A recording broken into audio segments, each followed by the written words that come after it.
live and in living color, and I have to show you who's on with me tonight. It's a big surprise. She's a woman of her word, and she said she was coming back. She said she was returning, and here she is. Miss Baby Powder in the house. How are you doing tonight? Aside from looking beautiful. You know you're live. You know everybody's looking at you eat the ice cream. Oh, you can't hear me? Uh-oh. We're live, sweetheart. Please don't pick your nose. Okay. Let me just almost hear you. I can't hear you really though. Really? I think I hear okay. You. So yeah, she fell off. Yeah, she got a problem with the with her signal, or everything was working fine already. So we're just gonna give it a little shot. These things happen, and they always seem to happen when we go live. So she wasn't even hearing me. I was like, what the heck's going on? So my sound is all right over here on this side. We're going to get down to something tonight. And let me know if you can hear me clear enough. Okay, here she goes again. I can hear you now, but I don't see me. Okay, you don't see yourself now. I see myself now. I see. What you got over there? Huh? You're doing the same thing I'm doing. Yeah. I'm eating vegan ice cream.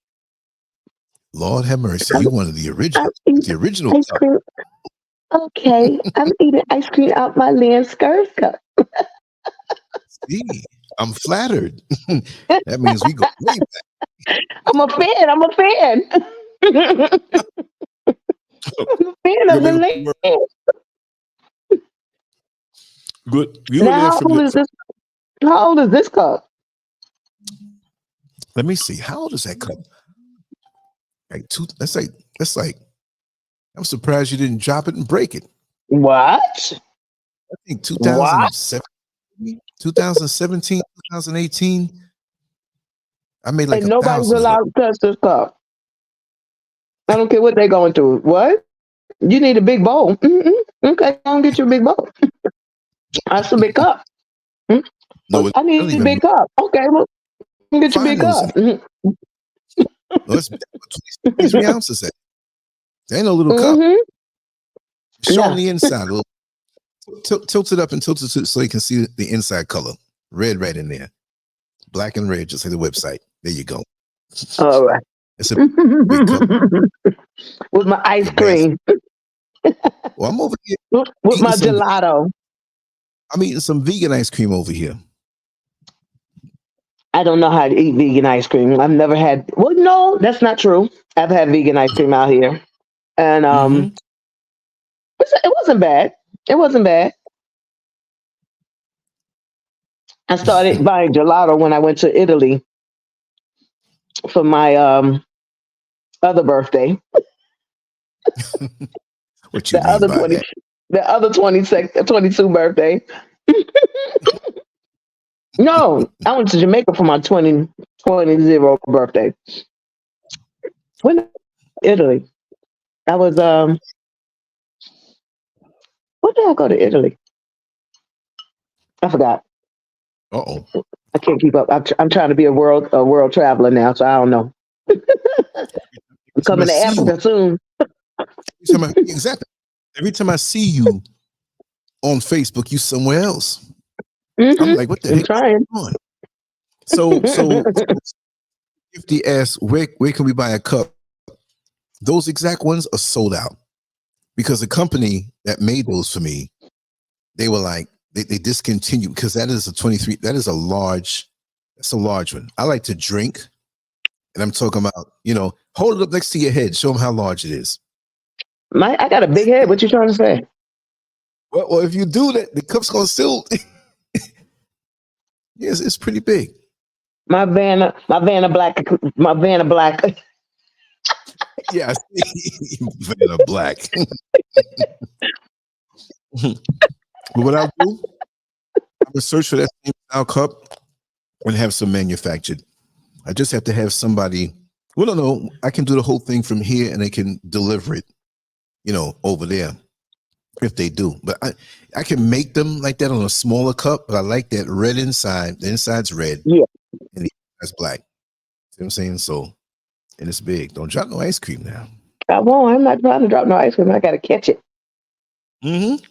I wish I could see the chats. That's the other thing. Went back on it last night so I could read the chats. Can't see the Oh yeah. chat when I'm doing this. Oh, So the I want to chat's see what busy. The chat's busy. it's busy. Oh I yeah. want to see what they're saying so I can respond in a I'll put timely it on. fashion. I'll put it on the screen. Sister Oyala, I'm having vegan ice cream. It's a brand that you probably don't have in the United States. It's called Blue Skies Dairy Free Vegan Ice Cream, mango and passion fruit. It's Oh, dairy that free. sounds delicious. You know, I No, love it me is. some mango Oh and yeah. passion Oh, fruit. Mm-hmm. you Mm-hmm. here. Mine's gelato with the chocolate chips. Mm-hmm. And the caramel.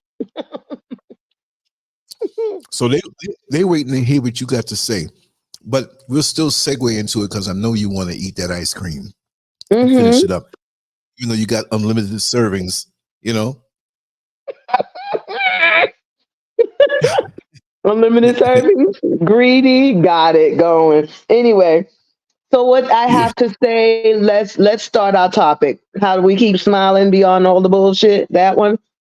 exactly. How do black women keep a smile on their face after all the crap they have gone through? Past, present, and future. On the job, when you train somebody and they get to be your supervisor, but you know more than them, and the supervisor now that you train that don't know nothing keeps coming back to you, but they get more money than you. When you meet that guy who just seems like the perfect dude, you see him driving a nice car. You're not materialistic, but it's nice to have somebody got their stuff going on, but they really want to get money out of you and need a place to stay and got 10 baby mamas they ain't taking care of and bring drama coming to your house, knocking on your door, get your phone number, trying to bring you into stuff, and the neighbors outside looking what kind of man she got. Or Right. you on the cell phone late at night. He thought you were sleeping. He went to the bathroom, sitting down in a bowl, whispering sweet nothings to somebody. And you put your ear near the door, and you can hear the person he's talking to, and it's a dude on the phone. He's on the down low and living with you. See? So when he come home, you know, you might be, excuse me for being explicit. We're going to be explicit tonight. You might be sucking on some chocolate. He ain't talking on no ice cream because he done pulled this thing out from some, girl, child. Listen, The don't make thing, me spit my ice cream out. we're going to be raw This is tonight. delicious. This is delicious. Don't make me spit my ice cream out. That's why you got to bathe before we even do anything, because I need my penis cleanest. So you got to bathe before we do anything anyway. But you know, when you go up in that Hershey Highway, you gonna have some reminiscing in there. So it'll be like that dove got a little scent to it. What'd you do? You didn't put it. Yes, now that's too much. Yes, it was too much. Thank you for pinning that. But even when you get to scrub a dub with the dove, once you've been in that Hershey Highway, it gets a little scented, and you be like, where you been? Where you been? And you need to get back in the water. How about that? Do another scrub a dub. But I'm going to say, But sister, yeah, I'm going to try to find a company that can make those like that, big like that, you know, and just offer different ones in the teas. I'm working on that my stuff. cup. Really, you got one of the originals. Mm-hmm. You know, I had 1,000 of those. Hmm. When the order came in, it was like, whoa. It's back in the day. Yep. I'm finished my ice cream. But I don't know. How do you keep smiling? I don't know. You gotta, okay, with me, I'm like I always describe myself, I'm very, very patient, Yes. but I have little tolerance. But All let right. me give a little Mhm, background. You and I, we're more than co-workers. We're family, friends and family. mhm, And we worked for a number of years at the bus company driving the bus together. You still do it. I'm mhm. out the country. And I've gotten to know you very well. And you go back. There's a video way back that you're on. I mean, when I first started doing YouTube, we out there on the layover, and you were called. What do you call me, Dr. Lads? Right? But anyway, Yes, Dr. Scurv. we got to find that one, right? Dr. So Scurv, yes. yeah, so I've known you not. You're assertive. You speak up. You ain't taking no crap. with administration, anybody, but you can be very respectful and loving and caring. They choose the side of you that they want to deal with, but they don't expect it. And when they see you coming, they know we cannot play with this black woman. So you know how to keep a smile on your face because you're going to compartmentalize the situation, focus on it, deal with it, bring it real, no beating around the bush. Boom, and you get things done, and you still there. You see what I mean? Some people may love you, and some may say, she's all right, but but they're the ones who will come to you when they need help. You know how that plays. You know how it is. I know how it is. I mean, look, if anybody should have, been or had a position up in there, it should be you. Not that you're looking for it, but they don't want the real like that. So you tell them how I dealt with things real quick before we start. I was a weird. Yeah, you was off to yourself off quietly, and then like if they came at you, it was like you say, it was immediately shut down. It was no bullshit. You know what I mean? You took care of business. You only laugh with 3 people at the job. That's why I feel so privileged. You know what I mean? But I laugh as well, but I laugh in a I want to say warning shot type of way. You know what I mean? I would laugh and smile, ha ha. But you would get your warning shot. You wasn't warning shot. You was you came at me like your old boxing thing. Boom, boom, boom. Now lay down. Now see what you made me do. And then you kept going. Nobody really bothered you or approached you because they didn't know how. That was number 1. 2, right. It was same thing with me. They smile in your face, and behind your back it was a different situation. So but I loved you because you didn't even allow them to get to that inner space with you. You know what I mean? You just cut to the other side. It's like, did anybody see Lance? Half the time they didn't even know if you was at work. We knew you was at work because your bus was moving. But did they see you? You cut through the room and you wouldn't even go through the driver's lounge. You went around the whole building just to go to the bathroom. Yes, all the time. It had to be an emergency through the lounge. I didn't go there. Right. I did not. For years, I did not even. There are years I didn't even go in that lounge. Right. Maybe grab my last. I peek in the window if I wanted to check something on the computer. Maybe, but no. Go straight and go right to the restroom and come out. And come out and be right at your bathroom. I mean, at your bus going. And everybody else, even when we had that, it was we're gonna lag back for 5 minutes because we know when we get to the first what we call time point for people that don't understand. When we got to our first part where we left the terminal, the next station pullover is called a time point. And we would all sit back 5 minutes because at 9 o'clock, we know we're going to get there early. Lance is already gone. I go out there to go tell him something. His bus is already pulling out. And I'm like, well, gee, thanks. I'm looking lost in the woods like, I had something to tell you, man. But, I took the 5-minute break because I drive like that. So, if I get there early, it's going to be too early. But Lance get on there and get his people going. And his people knew to rush out the station because you will be left. You will be left. People that were like, listen, I had to go to the bathroom and pee, but I know I'm gonna get home so fast and on time. I would never run hot, but they knew where I was going. Yeah, so we cut from the same cloth. I just want people to hear the feedback from not just me because I don't tout my own horn, but that's the way it was. Minimize a lot of confusion.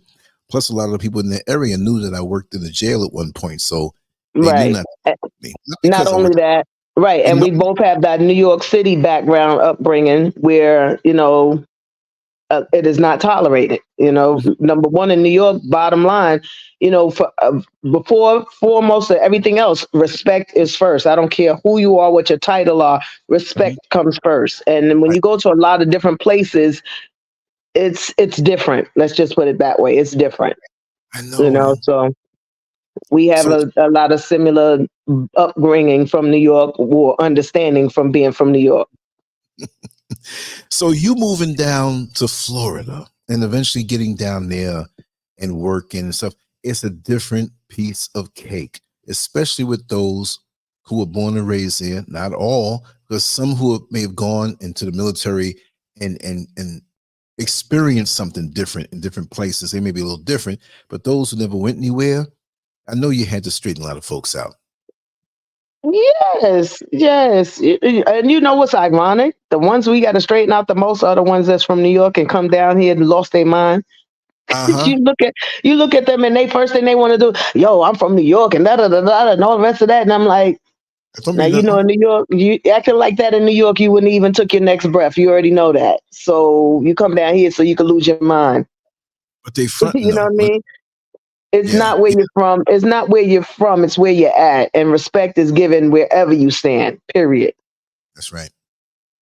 That's right. So but a lot Especially of people here, um, like you said, the born and raised, which is far and few between. You could take them to a pawn shop. There's so few of them, but a lot of them. What I come across a lot is either they have this, I call it the idiot box, the TV respect for you. Oh, you from New York, so they respect the persona that the television has projected, or they right. want to challenge you because you're from New York and you think you so and so and so and so because you're from New York. So it's a very rare that you'll find a middle ground. It's either they hold you on a pedestal from because you're from New York, or they want to try your whole being because you're from New York. Yeah, So yeah. yeah, a lot of them had to be straightened continuously, continuously. But Mm-hmm. like what I hear a lot of times, and I always try to figure out what it is. They like, you got a look about you that people know don't even try you because they say, I just look at them and then they be like, oh, she looked at me. And I'm like, what look was that? I just looked at you, And they're like, and they come at me stupid and I just look. See, I don't want to be bothered with that on the job. That's why I would come in the main area and walk down a long hallway and avoid that place because I never really had problems with the passengers so much. I had a few that I Right. straightened out. Like I said, It's the manager, like you said. It's your coworkers. It's your managers that's intimidated because they know they don't really have any real reason to be in the position they're in other than the longevity. But they mm-hmm, won't allow somebody with the experience, not to toot my horn, but the people with that experience that they know basically would challenge them. And I'm not challenging your authority, but you would basically they would have to go back to work because you've been in this position so long you don't work. And to put someone like me next to you, now you're gonna have to work in order to not be shown up for a better lack of a better term, you right. know. But So it's they think the position is enough. Like I just have to be this way. I'm the supervisor. I'm this admin, and you automatically have to fall into place. You see what I mean? hmm hmm And it should be way. You know how to handle yourself, and you know the rules better than they do. It's been right. proven. They've always come at you, and you always come out on top. You got to teach them on. 19 plus years now, you know. See? They Uh-huh. come at me still and I'm like, I guess I do. I just look at them like, now what? You said all you said. I've done what I've done. Going to continue. Mm-hmm. Now where do Mm-hmm. we go? You know what I mean? Because I come to work to work. I don't come to work to play. I don't come to work to make friends. I come to work to make ends. Like I tell them all the time, I'm here to make ends, not friends. If I happen to get one every now and again, yay for you. But I have come across people that I have taken into my heart as a friend and only for them to expose themselves sooner or later as a foe. So Yeah. Yeah. I don't interact with as much as I used to.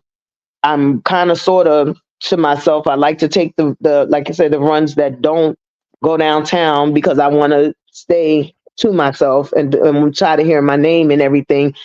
Oh, we heard you this morning. I'm like, you heard me this morning. Funny, I didn't even work today. You know what I See that? mean?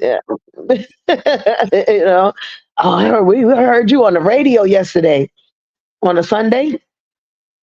Yeah. No, my day off. Sorry. But by the time I get there on Tuesday, because I'm off Sunday, Monday, but by the time I get there Tuesday, the manager's already got a write up for me based on what they heard. Wow, like that? Yeah. That's crazy. Yeah. So how did they feel after they realized they made a stupid mistake? Who will admit to making a stupid mistake? They're never wrong. What happens is if what they originally wrote me up for has no validity to it, they'll go through a tape and find something else That's and yeah. hold me accountable on that. Mm-hmm. Mm-hmm. It's like, oh, so you brought me up on gun charges, but you didn't find a gun, but you found some drugs. So now we're gonna charge me with that. That's not what you do. You can't. That's not how it works. You got to charge me first. This is you can't just go in and find stuff. You know what I mean? We found it. And this is what we no. If this is if this is the charge you brought me upstairs on, that's the charge you told to take me to court on. No, unfounded. See you later. Never mind the dirty bodies that you'd have found in the bag. Don't worry about them. You didn't charge me for that. That's not what I'm here to defend myself on. But they don't get it. They run it how they want to run it. And the thing about it is, it has been from president down, each president down. You were there. Beverly was the vice president, still vice president. The problem is, it's been done that way for so long. That's just how it is. That's just how it is because they will allow it. That does not make it right. That doesn't make it right, nor does it make it legal. And that's why they're scared anytime they come to you and you go, can you please write that expressly written so that my attorney can read it? Then they back up. Then they, just like that one time that they came to you, and what did you do? Can you get this from my attorney? Because I never had any problems and we won't have any now. That's right. And when you did as soon as you did the attorney, it was over, right? Yep. Because they know they're wrong. They know they're wrong. And it's what it is. They just want people to accept whatever violation that they put on you. You supposed to just go, okay, I didn't do it. I won't do it again, or I didn't do it. And they could say, okay, you didn't do it, but you're still going to get this violation on your record. No, I'm not. If I didn't do it and you say I didn't do it, you didn't find it any evidence that I did it, then you're going to remove that violation off my record. And then even if they remove it, they still talk to you like you did something wrong. Yes, well, next time don't. Next time what? It was not even a this time. So how you going to tell me about it next time? If it was this time to begin with, then you could tell me about the next time. But this time didn't exist. So I still got a next time. That's right. When they saw me, I do the ring walk on them. I mean, there was never nothing. Right. It was like I was going to have a heavyweight championship fight. Whole time. They did not know how to. You know who had a hard on for me? And I told you before, they fired him. I can name names. I'm out the country, and you ain't, Pete. I'm in the country. I'm still at the company. I name names anyway. That's why they don't like me, because I say it out loud. I'll be on the bus in the camera and say, yes, I said his name. Pete. He had a thing for black men. Remember Pete? Oh, Pete. Yeah. He couldn't. He was going to get me in his mind. He used to low-key harass me. He would stare at me, couldn't do nothing. And I got him one day right there by Florida Mall. And I was doing the 37. And this guy would follow me into the bathroom sometime. And, you come in a little late. And you know the route that I always did. Come on, let me just, you say it. You know it. The 21. The 21 and the 40. You was the 21 king. That's why when you went to the 40, I was like, he got to be lost. He must have picked that by mistake. What happened? Did somebody do his bid for him? Every 4 or 5 bids, I would take the 40. I like the 40. And then sometimes I do the 30. So even my boy would look for you, Rob. He was like, "Where's Liz?" I'm like, on the 40. I don't know what happened either. Rob from down on by Raleigh, off of I know by Poppy. Right. The cook. I know. Yeah. Yeah, Yeah. I'm surprised he's not on your show tonight. He Well, usually out there too. well, someone just passed away that was a passenger. I don't know if you know. You got to know her. And she lived on the 319 route right there by John Young. Her apartment was on John Young. And what's the street there? Oh God, right there by the projects right there. I'm forgetting. I've been out of there so long. I'm forgetting the streets now, right? I But didn't Orange, remember the streets anyway. I just listen. I told him all the time. I drive automatic pilot. The bus turned on its own. I was telling a story about this lady the other day on the show. I'm gonna say Ro Z.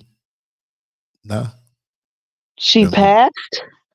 I'm out here in Africa. And I found out and you didn't know. No, I didn't know she passed. Are Yeah, you yeah, serious? yeah, When did she yeah. pass?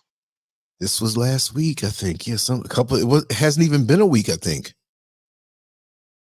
You'll find out. I did That's not like, know she passed. you know what that's like? I had friends of mine who were locked up in prison, right? And they would call me, yo, Lance, like what? Shasha around the corner is pregnant. Like, how did you know? You're locked up. Wow. I didn't Me, know Ro passed though, because she, she was in everything. And you remember the Sheila? You remember Sheila? driver? Um, yeah. She was Sheila Young. She got married to David Did Jones. she pass? Yeah, she passed. She was young. She passed from cancer not too long ago. Last week, Tuesday, matter of fact. Mm, Yeah, she mm-mm. passed too. But I didn't know about Rosie. Yeah, yeah, And yeah. I don't, well, that tell you how much I'll be on Facebook. I'll be on Facebook to look for something and Right. I'll answer some questions and then that's the end of it. She's my friend on Facebook. But what Yeah, happened was we have this page from the group from the job that they right. had her on it and she wasn't supposed to be on it because it wasn't supposed to be Hmm. passengers included. And I got her taken off of it. So Right. I Well, know she she didn't want felt some type of way and took it personal, but it's not personal. You weren't supposed to be on it to begin with, you right, know, right, right. especially somebody like her because she told everybody's business. So I loved her, but she did. She told everybody's business. if you retired, can you be on there? Can I get on there? Yeah, Be you in can the be on there. Okay, okay. I Yeah, don't know if I want to be on there. I'll go there low key. I'll make up another page. yeah. But the funny thing about it, okay, now I helped create the page, me and these other guys. Right. So this is a private page in a private group. So now everybody that helped created the page was gone except me and one Wow. other guy, right? So I emailed Facebook, hey, I need to be the admin for our page. They gave me admin title, but never gave me admin power. Was so Two, somebody three, had, 3 months later, they give this little guy what? the admin. They gave two guys that wasn't even there to help create the page power. And I'm like, how did you become the admin? They said Right, Facebook gave it to me. I'm like, of a private page? How do they right, appoint admin to a private page? A regular group page, that's one thing. But a private page from a private company, they gave you admin power. No problem. I don't care. You know what I mean? But now, how do long you do that? story short, we going through stuff and I'm looking and I'm like, and part of the people was like roles, and then you got all these Right, supervisors that was on the page, and I'm like, sir, you have all these people on the page that are not supposed to be on the page. And this right. man tell me on the page, if you don't like the on Mhm. Christopher Columbus Day, if you What? don't like the way the page is being ran, you can create your own. I said, well, that's real Christopher Columbus of your Napoleon ass because I Mm, created this one. that's right. You know what I mean? And a white guy, you know what I mean? Got the nerve to tell me create my own. I created this one. So how Right. you gonna tell me to create one if I don't like the way this one is being ran? Came in, discovered it, huh? Came in. Okay, and now it's his. And now it's his home. Look, I found land. This is mine. Okay, that's real Word. Christopher Columbus of you, you know. And it just so happened to be that day, that Mm, holiday. But it's ran differently than what it mhm. was, like I said, originally originated for. So I'm not really. Oh, I'm okay. on Well, it. right, right, right, right. I don't need to be. Yeah. Yeah, Um. I'm on it, but yeah, People, not. yeah, yeah. Yeah, See, we get to talk a little bit. I get to basically I just spread information as to what's going on or what I think is going on or what things that I hear about. Like I said, with this with these wars and stuff like that, with the fact that we're supporting all these other countries and we have more than enough here that needs to be taken care of without us sending our money elsewhere. You yeah, know, I have a real big dislike against the country because I'm with you you. know I've been working since I was 12 years old. We all both you and I know this story. You know, I've Mm-hmm. been working off since all my life since I was 12 years old, even before then. But I've been working since I was 12. Of So let me course, got just my say, first legal job as that means 14. that means you've been That working. That means you've been working for 12 years. yeah, 10. I'm giving you a compliment. But anyway, go ahead. Go ahead. Anyway, but you know, the thing about it is, anytime I fall on hard times as an American born in this country, I don't want to be claiming citizen. I want to actually get sovereignty. But Right. as American born in this country, anytime I fall on hard times, I can't get 10 cents because I make too much money. If I Mm-hmm. made too much money, then I wouldn't be asking for help. But either way it goes, I pay taxes. So Yeah. anytime I fill out an application to say, let me get some of my money back, I should not have a problem getting some of my money back. But, Right. and please, no one that's on here take offense because my family was brought here by the Kennedys. So I have nothing about, you know, people, immigrants or immigrations or people that's done. But my problem is people Right. that are not in this country, not from this country, not working in this country, not putting Yeah. 10 cents towards nothing in this country, come Yep. here and before the oars are dry off the boat, they get money. They get stipends. They get house allowances. They get business money to set up. They get everything. And they Mm-hmm. haven't put 10 cents towards shit here. You know what I Exactly. mean? And then Exactly. nine out of 10 of them are only here for the money and sending the money when they make the money back to their country so that they can live good when they go back home.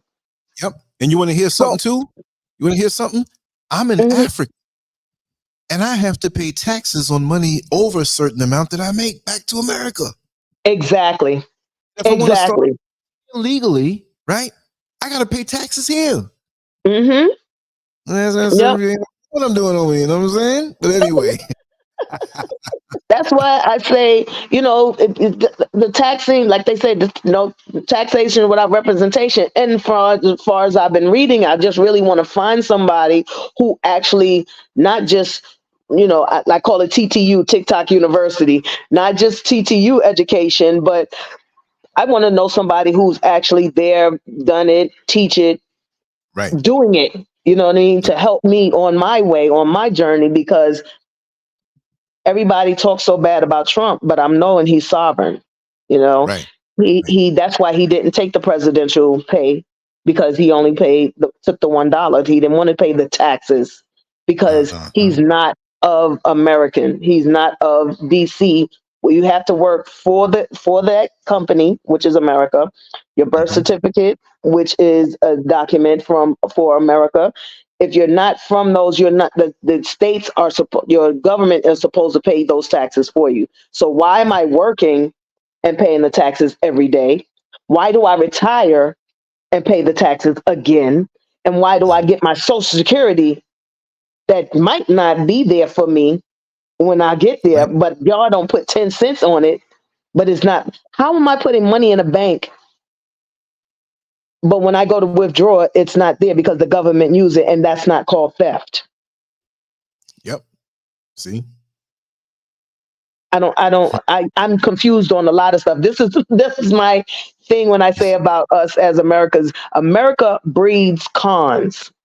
America is a game of con. You learn to do the con game, and then you become a con artist. You are a con. You have to learn the game. You have to master the game. Then you become a con artist. When you are a person like Donald Trump, who is a con artist, that's how he's got all these billions. But now he's going against the elites. He's becoming a convict because he's going against the grain. And as soon as if he should ever become a convict and actually go to jail, he come out. What is he? An ex-con. Okay, that's what he is. All of us in the middle, us so-called middle class working people, we are confused.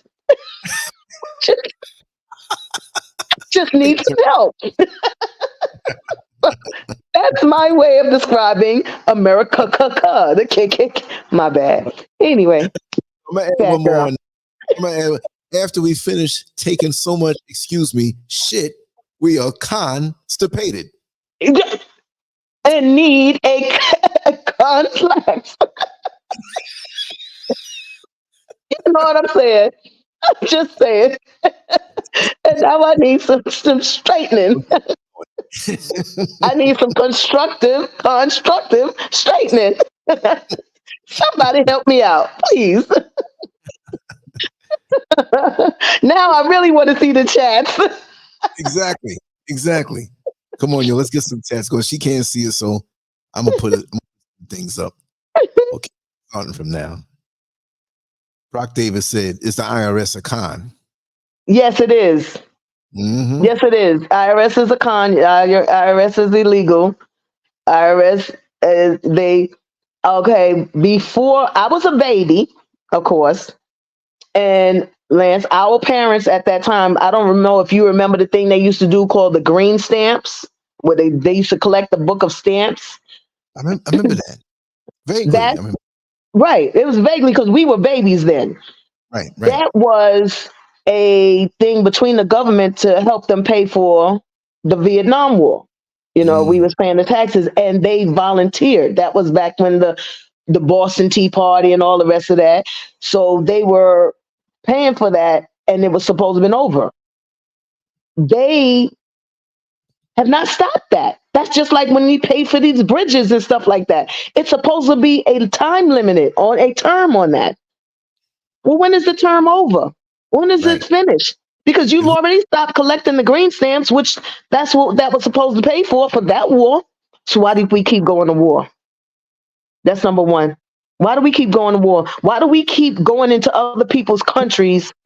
One more question is, are we supposed to pay taxes at all? No, your government is supposed to pay your taxes. Or your taxes are already paid through your government. And it depends on your work, what you do for work.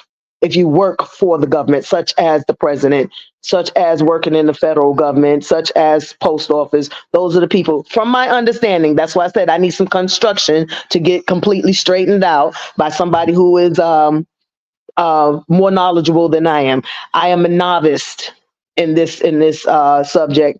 I do read. I do look in it, and then I'm looking into it because, like I said, I'm looking to become a sovereign. And if nothing else, I just want to stop paying my taxes. I want to go to my job and get my full paycheck. Right. Because I work 60 hours a week and they take more than half my check. That's ridiculous. Overall. The term is never over for those bridges. You're right. Never. Because they'll knock down the bridge and build a new one and we're still paying. But it's like this. But I think the money that you've already collected should have paid for me 3 more bridges with updated technology. The bridge should already know I'm coming 3 days before I get there. Like, we're going to be prepared for Miss Baby Powder when she come across. We're going to pick her car up and tow her nicely to the other side. That's how far in advance we should have paid for these bridges already. That's right. Right. Especially, look, they talk about no reparations, but all that our bloodline has done for the country, all that we've had to endure, all of us walk around with PTSD. You understand? Thank you. It's not military. PTSD is what we've gone through being raised. But let me give you this thing about this reparation. Reparations means to repay you or give you back for. Why are you giving me reparations for something that was never yours? You stole this land, Christopher Columbus. This is our land for all of us.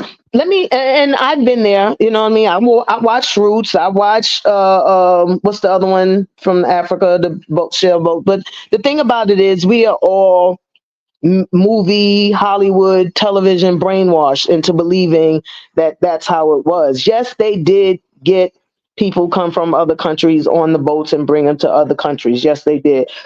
But 90% of us was already here. We were Well, already in America. like I say, the whole planet's Africa. Exactly. If you look at maps prior to what was it?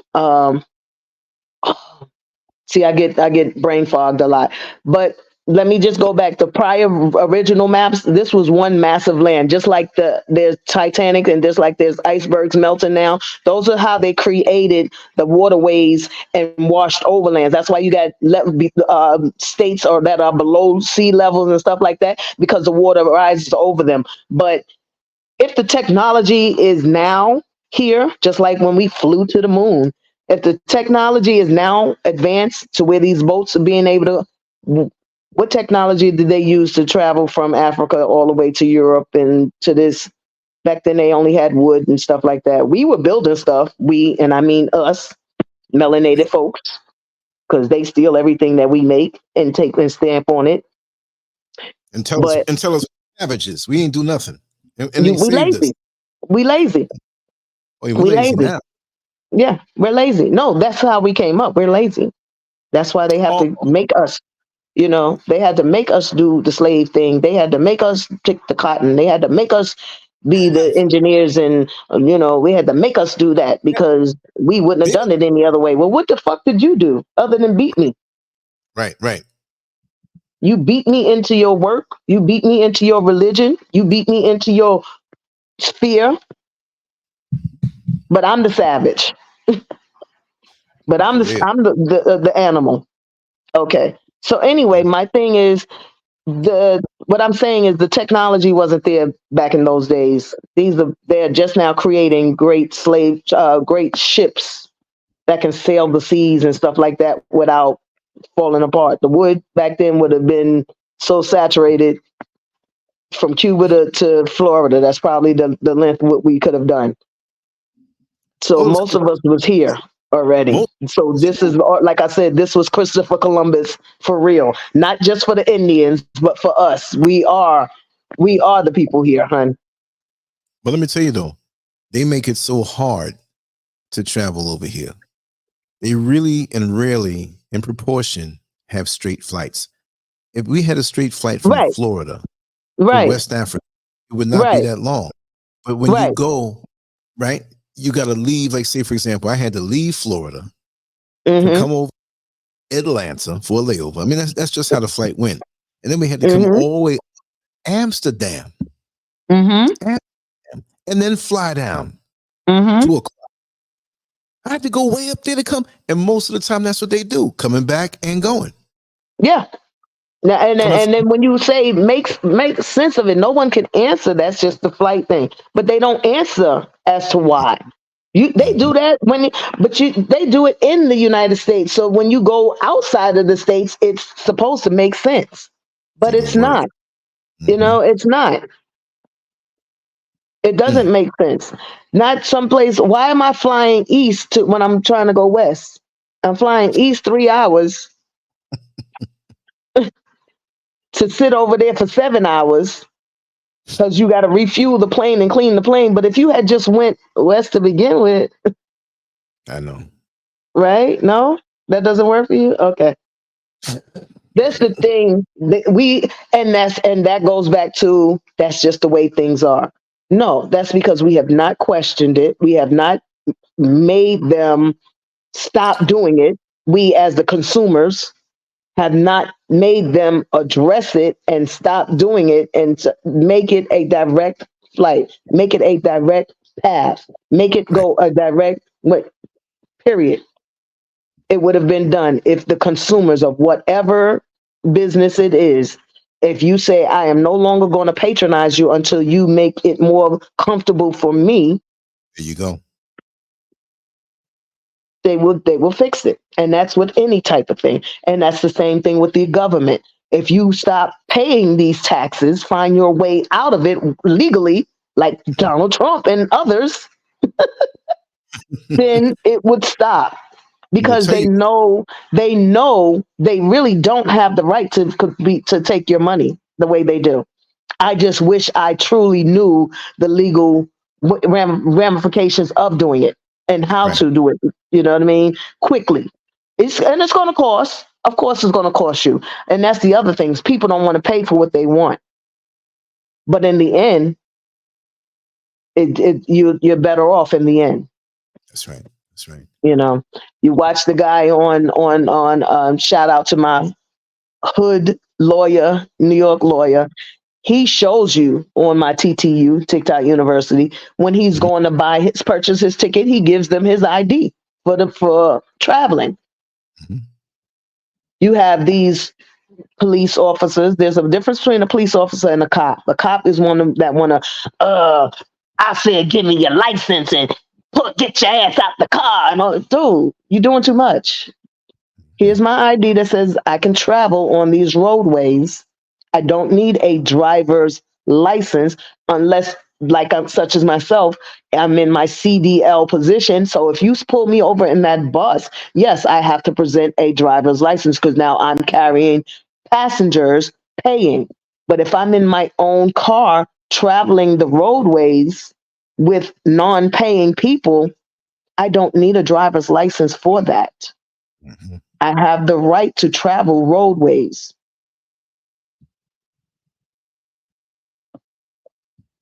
We just need to find. But they're not going to present you the information to be able to say They're that. not.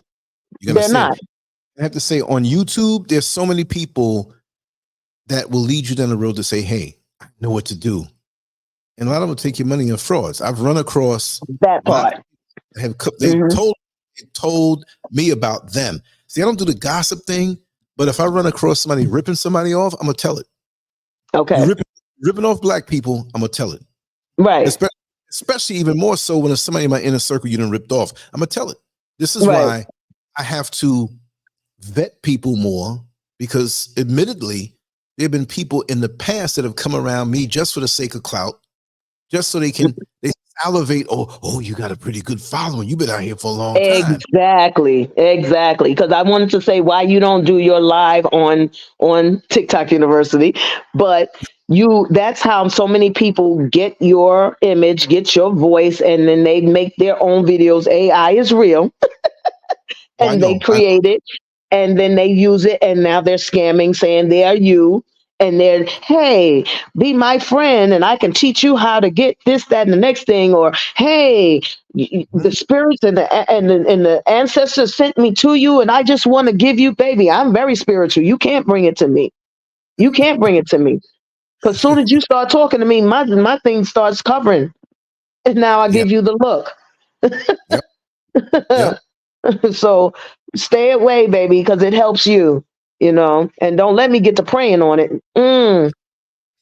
If I just look at you and walk away is one thing. Save yourself, honey. But once I get to praying on it, life is usually not good for you. Yeah, because look, there were people. This is one gentleman on the word of somebody else. Say, hey man, he's a good dude, so and so, so. All of them were trying to scam me. I went all out from Orlando to Tampa, which is not far, but I actually took equipment, brought it up in this guy's apartment, set it up, let him come on in. I wasn't running. I'd set it up for him. I said, I'll do that for you, right? I wasn't looking for no money. I said, okay, this appears to be whatever. Homeboy was a straight shyster. He was selling. This woman was selling jewelry. They weren't delivering all the way. Some people got their stuff and it was real small. Whatever, and they did it on the strength of Lancey. So I don't do that no more. I do it once I can see. Now, see, if you tell me, you straight up, like, Lance, put this person on, put them on. Hey, I'm not asking no questions. And the folks who were here in a circle, but this was somebody who set me up, and I went all out and help promote. And I had to do a video on them. I didn't say their name exactly, but I had to, And that's why I am the way I am, because I don't have to say, oh, I promise, and on my, I don't have to do all of that, because if I say it out my mouth, that's my word.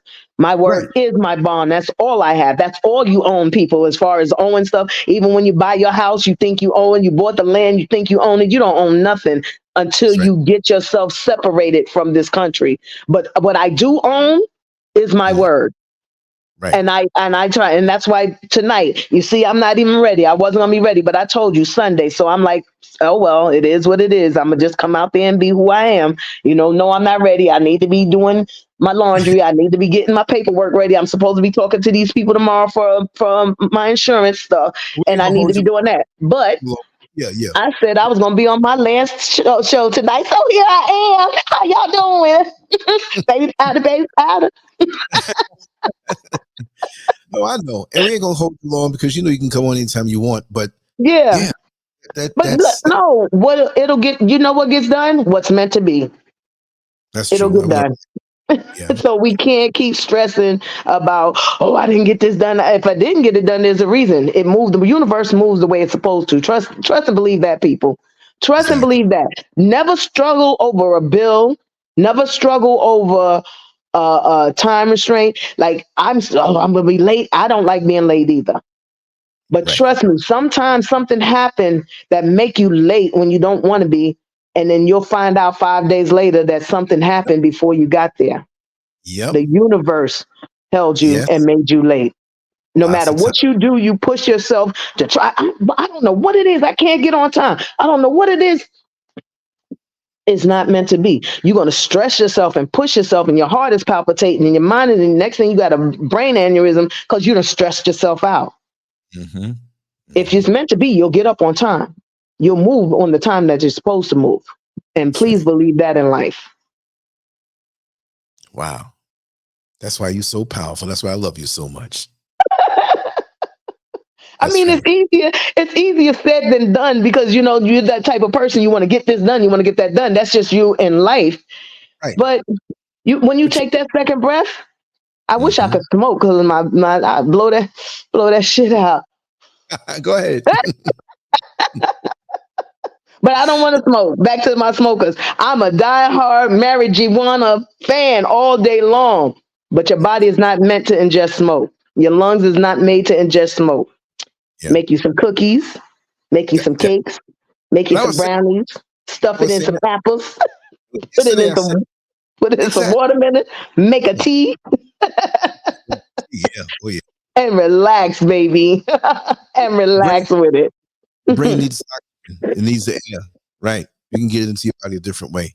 Yes. You're right. I always thought that. You know. It's a herb. It's a herb. White folks made it, and I'm saying that out loud. Not even just white folks. Not even just white folks, because we have a lot of our people that got $2 for their idea and they sold it to them. So it depends on the person's morality. You know what I mean? Uh, and that's what people need to understand. The true racism is not black against whites; it's the have against the have-nots. So people who have and had somebody that was giving them more, those are the people that sold us out. But marijuana is an herb, just like oregano, just like Mhm. sage, just like thyme. It's all an herb, and that's what your body is supposed to have, and you find a way to use it, and it will make your body react the way it's supposed to. You have cayenne, all kind of stuff, garlic, everything. They are all herbs. They are all to help your cells regenerate and clean itself out. They have a purpose. They all have a Yeah, purpose. they all have a purpose.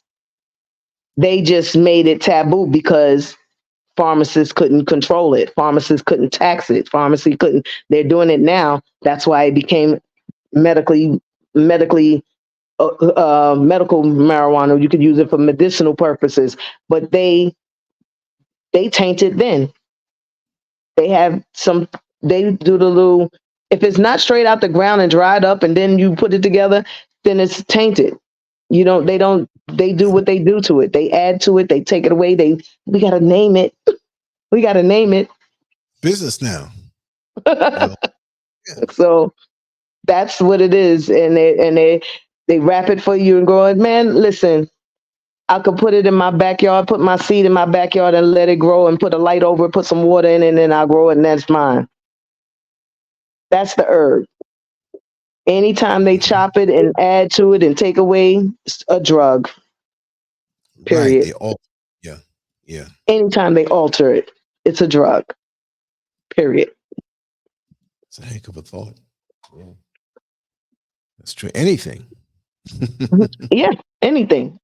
Anytime they alter anything, they drug your water. They put fluoride in it. It's a drug. Yep. How people who smoke cigarettes think that's not the biggest drug in the world before alcohol. You can't, you go out in that below zero, freezing cold weather to smoke a cigarette and it gets your brain to relax. How is that not a drug? Anything that alters your conscience is a drug. Most commercial drugs is GMO now. Yes, it is. And there is no longer GMO. It's the mRNA that they're doing to your vegetables now, to the seeds now. Said that the government wanted to have gender chemicals now. Was added to tobacco. Right. It's all altering, mind altering, which they did. That's like October 3rd, we had this cell phone test. And I don't know how many people remember when we were babies, when we were kids, the TV would cut off at a certain time. Yep. After the Twilight Zone. So midnight, the TV would cut off and they would play the frequency. Here's another one for you. First it would be the Honeymooners at 11:30. Then Star Trek at midnight until 1. And then 1 o'clock in the morning, you get the Twilight Zone to 1:30. Sometimes they give you 2 of them. As they had one other show lasted till 3. That's when you heard the national anthem. And then you heard the boop. The frequency. The frequency. Yeah, exactly. Frequencies alter your bodies. You have cells that react towards frequencies. You have whales that kill people under the water because they're sending out their radio waves or their frequencies.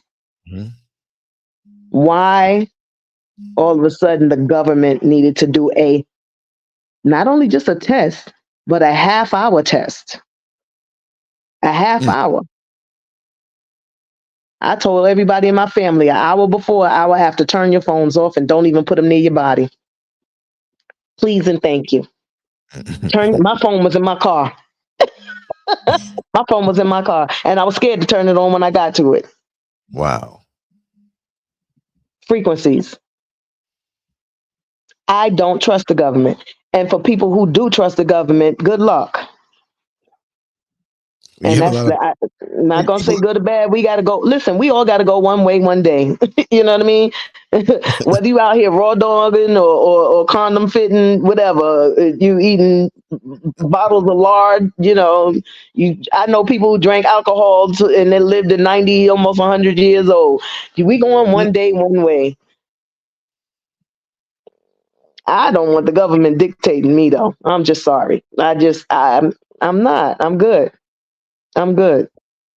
I mean, I barely have control over me. Sometimes I'll be like, how did I end up saying that out my mouth? Lost control. But it's me and it's my mouth. How you get to tell me when I get to come in and go out of my house? They're going up with these people don't believe it. We all slowly but surely are going into it. And it's the we got Alexa coming over and telling us you got your I don't want to be on the internet. I'm going off the thing, but you use the Google Maps on your phone. You use a phone. You know what I mean? It's GPS in you. No matter what. No matter what.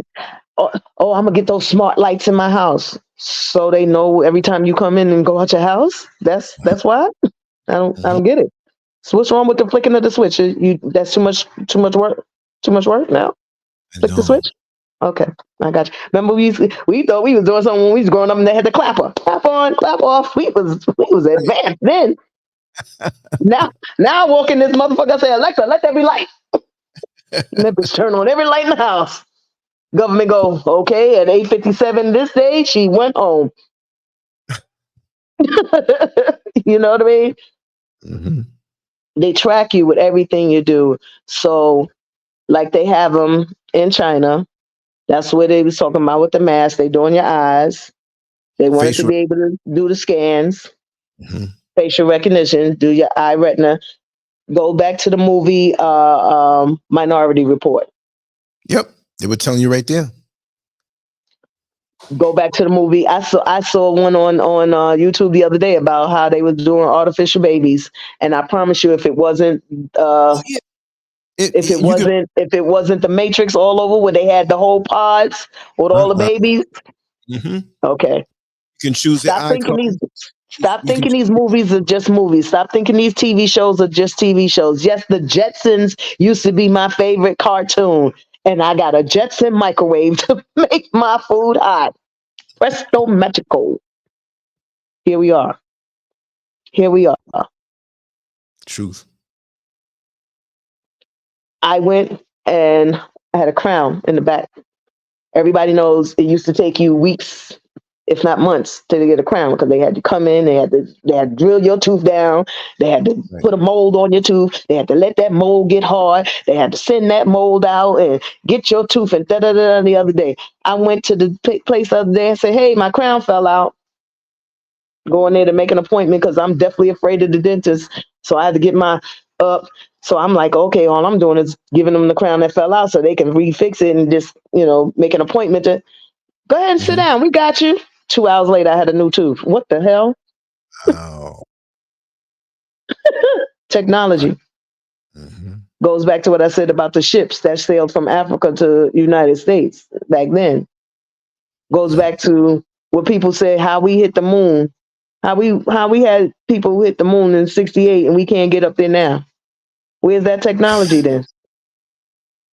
What happened? We threw it away. We burned it. They hid it in the Los Atlantis. Stop letting America make fools out of you people. For real. Thing fake though, when you look at it, when you look at it, that thing is gonna lift off. That little tiny little ship gonna lift off and come back. And burn up soon as it get past certain atmosphere. It's gonna burn up. But Exactly.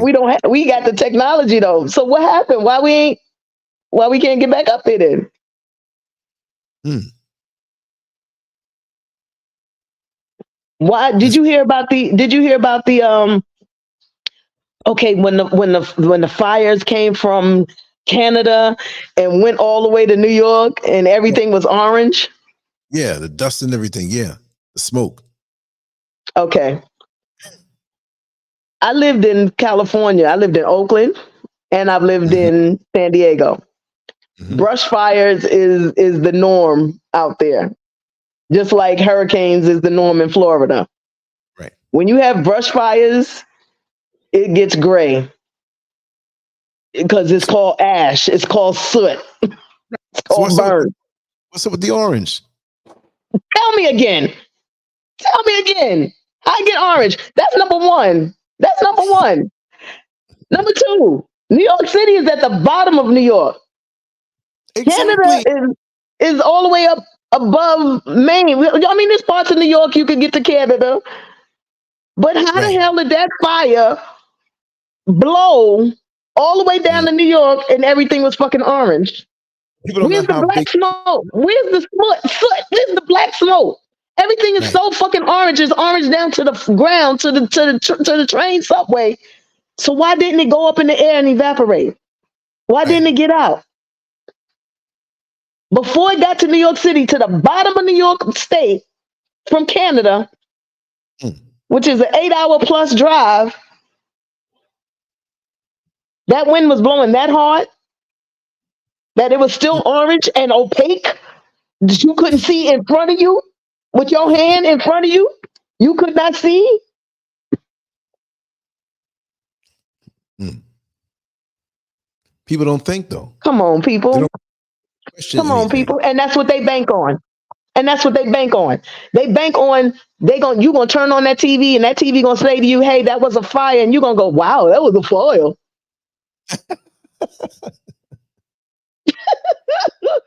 Ooh, it's YouTube, burned.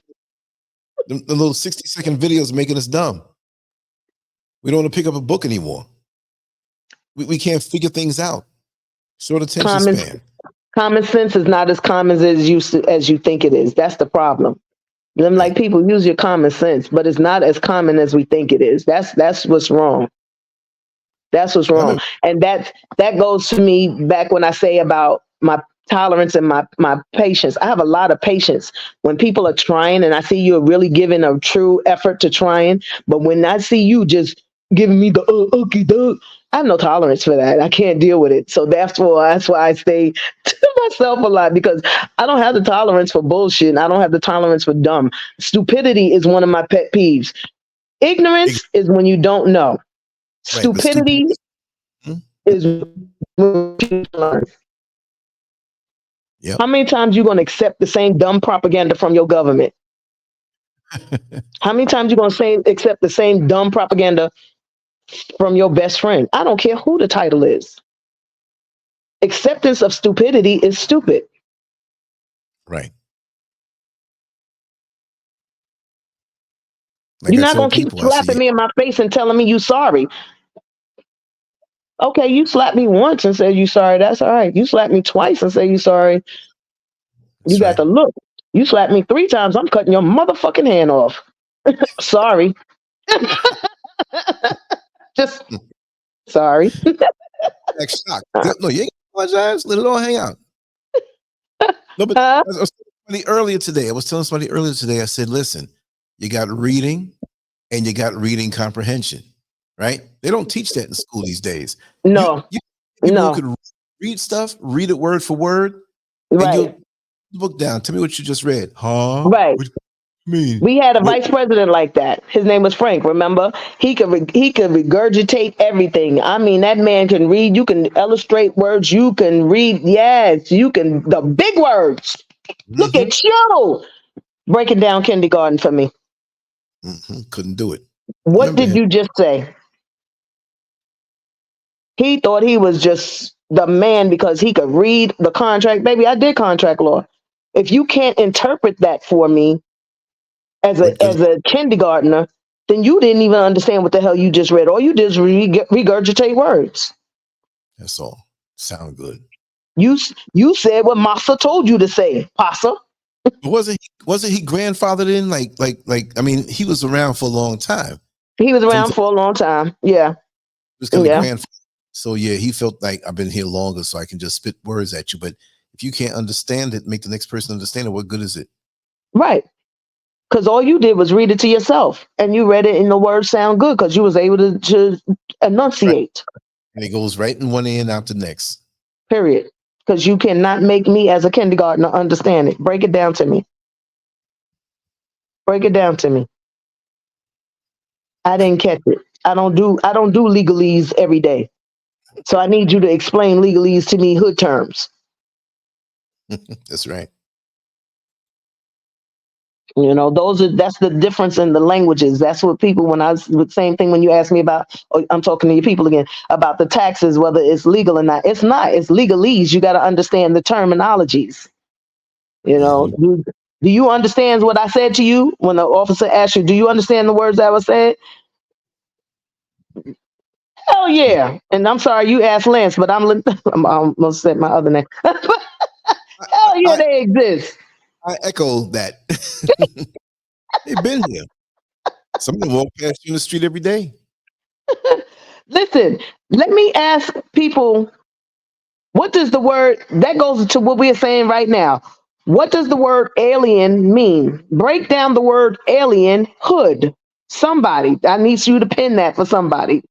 For me, Lance, the chat. Somebody break down the word alien. I just put the link in so people can come in if they want. Ask you directly if they want to join. Okay. So break down the word. Can somebody explain or give me the definition of the word alien?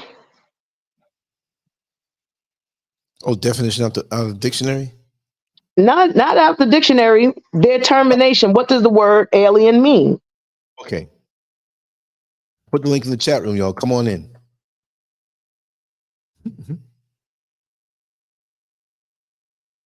I'm gonna read it out of the dictionary just to say. Okay.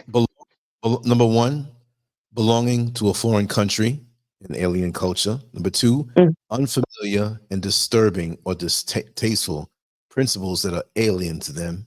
Noun, a foreigner, especially one who is not a naturalized citizen of the country where he Boom. or she.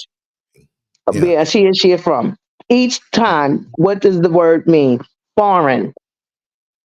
Foreign. You are alien if you're from another state to state. You are alien to me if you are something that I am not used to or something I don't know of. This is an alien that there's lie in alien. Yes. Alien, if you don't believe that these people are from other countries, those are Men in Black and all the rest of that, that's just movies, extraterrestrial, ET and all the rest of that. Those are not just movies. Those are things that somebody, Steven Spielberg and the elites talked about at their social parties, and somebody just drew a script to it. But a dog was alien until somebody labeled it and put the word in dictionary. A caterpillar was alien to you because it was not familiar until somebody gave it a name. We got Chance Rogers that just joined Hi, in. Mr. Chance. How are you? How are you? I'm here with LANCESCURV. I can't hear him, but I can see his pretty lips moving. Stop saying that out loud. I'm sorry. I'm supposed to use my inside voice. My bad. His mic is on mute. Yes, it's open now. Go ahead, Chance. You hear me, Lance? Yes, loud and clear. Not me. How y'all doing? How y'all doing? LANCESCURV and them. How y'all doing? LANCESCURV. Huh? Is she checking you out, brother? No, because I'm trying to read his lips and it's hurting my feelings because I'm like, say that again. Say that again. Say one more time. What you say? Okay, my bad. I'm gonna stop. Okay, because we can't get it going if we can't get past his lips moving. What happened? Is that the missus in the background? I'm not coming to get you. I just was looking. I'm in Central New Jersey. Come get me. I can't hear him, Lance. You can't hear him? No. How is it? Can you hear me? I can hear you. I hear both of you. There you go. I can hear you now. All right. Hi. How you doing? Okay. I'm doing wonderful. How are you? I'm good. I'm great. All time. Okay. At all You're times. doing okay. Where are you? In the Central New Jersey. You're in Central Jersey. Okay, we won't hold that against you. What part of Central Jersey? Philadelphia. Work, and that's my current location. I just dropped my location. That's all. Yeah. Where are you from? Where you from? Philadelphia. Where you from? Okay, I'm from New York, but I'm living in Florida right now. Oh, it's beautiful. I love the Florida sun. That's where Lance used to live. Yeah. Exactly. We used to work together. Yep. Oh, wow. Okay. You're an operator? Yes, I am currently. Yes. Oh, I'm an A operator. I drive combinations. Right. Okay. Well, I started with driving buses. Now I'm driving these little toka trucks. I used to drive for Gray Line in Jersey. Oh, okay. All right. Yeah. Probably seen you before. I was running. You was running? I'm getting ready to go get my cup. What's in that cup? I don't want that red. That's too red for me. I don't want that. Kool-Aid.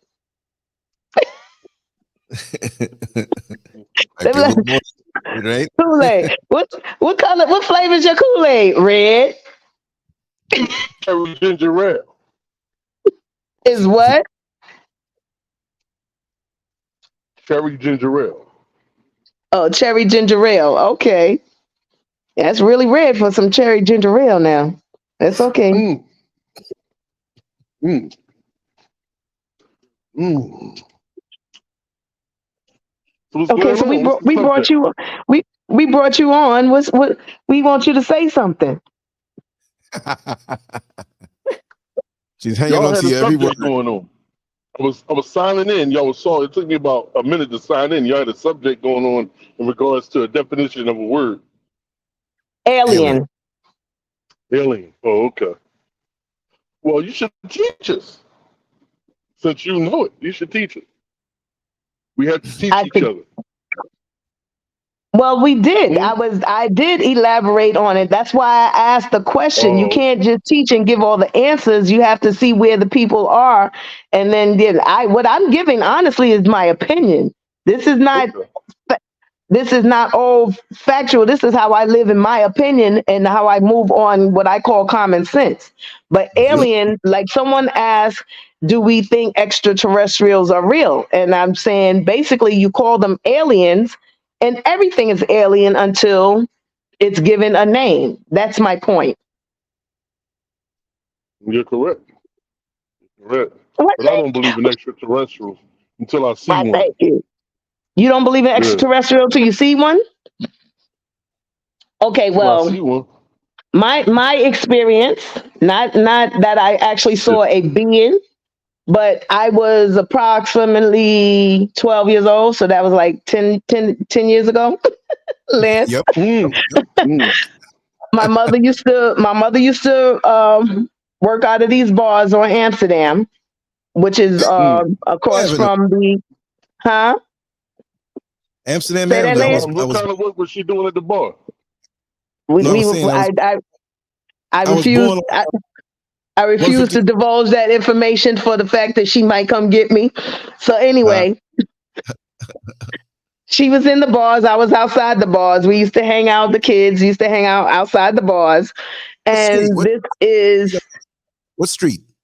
Like 158th in Amsterdam. 150, oh, yeah, 158th in Amsterdam.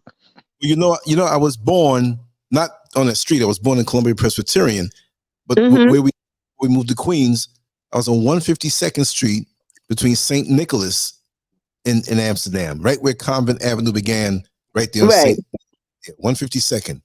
Well, So we my kid's father, my daughter's father, he still lives on 157th and St. Nick. My mother lives on 134th between St. Nick and 8th Avenue right now. so he's up Still, here by Edgecombe Avenue. That goes right. off. You can look over. Yeah. Oh, Hmm. I know it. By the polo grounds where Rutgers used to play off 8th Avenue. Mhm.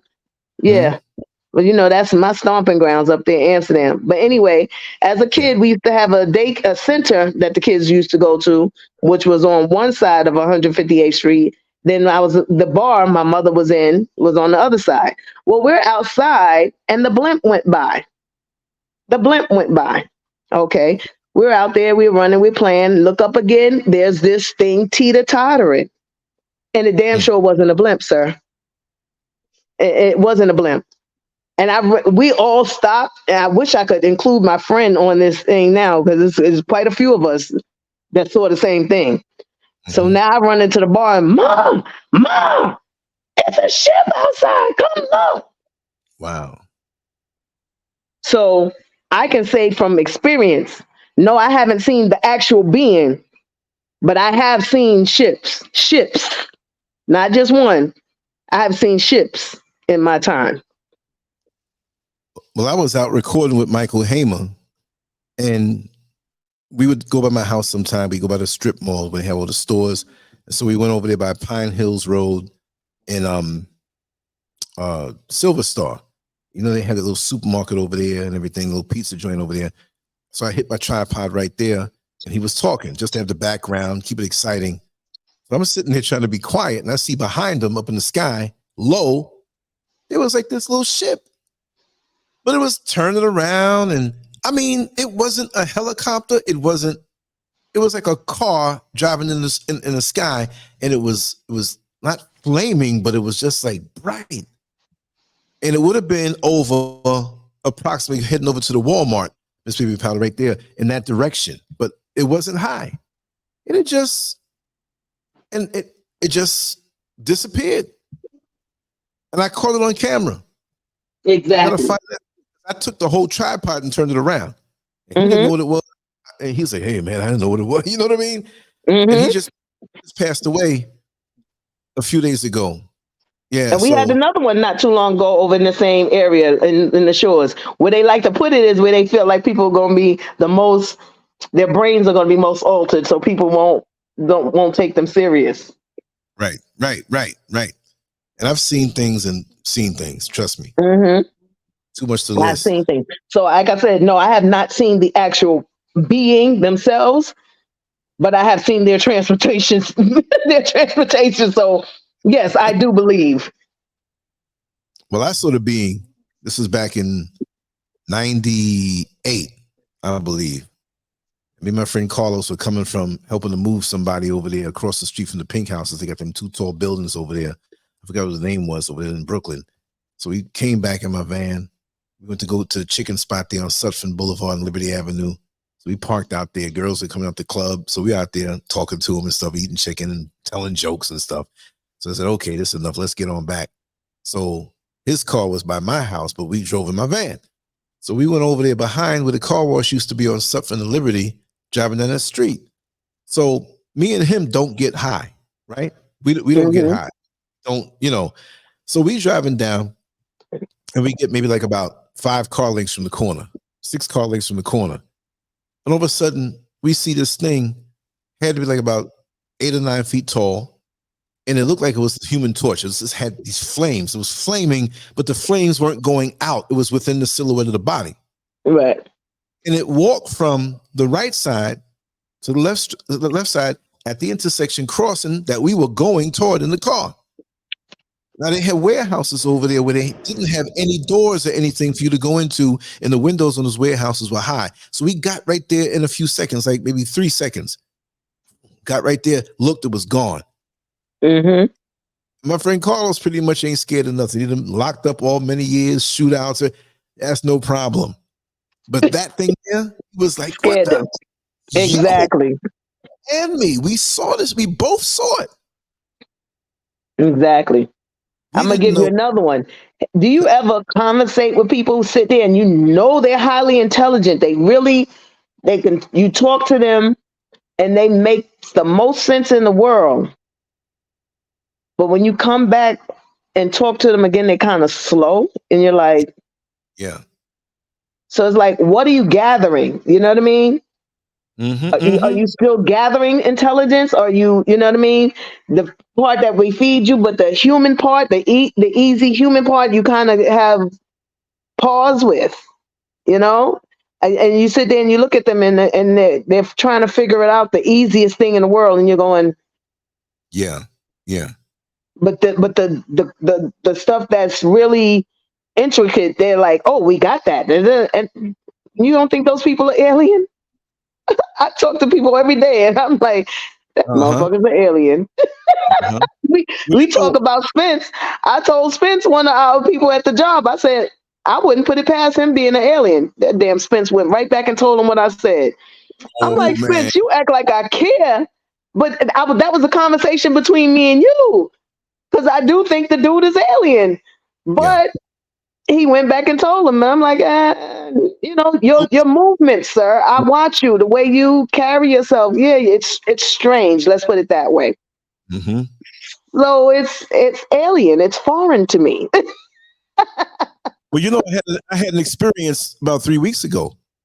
I'm sitting here in the house, and I look at the front window, and there's a silhouette of a woman standing there. I already told her. I'm not gonna get in super detail, but I got all my lights out. I'm sitting here by the computer, and it's right there.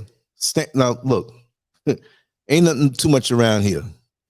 So here it is, 2:08 in the morning, and the silhouette ain't moved for about 2 minutes. I'm sitting here, I'm like, okay. They couldn't see the computer lights. It's sideways. I'm just looking. And then I decided to get up. I said, let me see what the hell going on over here. This time, look, I'm not disclosing my actual location, but people know I'm up in the mountains. You ain't getting around too easy up here that time of night. Right. So I walk slow to the living room, and I guess it saw me, but there's no way it could have saw me because anyway, They start banging on the glass, waving their hands. I went to the other window. I didn't go outside. I went to the other window, and they were out there. As a young lady, about 23, 24 years old. She was very attractive. And I had to rough her up a little bit verbally because I didn't know whether you trying to peek in this house to go call some dudes out the bush. It's like, yo, come on in, let's go take this joint off. So I had to handle her rough. I wanted to talk to her, but I thought it was somebody like, you gonna come there. She was well dressed and everything. Late at night, talking about you need money to go to another part of Ghana because you need to go to your grandmother. Any person that lives here knows that those buses don't go to that other part, to the second largest city in Ghana. You got to go way over to the other side, and you do it like 5, 6 in the morning, not 2:08, and then you're not right. I hear you. Time of night. Who are you? Right. They got your name. These money, please. I have to go to my grandmother. And I was like, yo, don't you know if you come to my house? I had to do it, right? Because if you're trying to house, the message is gonna go out that I'm crazy. Don't you know I shot you? You know you need to just get on up out of here, right? Let me get my thing there. Don't let me. So she started walking away, and I was done with it. Mrs. SCURV came down. She was there with me. She heard the noise and everything. And after the girl left, she said, you know, that's what she said. You know, that wasn't a real person. Because when they walked over by the light and walked past the pole, nothing went past the pole. Okay. Okay. She didn't walk straight behind the pole. You can't see me. Right. I didn't hang around that long. So, man, I'm telling you. So I spoke to some of the natives up here. And I say natives, not like walking around here with spears. I'm just saying people who were born here, you know, who are indigenous here. And they said, no, you don't do that up here late at night. You don't walk out. You might, you know, there's a lot of things going on with the land. You know, there's a lot of entities that don't know that they're transitioned. Exactly. Exactly. And, you don't see the real ones out here hanging out, you know? And I was like, whoa. And it happened to me about 3 weeks before that I was walking. The van took me from in the city. They got vans that run right here, right? So it goes on to another city about 15 miles away. And I forgot I was on the express and they didn't let me off. I was pissed. So I had to take one of the local vans coming back. And when I thought I saw my particular road behind the tinted windows, I was like, here, let me off here, let me off here. I got off, they drove off. It's the same sign, but it was nowhere near. And my whole perception of time, because the other van drove down so fast. So guess what? I had to walk about 15 miles in the mountains in parts where there were no house. It's not like, oh, there's a whole bunch of houses around. I walked through places miles and miles where there was nothing. Nothing but darkness and trees. Never saw darkness. In the real wilderness. But I never saw darkness like that. And then now I'm so high up, it's in the clouds. It's not just fog. This is clouds every night that drop down. Trees met over the road. So I had to really be strong in my mind because I'm like, yo, this is not normal. It wasn't normal for me, but the feeling of being away from so much, there was nothing around there for miles. This little narrow road, I'm walking these 2 big heavy bags of groceries. And there was a dude that walked down because every now and then a car would go by, but they would never pick me up at taxis and stuff because like they're scared, like, am I real? Right. And then they can, I'm different. So I must have looked like an alien to them, like this bald dude, you know, yellow, you know what I mean? Walk around. And like they say, people don't walk that time of night. So what's wrong with this dude? He's got to be, you know, that's everywhere. Right. So they would kind of look at me and keep going. So I saw from the silhouette, I saw a silhouette of a man. There was a car coming down, but it was foggy. I said, there's a dude walking down this road. But I'm like, where's he going? There's nothing around here for a long time. Let me tell you something. That time of night and walking that long road, you best to just stay up in the next town that's got a few people out there in lights and wait till the morning time. I can't revisit that scenario because it's very frightening. And I wasn't thinking about no gold But the animal noises, man, and you know, I don't know if you know it, but we caught a python out in front of the house the other day. So I'm thinking at Oh, wow. nighttime, you got king cobras, you got the python. I found out they're not going to kill you like the king cobra will with their venom. You still don't want to get bit by that, right? So at nighttime, the roads become invisible because it's so dark and there's no traffic as much. Things from inside both sides. I mean, it's wilderness for miles, and I'm hearing Mm-hmm. Yeah, stuff that we ain't used to hearing. Lions and tigers and bears. Oh my! So now I'm walking because see, at certain points, I'm walking up this little paved road, and it wasn't officially paved. No, because if you step off the road, you drop down like about a foot or two because that's where the mountain starts going down, and then you don't know it's in them bushes, and then you hear. I heard things rustling in the bushes next to me. Mm-hmm. So I had to squint my eyes and kind of feel around in the edge of the road so I don't go over the edge. Right. Then my cramped. I had one bar left on my local phone number. My internet module was out, ran out of power, and the battery I brought, I didn't even charge it. So I had one bar. I had one bar of power. Lance, they was with you. You better. I'm hoping you thanking them every day because they was with you, baby. I'm feeling this right now. You halfway, you like almost telling the story, and I can feel it. Yeah, no, seriously. And I am serious. It's like the trees had a presence, and this is where I really learned and embraced that those things are living beings. Because when I looked up at them. And like I said, the moon was bright, but I couldn't see the moon because I was in the clouds and in complete darkness. But the clouds made it even more surreal. Like I didn't know what. I mean, I didn't think Jason or the other one there would come out or whatever. But I was ready to punch something in the face. So I see this dude. I see these headlights coming down, and I see a silhouette of a man. But the car passed by, so I said, "This dude is coming down the opposite way." So he got about maybe 4 feet away from me before I saw him. I was anticipating it, but he was on my side. So I was like, "What's up, man?" I'm like, use a firm voice, like, you're going to get punched in the face if you try to come at me or whatever. He just kept walking. So he walked about maybe 5 or 6 car lengths down the road. Another car or truck was coming up. So I turned around and I saw his silhouette. He was just standing there looking at me. And when the truck went by, it was like, now my thing was like, if you got a knife or something. And then I got up a little more. I'm like, why is that dude standing there? Why is he ain't say nothing? You know, it's weird. It's weird. And the people around here say, do not go out at night. Don't go. It's not like something's going to bother you, like try to stab you or shoot you. It's not like that kind of vibe. Not here. People will help you if something happens, but you might run across somebody. That's what they say. Different people, sensible people. Some superstitious, some sensible. Like they don't, and the sensible ones, they don't want to really talk about it. It's like, well, yeah, come here, man. Let me tell you something. Don't go out at night. You're not always going to see something, but you might see somebody and they're not a real person. Right. And they talk to you. They will have conversation with you and everything. And you turn around when you walk past them, okay, I'll see you, man. You turn around and they're gone. So what was that by my window? How does she know to come this way? I'm not going to give details of how it looks because I'm incognito. I like it here like that. But there's no way. You're going to find you standing there still. And I'm looking. I was like, but see what, it was a woman, so it wasn't like a dude. A dude is a whole different approach. But that's how they're going to send it, so that you are receptible. Yeah. That's how it's going to come to you. They're not coming to you so you're automatically on guard, but you're not automatically in combat mode.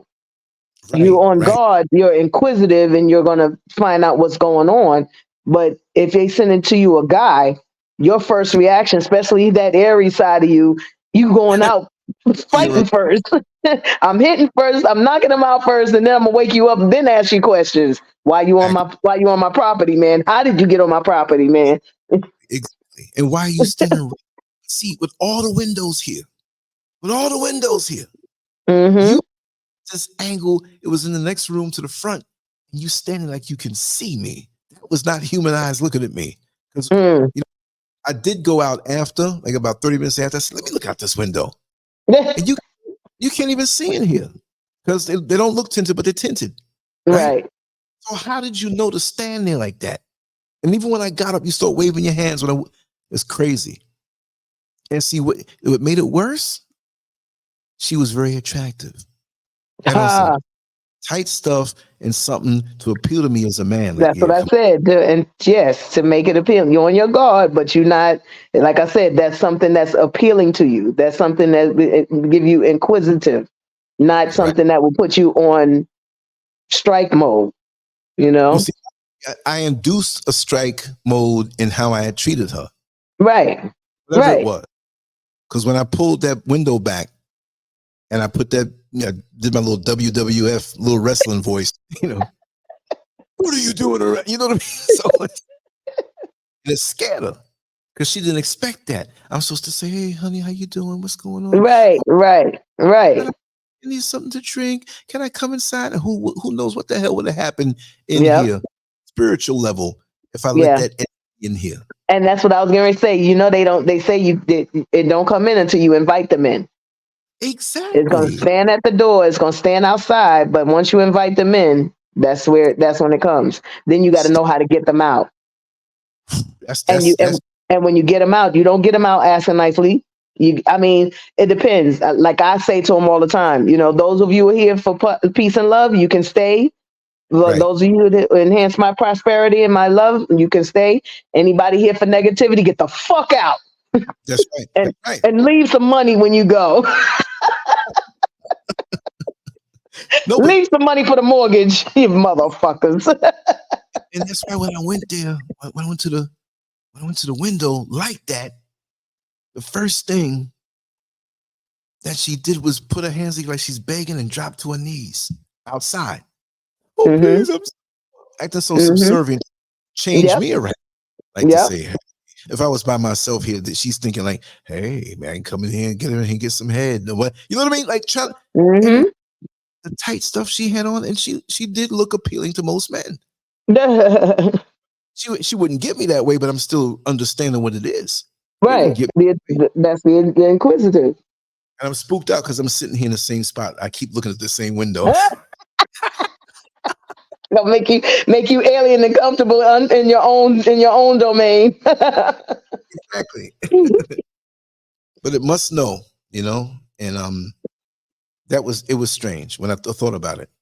I stayed up all night not being scared. I was just like a little shook, like, hey, they coming like that? Because you can't punch no ghost in the face or no spirit, you know what I mean? But you can. You can't physically, but you can spiritually punch them. You better make sure you keep some sea salt in that house. Just throw that shit in the air at them. and burn some incense because they don't like that sweet smelling stuff, but throw some sea salt in that direction, in that window and then in that corner. Line that window with some sea salt and cayenne.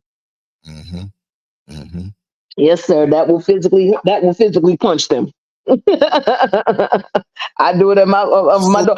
Get away from here. You don't belong from around here now. Get from around here. I'm the only trouble around this motherfucker. I'm the only one around this motherfucker. Like I said, you come up in here, you better leave me some mortgage money and get the fuck out. No, but I'm very territorial anyway, like righteously. Yes. I don't know if I told you when I was 17 years old, this guy had lifted up the screen because in our neighborhood back in 1980, it was like you can just have the screen down, but they didn't realize that my room was in the very front of the house, right? I took it as my room. It was a porch that was done over before my parents bought the house. It was a nice little cool room, and I liked it because my friends could come up to the door, knock on the window, I let them in the room. 2, 3 in the morning, we hanging out watching TV. You know what I mean? And then later on, but I woke up and this dude was standing over me. And we had a block party.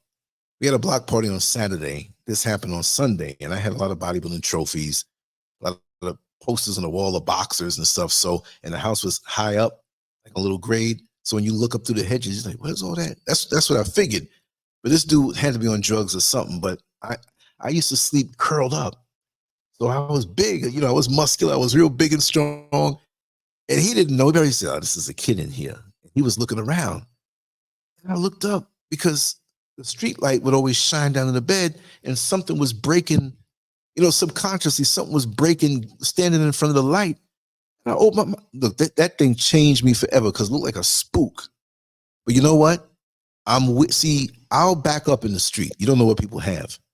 But inside where I live, my dwelling, I jumped up out that bed and I grabbed him like a bear hug and fell all down. I still got the scars on the back of my left hand. I had this metal bookcase and he fell and I was holding him and it dug up the back of my hand and I fell down on the speaker and I got my hands around his waist and started pulling up higher. And then as he would breathe and I breathe, I just tighten up more.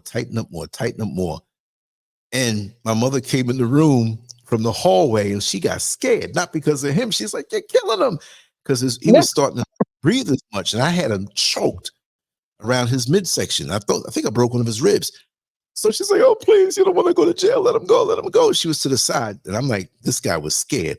So I let him go. And he ran into the hallway. My father grabbed him, thinking it was me because I was screaming. I was cussing him out. I'm going to kill you. See, he was in shock, right? Right. I was manhandling because he was trying to get back out that window. My father was half asleep. And he was like, Lance, you're having a nightmare. But it was the dude. And my mother was standing between me in the hallway because my father would have surely snapped his neck. But he woke up like kind of stupid. He woke up like slow. So my father said, calm down.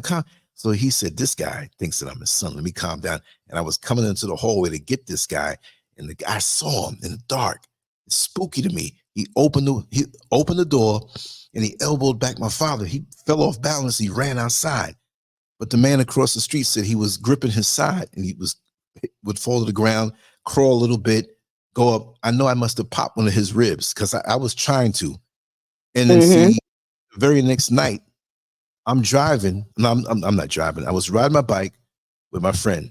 And this guy drove up next to us in this black Ford Falcon. There was a girl in the center. There was a bench seat in the front, an old 1963 Ford Falcon. My father had one a long time ago. So two guys and the girl in the middle.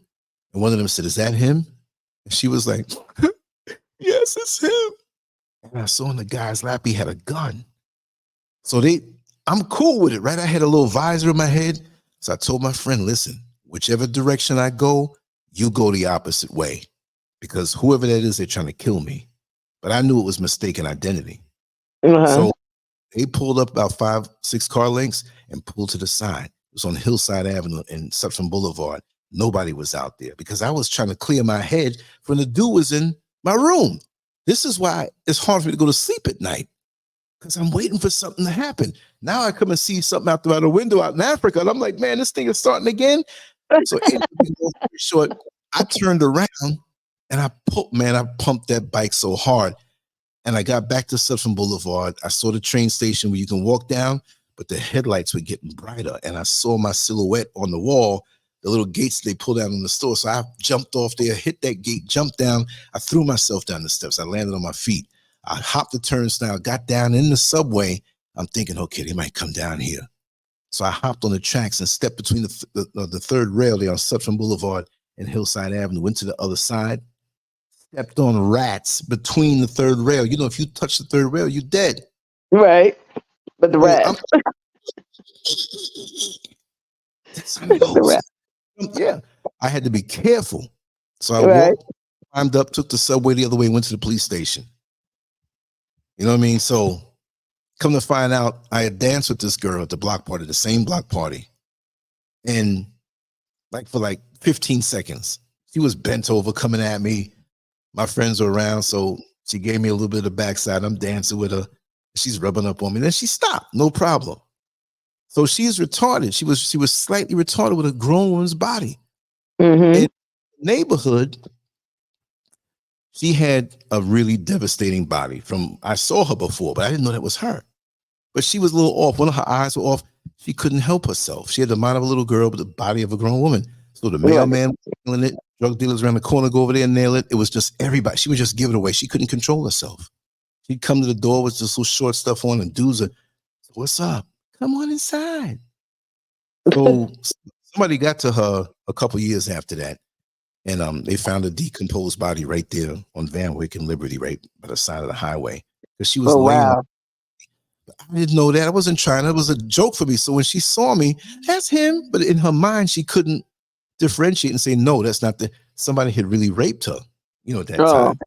And the brothers, they came back. It was kind of like a street thing, right? Because I didn't know. And my friends found out. And they're like, yo, he didn't do that. And they were like, okay. So they apologized to me. And I didn't know where that was coming from. But my head's still messed up from that 2 nights in a row. So I don't feel, not that I don't feel safe, like I'm scared, but I'm always ready. That's why I walk around. I'm not a tough guy like that. I'm a community, like the whatever, but I'm always ready to throw a jam. I'm always ready to fight. And that's not the right state of mind to always be in. So when I was driving the bus, that's why people didn't play with me, because unless I got to know the people, they saw my face. I wasn't even staring them down. I would avoid eye contact. Like, yo, that guy's nothing to play with. Then they found out that I worked in a jail. Yeah, I remember him, but he was a cool ass CO. But if you mess with him, a little bit of PTSD, so I take it out of my creations, talking, writing, everything, because mentally, and that's like other stuff happened to me, right? But that was your release. Yeah, when the cops beat me, living cops, that messed me up again, So I can go deep into that, but on another show, I'll do a little monologue and take people there, really take them there to see what that's like, because it's not. I'm a little paranoid of most people. Yeah. So I really get to know you. PTSD from my mother. You know what I mean? We have, like I said, PTSD does not have to come from being in a war, being in a military war. Your PTSD comes from your upbringing. You know what I mean? You're in a war every day if you've been an abused person, no matter where it comes from. Your parents, your spouse, you could get PTSD from being in an abused situation from your children. You know what I mean? You always think somebody is at you, and you're always on whatever your defense mode, be it to cower and curl up, or to strike and come out. That's a PTSD. That's your defense mode. That's your reaction mechanism from being traumatized. Post-traumatized defense disorder. That's what it is. You know what I mean? So it's a defense. And whatever your defense was to protect yourself, be it, you could even sleep as a defense. You know what I mean?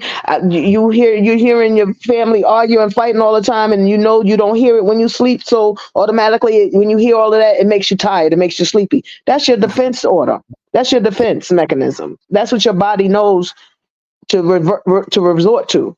So we have those things. You just learn how to what triggers it. You know what I mean, and how to try to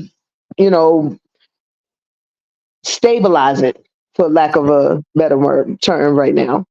So I immerse myself in just this activity like this. You know what I mean? I like this. It just does something for me to go within myself. If I didn't have this, I don't know. I mean, I'm not a violent person, but I'm just saying, if I didn't have this, I would be in a whole complete different state of mind. And I'm cool most of it. The thing is, I don't like to see people get hurt. I don't like to see guys beating up on women. I don't like to see children get abused. I don't like to see anybody try to belittle anybody. I don't like to see that. And then home, wherever I call home, if I see somebody, whatever, and they ain't supposed to be there, that's what kind of triggers me off. Right. And I got to find out what's up. You know what I mean? Like, and don't come in, don't let me find you in here. Because there was a little, I was speaking to the electrician the other day, and he was trying to ignore me for what I was saying. So he was speaking to Mr. SCURV, and he was ignoring me. And I was like, I got pissed. And I told him he had to leave because it was bad. They got a bad habit of doing that down here, a cultural thing. A lot of the men don't want to acknowledge the man as a head of the house with us, so they'll talk to the woman. I'm like, yo, I'm asking you a question. You're ignoring me. And it went on for 3 days. Like, I'm trying to be cool, like whatever. So I was going to get him. It just, no, seriously. I'm like, wait a second. I'm paying you to come in here and do this, and you ignore it. What kind of pissing contest is that? And that goes for other things, but I understand it now, but it's not good. But, like I said, I can get scared like anybody else. You lay in your bed, somebody comes in, you get startled. I'm not Superman. But I get startled and scared for like 10 to 15 seconds. Then I get mad. Now I'm coming at that. Whatever's in my hand, I'm going to get you. You don't have anything in my hand. But you And can then they say 10 realize, to 15 seconds. People don't realize how long 10 to 15 seconds is. Just like you box. When you say 3 minutes in a boxing, that's a long time when you in that interaction. That's a long time. 10 to 15 seconds is a long time. You know what I mean? When you're in certain, so that fear, especially fear, because you're going through, you don't know how much went through your head, how many changes your body went mhm, through in them 10 to 15 seconds until you come into some type of rationality. You know what I right. mean? Whatever your rationality is, strike, get them off you. Oh, it's not. You know, you got to register. And Mhm. 10 to 15 seconds is a lot of time to register, to get yourself back into reality. Did I see the time when the guy tried to lunge at me at the bus? Remember that? Did I see that time? It was right before I left, about a year before I left. I was downtown. I was on the 40, and the 40 at that time parked right at right like where the supervisors were, but you go down in front of the main entrance At there. the door. Hmm. Yeah, I don't think they moved it around. They always move it around, but it was right Yeah, there at it's that point. moved around, but I remember it was parked right at the front door. Yeah, so Hmm. to go inside and take a leak, and I let some of the passengers on, and so this dude came up to me and said, "Open the door for me. I want to get on." But he had bare feet and no shirt. I said, "I can't let you ride like that." So I'm standing there. I said, "Let me stand here a little while longer," because it looked like he was going to push the doors open and go inside and sit down. So I stood there, kind of sideways. So he walked behind me, and I was facing the supervisor's area there. So this guy got behind me. He got behind me like he was goosing my ass. So I turned around, hey, what are you doing? Right? And then he got behind me again. So I stood in front of the door of the bus. So he started walking toward me real close, and I put my hand out straight in front of me. I said, "You need to stay back, man." I didn't know what was up with this dude. Something was wrong with him. Hmm. Then he ran at me like he didn't run yet. He walked fast toward me, and I shoved him back. I said, "I don't care. We're gonna let him just do this to me." So I shoved him back. Then he went back near where the benches are, up against that wall, the glass and everything. He ran full speed, ran at me full speed. So what did I do? When he got close to me, I pushed his head down. I reached over his shoulders. His head was on my stomach, the back of his head, and I lifted him up. His feet got up, and I swung him around and put his butt by the side of the bus and leaned into him. He couldn't breathe. I said, "So either you love oxygen or not. We're gonna find out." And then I still had him in that position, and so I'm not saying I threw him in the sky. I kind of threw him parallel to the ground, and he ended up by the front doors that open up there, the glass doors. And what's his name? Chuck. He was there. He didn't even come out. Didn't even come out. And the security that they had, the little racist security guards, they came by later and they didn't make no report, no nothing. But they wanted me to do something. I covered my backside when I got down, whatever. But I'm like, this, what was he in there? Looking at porn or something? I mean, he had a rap. Yeah. Yep. I covered my No, back. you was handling it, so they didn't have to. They watching it now. If you're struggling, then they might have to, because then that's a thing against them. Y'all watching me get my ass whooped out here, and y'all not coming. But you was whooping his ass Right. after But he charged you, so they're like this. Okay, give him 5 more seconds. There I knew we that. go. I knew that I didn't punch him or anything because I knew that would Hmm. have brought me into the face while I'm working. But he lunged me Right. so I can grab. Right. And so I hurled him off over, and he stunk. And I was stinking for the rest of the night. Lucky that was my last run. Stunk like a funky heroin addict with drugs coming out of the system. Yeah, you'll get that. You know. Yes. Mm-mm. So your guy left, and anybody? Okay, what was I? We're talking about the job. We're supposed to be talking about my love life and lack thereof. Okay, there we go. I'm gonna cry. It's my husband. Okay, my bad. That's Oh, over. trust me, they're gonna be hitting me up in the inbox like, "Yo, we know you got a number." I was like, "Yo, I can't give a number out, but you can give me yours." No, he cannot give my number out. This is where you're supposed to be talking to me right now, as Exactly. to how do I continue to smile as a Black woman? Talk to us. Because I love me. You don't have to. I do. And that's what we do. I think I said this to you before. I wrote a poem. I couldn't have been no more than um, 20. Hmm. I couldn't have been no more than 20. That's 2 years ago. Right. So what I always say is the status of the black woman. You got the white man, you got the black man, you got the white woman, and depending on how you look at it. But you got the, because men run the world. Mhm. But the white man is going to give the black man respect as a man. But that's why I do like this, because the Right. white woman definitely jumps over him from time to time.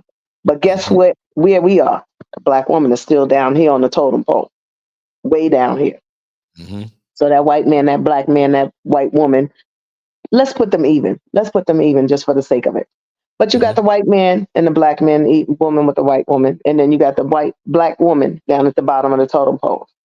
Now, Mhm. when that white man told that black man to jump, he jumped. Mhm.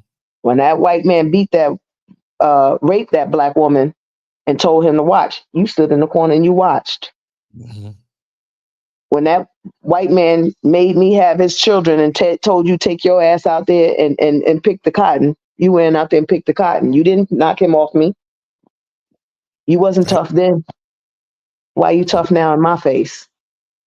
Be Mhm. tough to stand up in front of that white man. Then come be tough to me. But Right. I had to endure what that white woman said to me while she was fucking my black husband. Mhm. I had to endure what you came home and did to me because you was mad that that white man did it to you. I Mhm. had to endure when that white man made you the motherfucker Mhm. because he wanted you to have the children that made the best money for him. And that white man ran everything. I had to endure it all. And then on top of that, I still had to lift you up Wow. and carry you. That's where my strength and my smile came from because I still was able to do it. See the Wow. queen in That's me, baby. wow. You know, because no matter what, we got to make you good, right? We got to make you good. That's why I wear this baby. I am. I am she. She is me. I am she. She is me. When they say we not a god, baby, who created? Who created? Who made it? Who did it? I birth. You can't tell me I'm not a goddess. I create. That's right. When you go down, I lift you up. But that's why we're a team. And Mhm. again, Keto. nothing, nothing. Hi. Okay, that's what it is. I got to press the play. Say hi, Keto. Greetings. How are Yes, you? darling. There it is, sister. I got to push play. That's why I got to hear you. But Lance, I'm still not feeling this fact that I got to look at your screenshot and not see you. Can y'all see him? I can't see him. No, I don't have the Mm, camera set up. This is like a quick thing, you know. whatever. But anyway, hi, Keto. Hi, how are you? I am beautiful as you are, darling. I'm beautiful as you are. I can see that. I can see you are too. Absolutely. I'm a scary right now. I'll be back. I'm running to the restroom. Keep talking, y'all. Okay. But anyway, so he says how we as black women continue to smile through Yeah, all the stuff that we've had to do. And like I said, no matter what, we've had to endure it all, no matter what, absolutely. and being like they say, shit falls faster than you can push it up. And all the shit dropped down on us because we were the bottom and we walking in it and wading in it and coughing it out the way to make the pay for our king.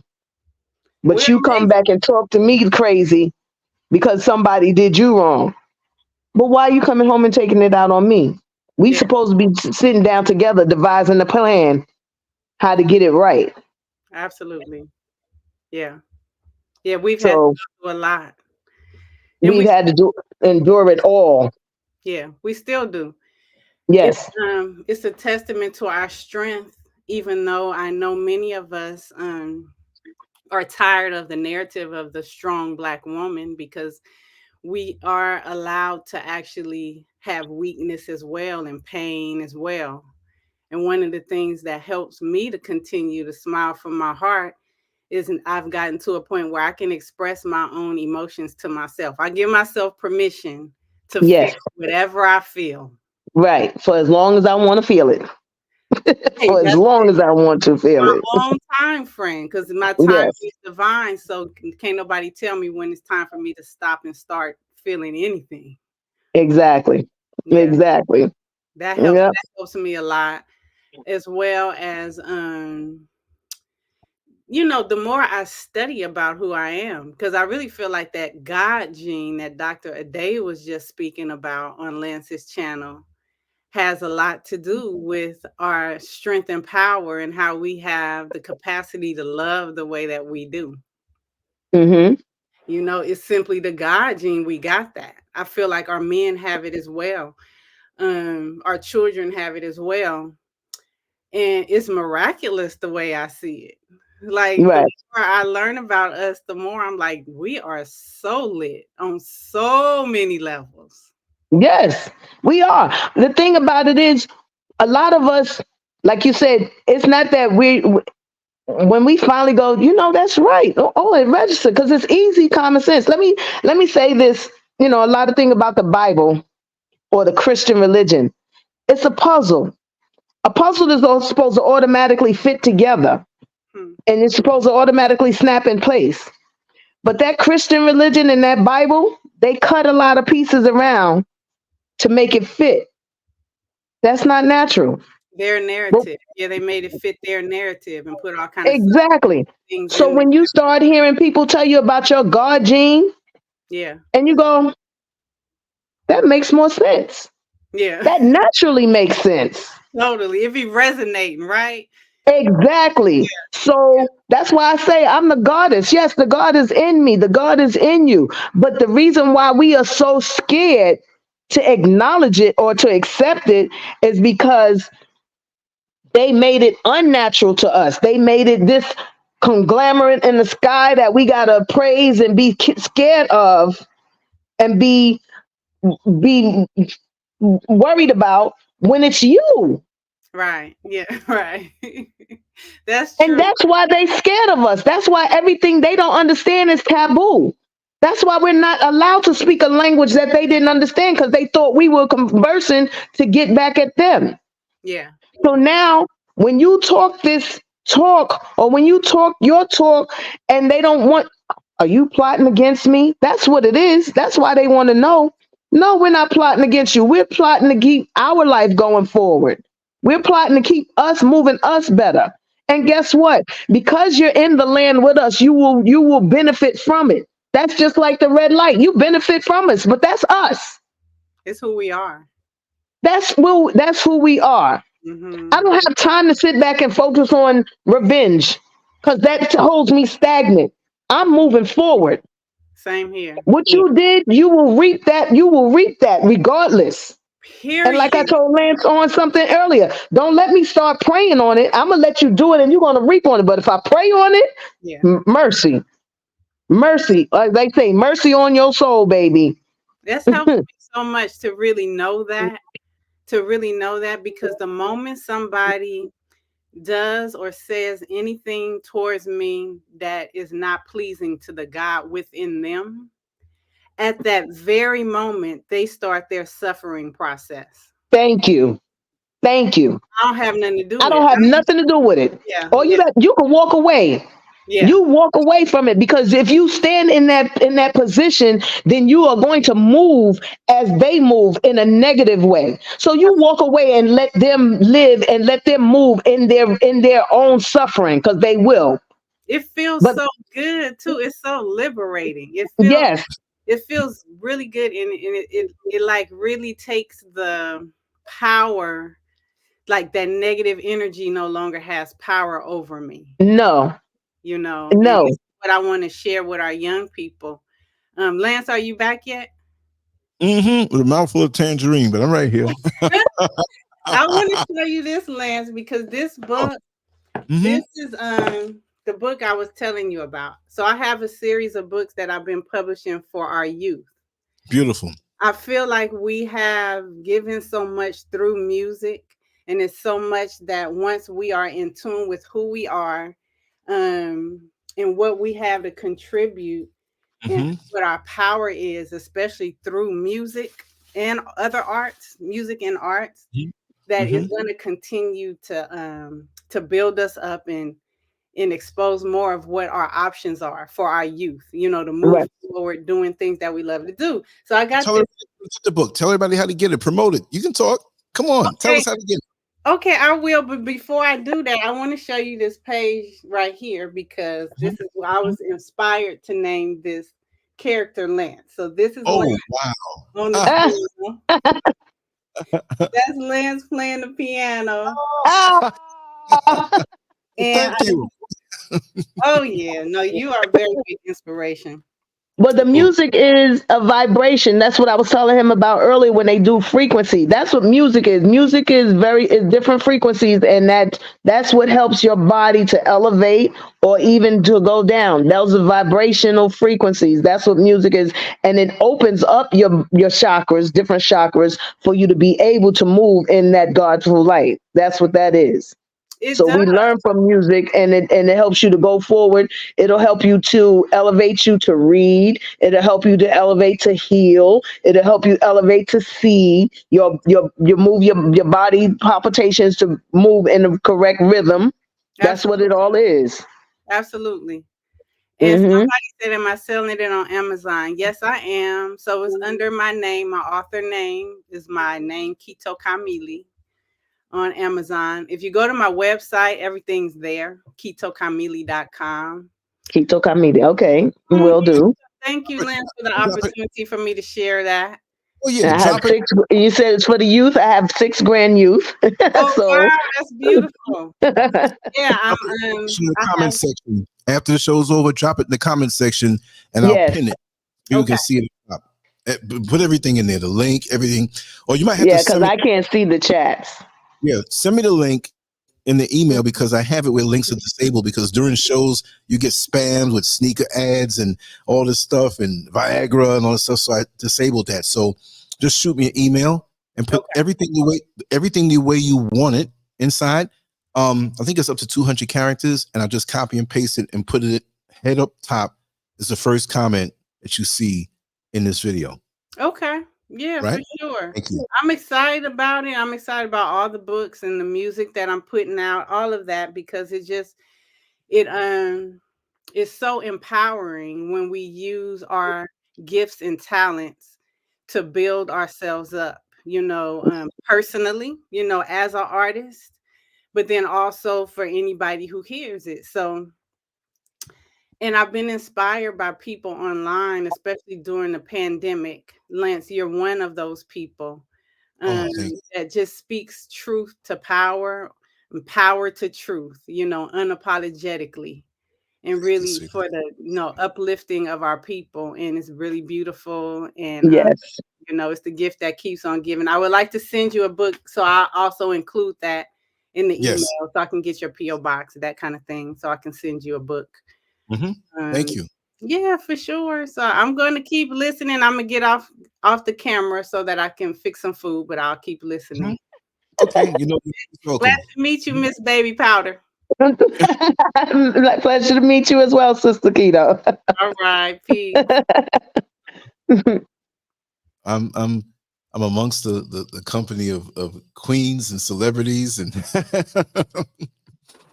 Mm, You're amongst the company of queens, definitely. We are all queens, goddesses, yes. That's why I mean, don't take it offensive, sir, but you in the motherland where they understand that the queens are the mothers, and that's why they address her first. So you have to know your place. You too Americanized, where they said the man run the household. No, y'all pay, and y'all the protection, but we are it.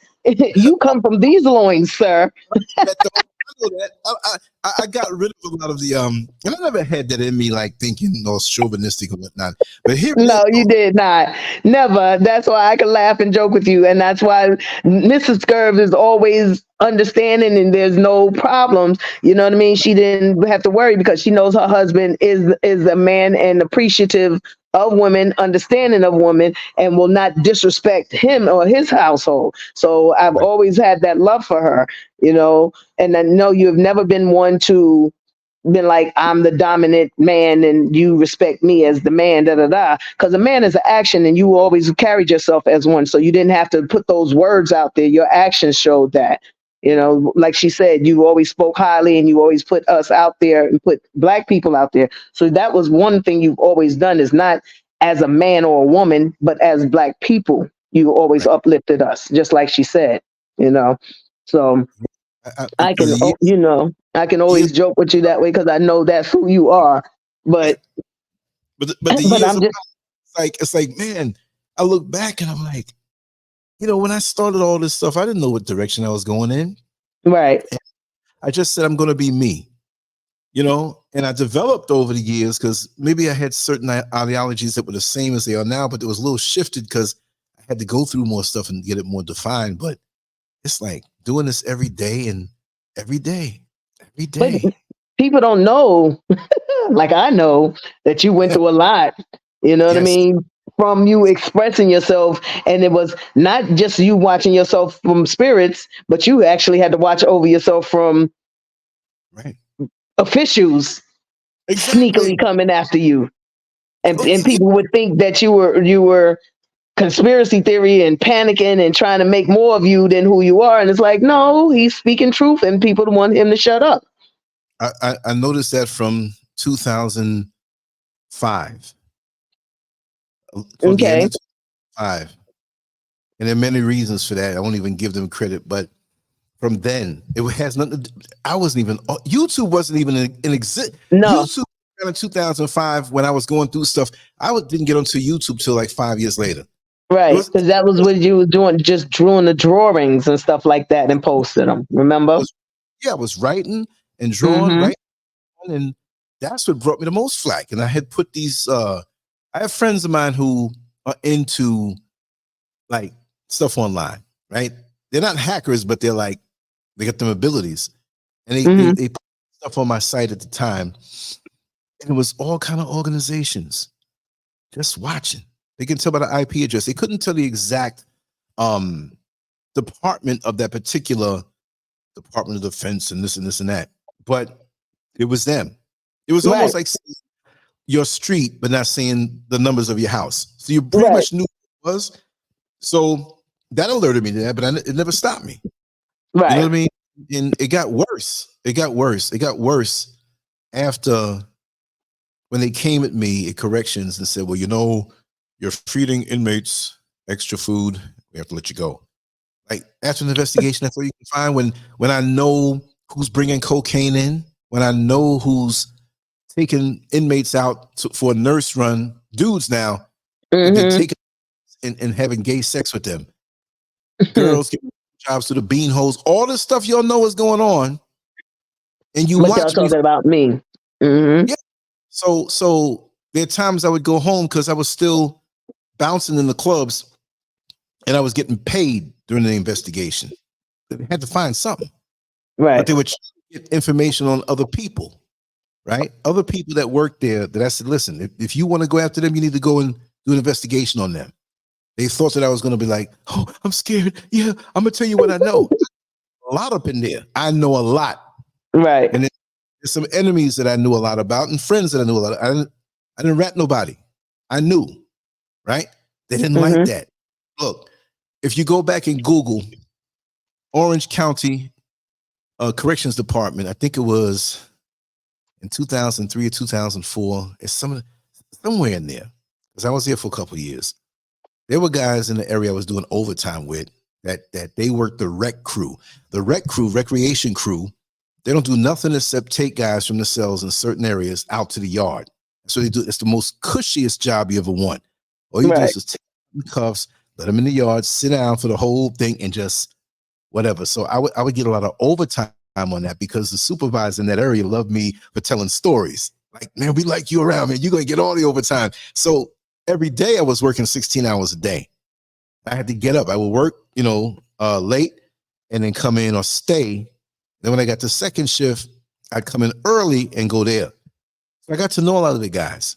And one guy was there for so many years, about to retire, white man. Wouldn't you know they busted him for, the FBI was in there watching everybody. And they busted him. And his wife was a sergeant with OPD. But the investigation, so the FBI was all up in my backside, not looking at me, but because they had to look at me because I was working in the area. But with they your connection. Yeah. Right, but they never came at me. They got 3 officers out of there like that and put them in jail. Right. So you mean to tell me the next couple of months it's going to be something just inside the facility? You're going to come at me when FBI didn't check everything out about me? And then this to show you this was before me I was already on the internet, but they knew I was clean. They did that. And now, I'm working at the club. I was still coasting before I found other stuff to do. And I came and sort of, I worked some other security jobs and I came and drove for the bus company. Right. So I'm coming home. This was on some old movie type stuff. I used to live right there on Texas Avenue above Americana. There was an apartment there. And I would come home late at night and hit late at night. I park my car. I'm putting the key in the door. There were dudes, no lie. See, I don't talk about this stuff that much. They were over there taking pictures of me. And it was cameras. And I got a dude who had a connection with them dudes. And it was law enforcement. And it was, what is it called? MBI, Metropolitan Bureau of Investigations. I don't care. I'm telling you, I'm in Africa now. This will all be in the book. So this was a collection of maybe like 8 or 9, I think it's 12 now, different counties, all their law enforcement, and they wanted to investigate me to see if I had any connection with the Black Panthers, Nation of Islam, 12 tribes, his Hebrew Israelites, 5%ers. I'm from New York, man. I know people in all them groups growing up. What do you want me to do? Because I wrote about that stuff and I was in the jail and nobody gave me no problems. I'd sit and talk with the dudes I hate to say inmates, I'd sit in there and talk with them and just talk with them and they loved me and everything. And I'm not saying they love me, but I'm just saying they gave me respect. Like, yo, we ain't gonna do it until tomorrow when we know you're off. I'm like, okay, cool, no problem. So I come to find out that there are a lot of agencies just from the way I talked online. And so this is why I opened up more online to show that I'm human. So if something happened to me, I'm not, but I'm going to express myself. This is why I carry myself when I came into that job driving the bus, because there was funny stuff going on there too. Cars, they pull up next to me taking pictures. It was always that way. Yeah. Always. And I can go deeper in that, but people can say, oh, you're lying. You just want to make it seem. No, it was not. That's the way it was. I won't even give up no names, people who told me stuff, but let me know certain things. And even coming up, funny stuff has been happening. So, But you didn't help yourself when you had that big old SCURV on the back of your window of your car. They knew what car to go to after, sir. I had the big logo, right? Okay. They knew that. They knew what it was like. Yeah, this is his car right here. Just, a little bit more in the gas tank. You know what I mean? I was breaking with it. But see, it was Mr. SCURV driving that one more. I would get all the time in the parking lot. I would get it every now and then, like, okay, you home? Because I said, okay, you drive the better car, and I'll take the old one. And the old one went from the house to the base, to the yard. So that was more of a distraction, because people would pull up on her too, looking at her like, who is that's not SCURV in there. Right. Meanwhile, I the company in my little Toyota I had, the old one. It didn't have no markings on it. Did for a while. I took it off. Yeah. Like, how you gonna hide yourself? You going down this dark street and wondering why the people are following you. You got your name on the back of the car. They can't lose you. There's some folks who try to follow. There were some folks who were parked down the block and facing my way. Find dead squirrels, dead cats, dead birds on the lawn. Yeah, all that stuff. Then you made your house noticeable by the side, the marquee on it. Yeah, that one right there with the butterfly. butterfly. Bigger. Yeah. Everybody used to, it was crazy, right? Because there would be people on the bus that didn't know me. Uh-huh. They came from a different part of town. They'd be on the bus like, yo, come on over. And they'd be on speakerphone talking to somebody who was going over in my neighborhood. Uh-huh. Go down Silver Star, come up Hiawassee, turn left, whatever. When you see that house with the butterfly, make another left. I'm like, yo, they talking about my house, but they didn't know it was my Right. house. Your house was getting the landmark. It became a landmark. Yeah. So I know they messed up now because before we sold it, we painted it all over again, Yes, because even when I do the bus now, I'll be like, now I don't even remember which one it was. Was it that one? No, it's the next street. Okay, never mind. He ain't there no more. Never mind. Anyway, you know what I mean? It's crazy. Yeah, but Yeah. I've been through a lot, and it's even more. That's only 1/10 of the way in. It's even So more. back to the line, the thing. It's one question I want to ask. Do you have enough people on your audience to ask a question? How many people Sure. you got online right now? Well, I see 36, and there's a bunch of them in the chat room. It's 36 was in chat room. Okay. Give me your opinion on this war. Yeah. Israel against the Palestinians. People, do y'all really know? How many people are being supportive of Israel?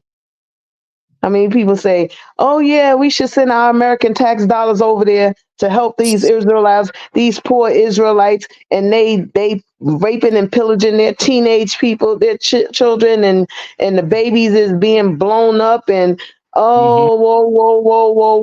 Now, don't ever get it twisted.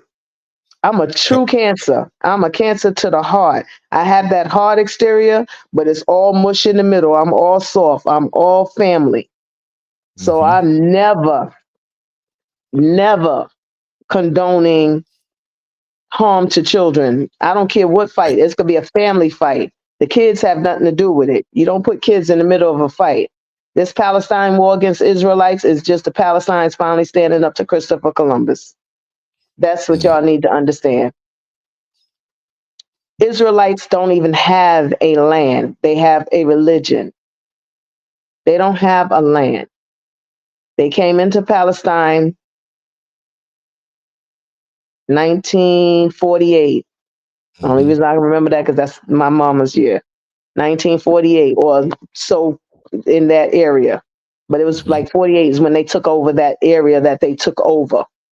They came into those people's land. Christopher Columbus came into America and said, oh, this is nice. I like it here. Yo, you got, they put the chairs up, they put their feet up like this and was like, yo, oh yeah, this is, and then the Israelites the Palestinians were so, yeah, come on, let us fix you a plate. You're going to be here for a while. Come visit. They start talking. Next thing they know, some Israelites took over their house, honey. They took over their house and told them Palestinians, you go live on slave lane, because they do have a street there. Black people living on slave lane. And that's how they know when you live on the poor street and in the poor area. That's where you come from. Slave lane. In my house, in my neighborhood, you can renamed my, do not fund them either. Right. It's not our fight. Exactly. Because them Israelites went into that Palestinian people and took over their lane and took over their house and dictated to them what to do in their house. Just like the Vietnam War, just like Desert Storm, just like we have been in everybody's war when it's none of our business. Now, I never wanted to publicize this guy, but this guy called Mike Gallagher. He has a radio show. And if any of you listen to his radio show, I wanted to call so bad but I didn't want to give him the publicity because, like they said, there's no such thing as bad publicity. But I will do it on the LANCESCURV show today, baby. He is such a Christian. He has raised all of this money to send over to the Israelites to play because the Palestinians is raping and beating these teenagers thing and all the rest of this. You motherfucking Christians is still holding our black children as gator meat, gator bait in Florida. It wasn't nothing wrong then, right? You Bible thumping ass motherfuckers thought it was good when we don't listen to Massa to beat us. But now it's wrong because the Palestinians is finally standing up to the Israelites after 70 plus years. It don't matter how long it takes a person to stand up to somebody that's abusing them. It's not right to take the abuse, period. If it took them 75 years to stand up and get up off their knees and fight back, so what? It's finally them fighting back, but it ain't got nothing to do with us.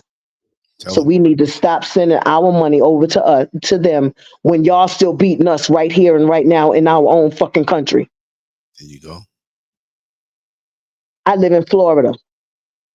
And this is what made me want to call Mike Gallagher on his show.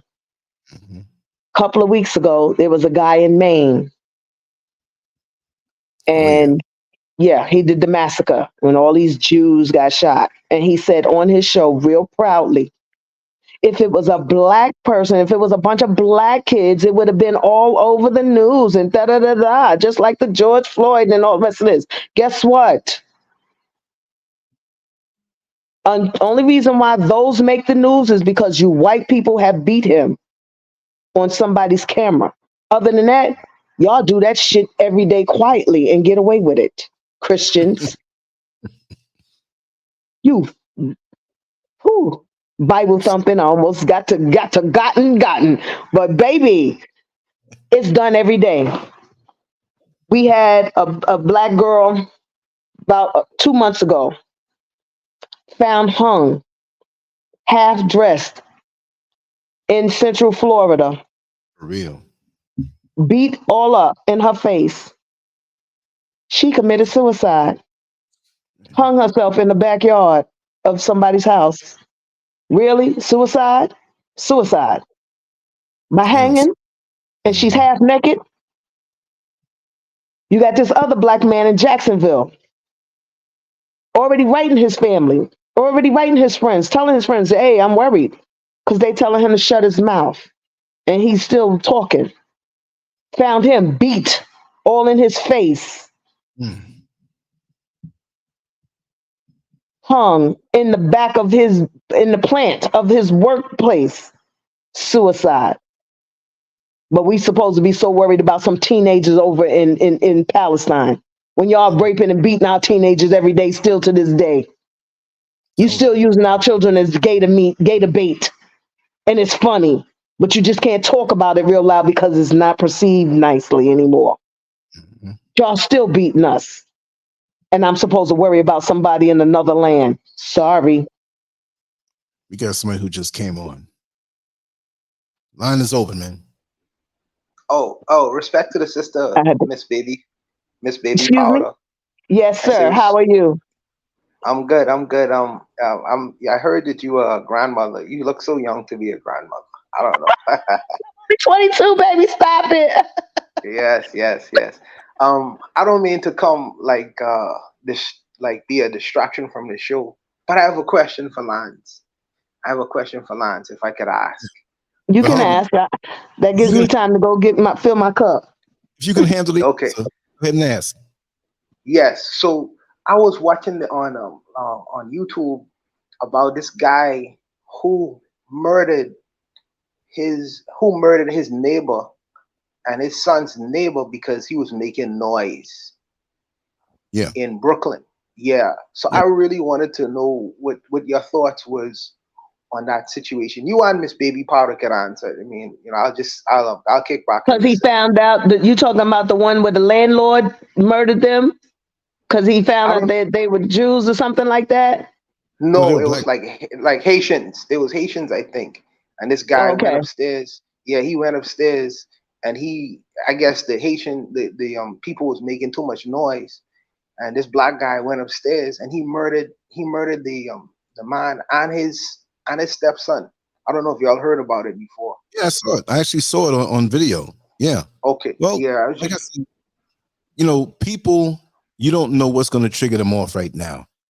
This is 2023, and this is not the 2023 us as people who have lived a couple decades. I'm not saying if you're 20 years old, it don't count, but you haven't, right. You haven't seen, I'm not saying you, brother, but I'm just saying if you're 20 years old, you have not seen the passage of time like somebody older. Now, I'm not saying the old thing or the age thing to say I'm better, I know more, but I'm not making an excuse for that, man. I'm just saying for everybody who has lived to a certain point and been through a lot of damage, that you can get triggered. That's no excuse. That's unacceptable what he did.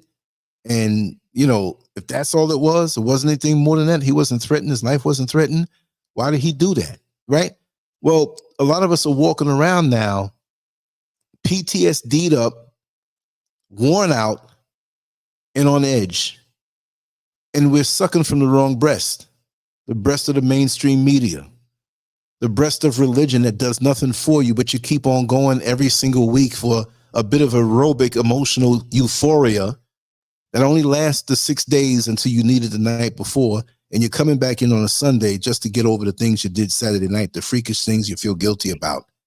So we're being drained emotionally, drained spiritually, mentally drained, money's diminished, working 2 and 3 jobs twice, 3 times as hard for little or nothing, and life has become hopeless. So now every little thing that somebody does is amplified because we don't have the spiritual depth. We don't have the mentality to understand that this is what we're going through now. And for some of us, and like you say, well, maybe he's not going through anything like that. He's not, it doesn't matter. It's the perception. Perception is reality.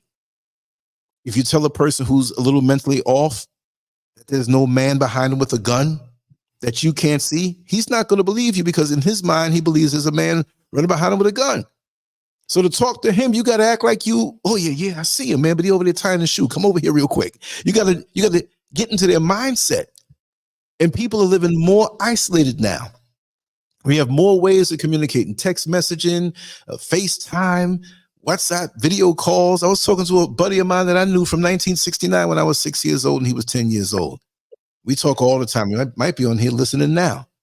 But so many of us are drained completely, believing in this system, living this life, getting everything fed to us, and we're believing it, and we're drained. There's nothing left. So every little thing is going to trick us off. Exactly.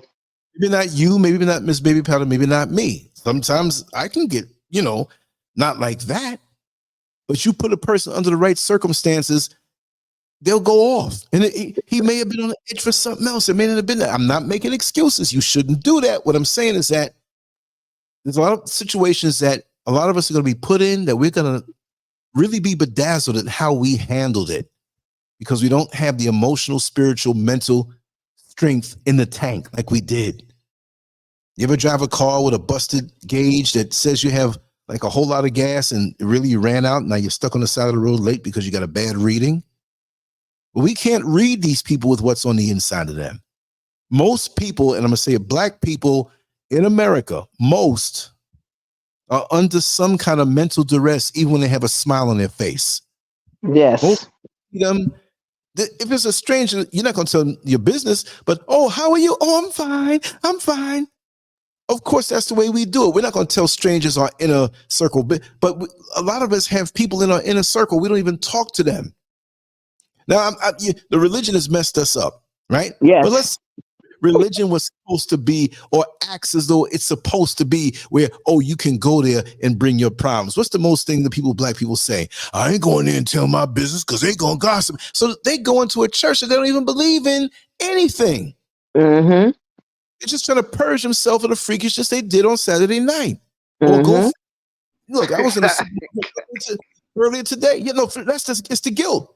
And they can work that off, and now we're gonna start back to freakishness Monday, and it's gonna peak on Saturday night, right before you feel so Mr. Lance, I have a question. So if do you think if his neighbors was white folks, like white folks, do you think that the results would have been the same?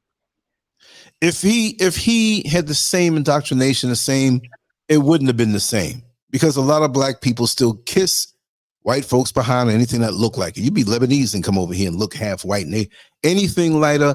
Black folks got this disease, man. That's the way they are. White is right.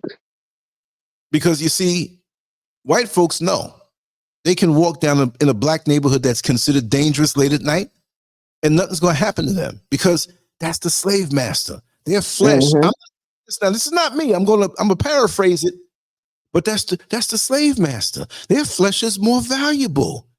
You ever see a black man treat a black woman so bad, and the next little white woman come around and you hold the door for and wiping her feet and kissing her behind? Yes, it's crazy. It's crazy. Yes. Talk about. You know, I mean, and they'll have their black woman, but any white woman come around and they like they single. I mean, and they'll do things to the dang old white woman in the bed they won't do to their sister. I know dudes that got with white women and did things to the point where, let's put it this way, she didn't have to buy as much toilet paper for that month. I mean, all right. Okay, can I clock out now?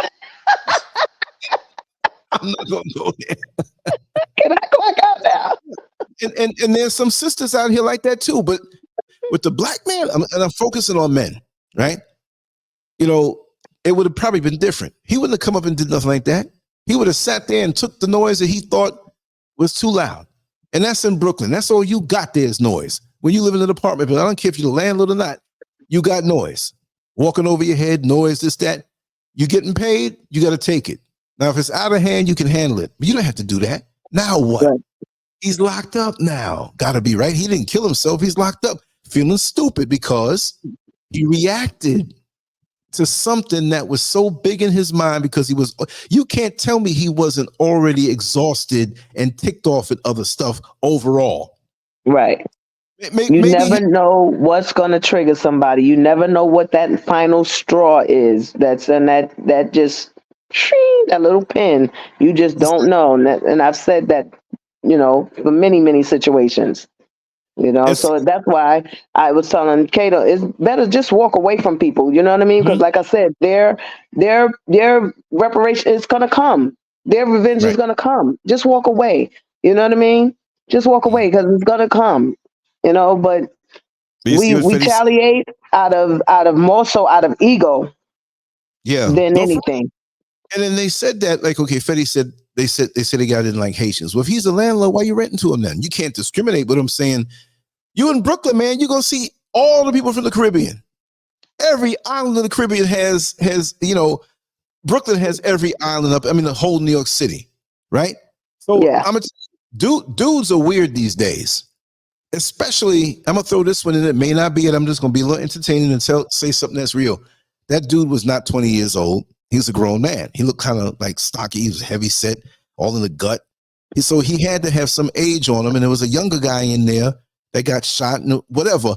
But these dudes, they're so caught up. Let me tell you something. A lot of black men now these days got sexual hang-ups. And maybe he saw the younger dude on the side of the house peeing, and he mad at him because he got a bigger dick than him. Dude, mad at stuff like that. Yeah. But you got to understand, Lance, when the last time you talked to somebody from Brooklyn? Oh, I'm always, I know a lot of people. Brooklyn is so whitewashed now. I know. Yeah. Brooklyn, Harlem, baby. I went to Brooklyn. I went to New York about 3, 4, 7 years ago. Mm-hmm. Baby, walked around in Brooklyn. I was like, for real? It looked like all of Brooklyn looked like what's the part Gotti and I'm from? They always white. No, they wasn't Italian. So I'm talking about in the projects, a lot of white people in Brooklyn. Yeah. You know what I mean? Things are tough now. And the is that were there, like they had the movie called Across 110th Street. And we knew up in Harlem, like 110th Street began where the black people lived. Central Right. Park, 10th Street. Central Park ended on 110th Street. Right. Drivers did not want to drop you off. They weren't going to Nope. pick you black. If you were white, they didn't want to go to the drop off. They had to drop you. If you wanted to go to Harlem and you were white way back in the day, you better get dropped off on 110th Street. That's it. So even though the movie was about something else, that way was something that spoke on something that many people don't know. Now there's no more 100 across 110th Street. White folks go up there freely. And it's driving everything up because what are they going to do? Not go up there? That's just a quick train ride, convenient for them. They're going into Brooklyn. You see what I mean? Going down Flatbush Avenue, all these areas, whatnot. And guess what? They're pushing folks up. Higher taxes, they're making the condos. I checked the apartment that I was born into, right? When I was a child. And now they renovated it. Because I remember that apartment, right? Man, you can't pay, I forgot how much, thousands and thousands, a month just to live there. Yep. And I believe it. So folks are under pressure. And again, I'm not making no excuse for that guy, but we don't know his hangups. These men these days, these brothers these days are so, and we're pressured because we know, and I'm not making excuses for people not being successful according to the worldly terms, but it's very hard right now. And I just finished somebody that while I've never been a person to like, I have to have the latest fashion. I've had luxury cars. My father gave me an old Mercedes Benz I was so proud to drive around. I had trucks, I had cars, I had luxury, I had standard vans. I've had pickup trucks, you name it. Vehicles always came good to me, but I was never caught up in that, right? I was never caught up in having to be, right now for me, and that's what I say, there's not that, it was never that kind of stress, but there's really not no kind of stress now. I throw on my Crocs, my little t-shirt, whatever. Just like Rick James used to say, remember, I'm not saying it's egotistical, right? But Rick James said, I'm Rick James, bitch, right? So right now, I don't have to have no jewelry. I'm throwing I've been wearing t-shirts damn ever since I came. I got little African clothes stuff, but I'll say it this way. I'm LANCESCURV, bitch. Meaning that, not some big dude, but creatively, my id is in the creative thing, writing, drawing. I can immerse myself in this all the time. Right?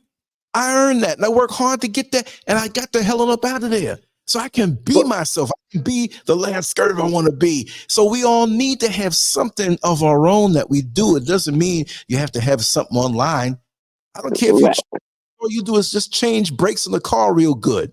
Or you do this good. Or you're into this. Be into something. What happened to black men that had hobbies? My hobby is my life. I love it. I do other things. But there's no ego here with me. There's no pressure. Oh, I got to get that shirt. That's the new style. Oh, I got to get those shoes and whatever. I gave away 85% of my clothes before I even came out here.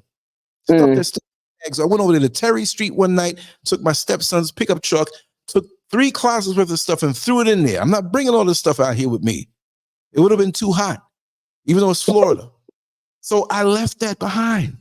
I stripped myself of many things that many people didn't know. Nothing bad, but I'm free. So when I get up, all I can do is shower, shave a little bit, throw on a t-shirt and walk. Nobody knows me. Hey, brother, how you doing? Hey, brother. I'm humble like that. You understand? So, Mr. Lance. Yes. Mr. Lance, you talk about the pressure of living in the city, right? I'm thinking to myself, why not get out of the city? Go to Orlando, Florida. Orlando, Florida is beautiful. Why would you stay in the state? Why would you stay in the state that's the most expensive state in the United States of America? Of course, you're going to be pressured and stressed. Where you think Orlando, Florida? Wait. Where you think Orlando, Florida is beautiful from, hon? Where you get that image from? I just come from Orlando, Florida on vacation. Orlando is beautiful. That's where it was. You know what the slogan is? You know what the slogan is here? Come on vacation, leave on probation, baby. That's TV that told you Orlando, Florida is beautiful. Don't get down in here in what I call the gumbo. You know what gumbo is, right? Where they put everything in it. Mm-hmm. Yeah, I know what gumbo is. Yeah. Okay. I used to drive a bus through there so many years and and work with the inmates there. Like I said, and I always say this before, that doing it like that when you go on vacation, not knocking you. I mean, you That's your feeling, but I'm gonna tell you why. I'm not saying you're wrong, but just check it out. You put your hand on the hot stove real quick. You say, oh, I felt the heat. Put your hand on the hot stove and keep it there. You're gonna burn. You're gonna burn, see? honey. So you went to the parts. It was a tourist thing, and you went to Universal, Disney. If you did, I don't know if you had family down there with that, but go on there and see what's going on down there. The crime, it's off the chain. The folks are off the chain. A lot 20 of pressure. years, baby. 20 years, July 2nd, baby. Orlando, Florida. Miami is beautiful to me, but that's because I don't live there. And I can understand the mentality better than I can understand the mentality here in Orlando, Florida. I went to Arizona for a week for a family reunion. Beautiful. But I got to come across a couple of people that, not for nothing, y'all got a little familiar with me and you never saw me before a day in your life. Don't play with me like that. They real up close and personal in your face. You don't know me. Don't play with me like that. You know what I mean? It's all beautiful on TV until you sit in the gumbo, honey, and feel how thick the stuff is. Yeah. So my brothers and sisters, my good brothers and sisters, are you all telling me the cost of living in Orlando, Florida is the same as it is in New York City? Yes, honey. I mean, really? Yes. Yes. Okay. Not only, and it is not like you're saying that per comparison, because Orlando, Florida does not play you like New York City, but Orlando, Florida has 1-bedroom apartments for $1,250. Yes.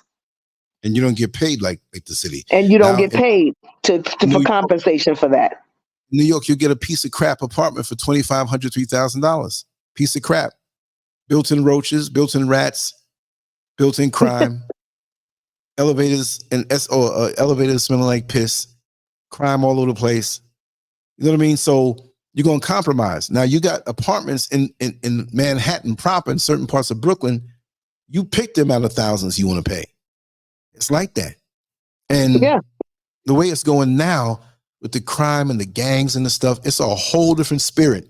I don't know how that New York that I grew up in was very dangerous, but I was blessed because I have street smarts and know how to get around and had some close calls, but I could not do what I did back today the way I did back then, because I used to hop on the train 11 o'clock at night and hang out in the city by myself sometime, 2, 3, 4 in the morning at 14, 15 years old.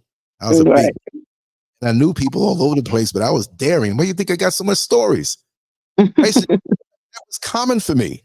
I went to the High School of Art and Design on 57th Street and 2nd Avenue. After school, we were right in Manhattan. My father had a business that took us all over, so from young, I knew the streets. And I felt comfortable around them places because I knew people, different job sites that he would have. I get to know some of the kids here and there. So wherever I was in the city, I was always near a place where I can run if I got in trouble, which I never got in trouble, but there's that confidence, So and it was dangerous back then, but there was more of a morale and code amongst the people who did certain things you don't do. Now you can get gang initiations, and this is anywhere in the country where they say, listen, you want to be part of this gang? Find you an old lady, offer to help with her bags, and blow her head off. You know what I mean? Like, that's what they do. Yeah. And it's ruthless now. They would look at me as an outsider. They might hear my voice and my accent and say, okay, he's old school. And they really wouldn't mess with you. But who knows if they're going to do something on an initiation tip or just some old foolishness. They want to rob you for $5 and kill you. You know what I mean? And as far as the rents and stuff go, I have new apartment buildings going up around me every day. 2 or 3 bedroom apartments.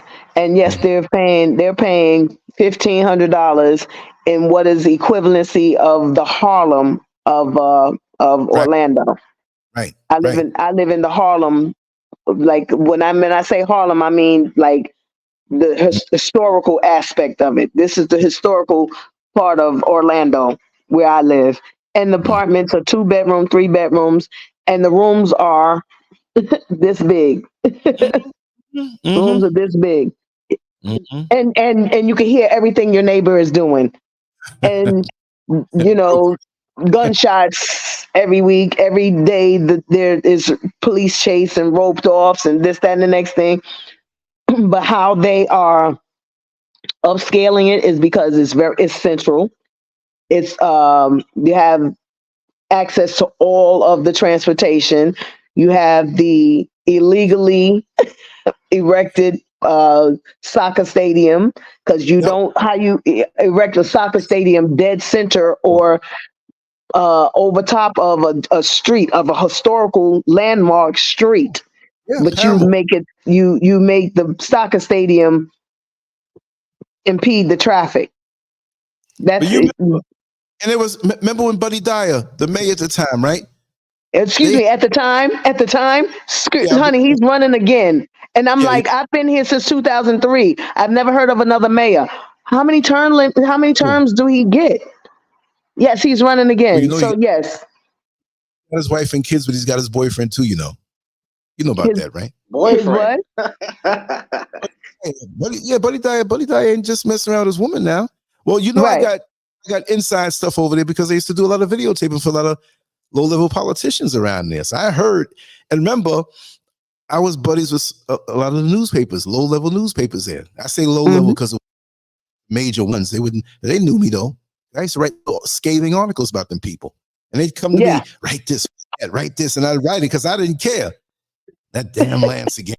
They'd see me show up. I would go to little meetings, community meetings all the time, and they'd bring me over there, and they knew me. Hmm. So I never get a breakout in Orlando. So But Miss Baby Powder, you're a former New Yorker too, who went to I'm a move to former New Florida. Yorker. Yes, I am. Okay, so do you wait. regret going to Look, Florida, or you're not former New Yorker. You still a New Yorker. Blood in, still a blood New out. Yorker? I'm a still New Yorker, but I've been here 20 years, and just look. They tried to get me, like, my grandbabies. I'm in Chicago. I'm like, I'm a Floridian now.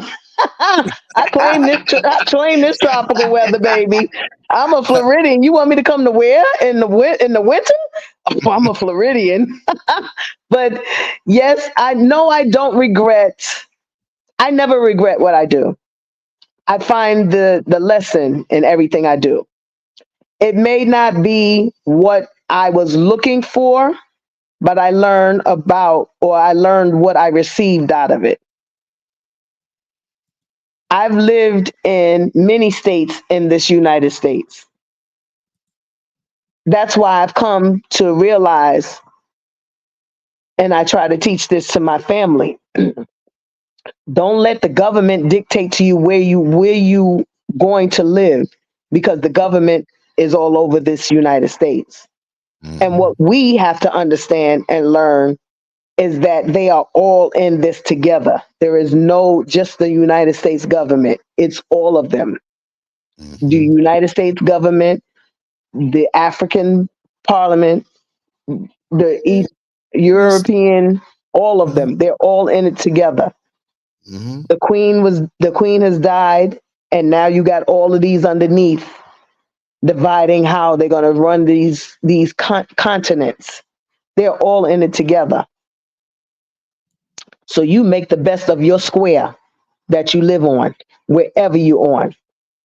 Oh, definitely. Yeah. So no, I don't regret living in Orlando, because I grew up in New York as a New Yorker, and I didn't want to raise my children. I would have raised my children there,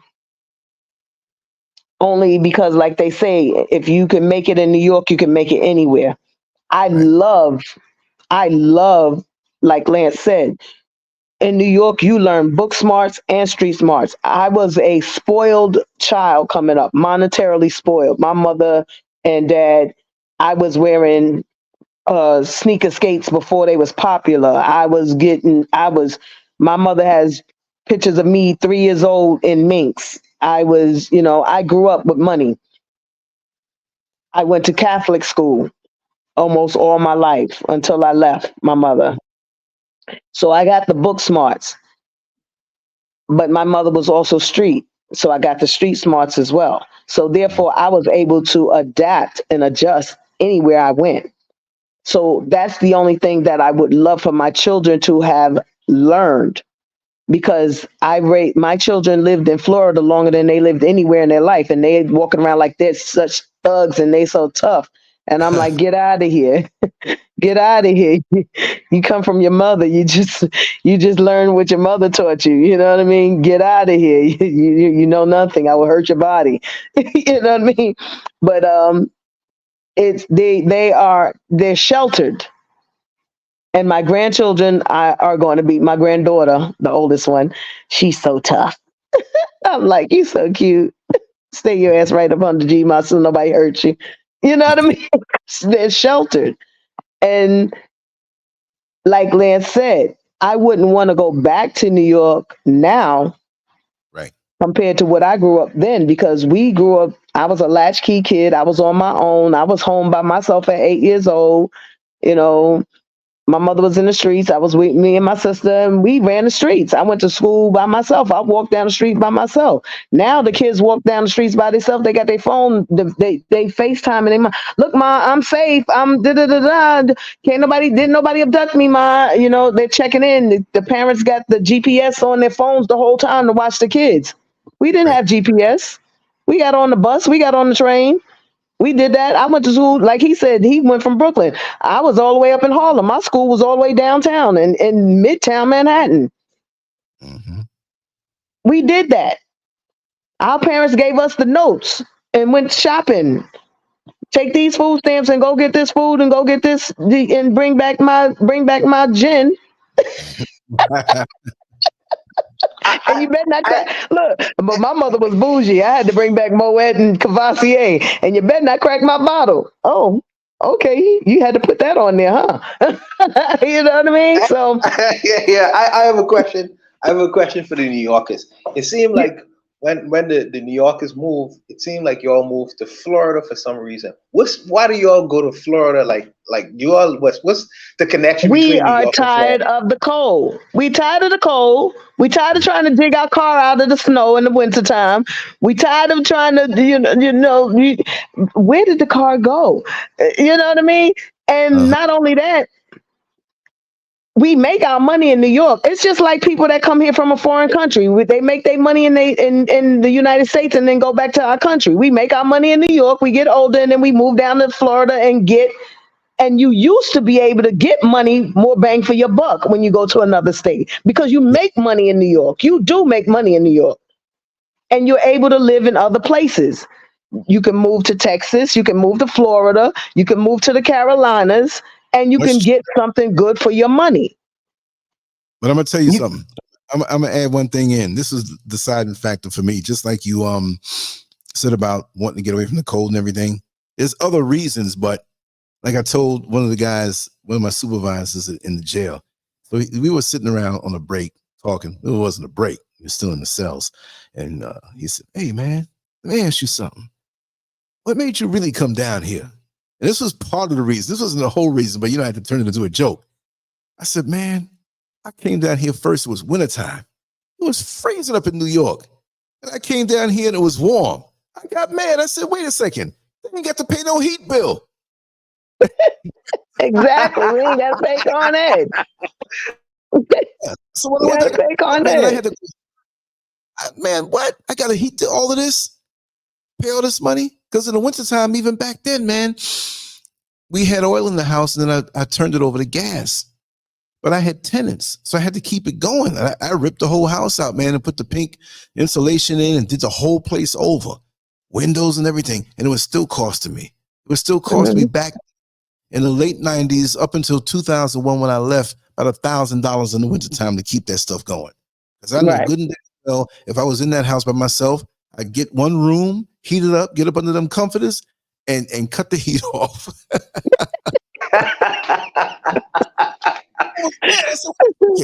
These houses are cheaper.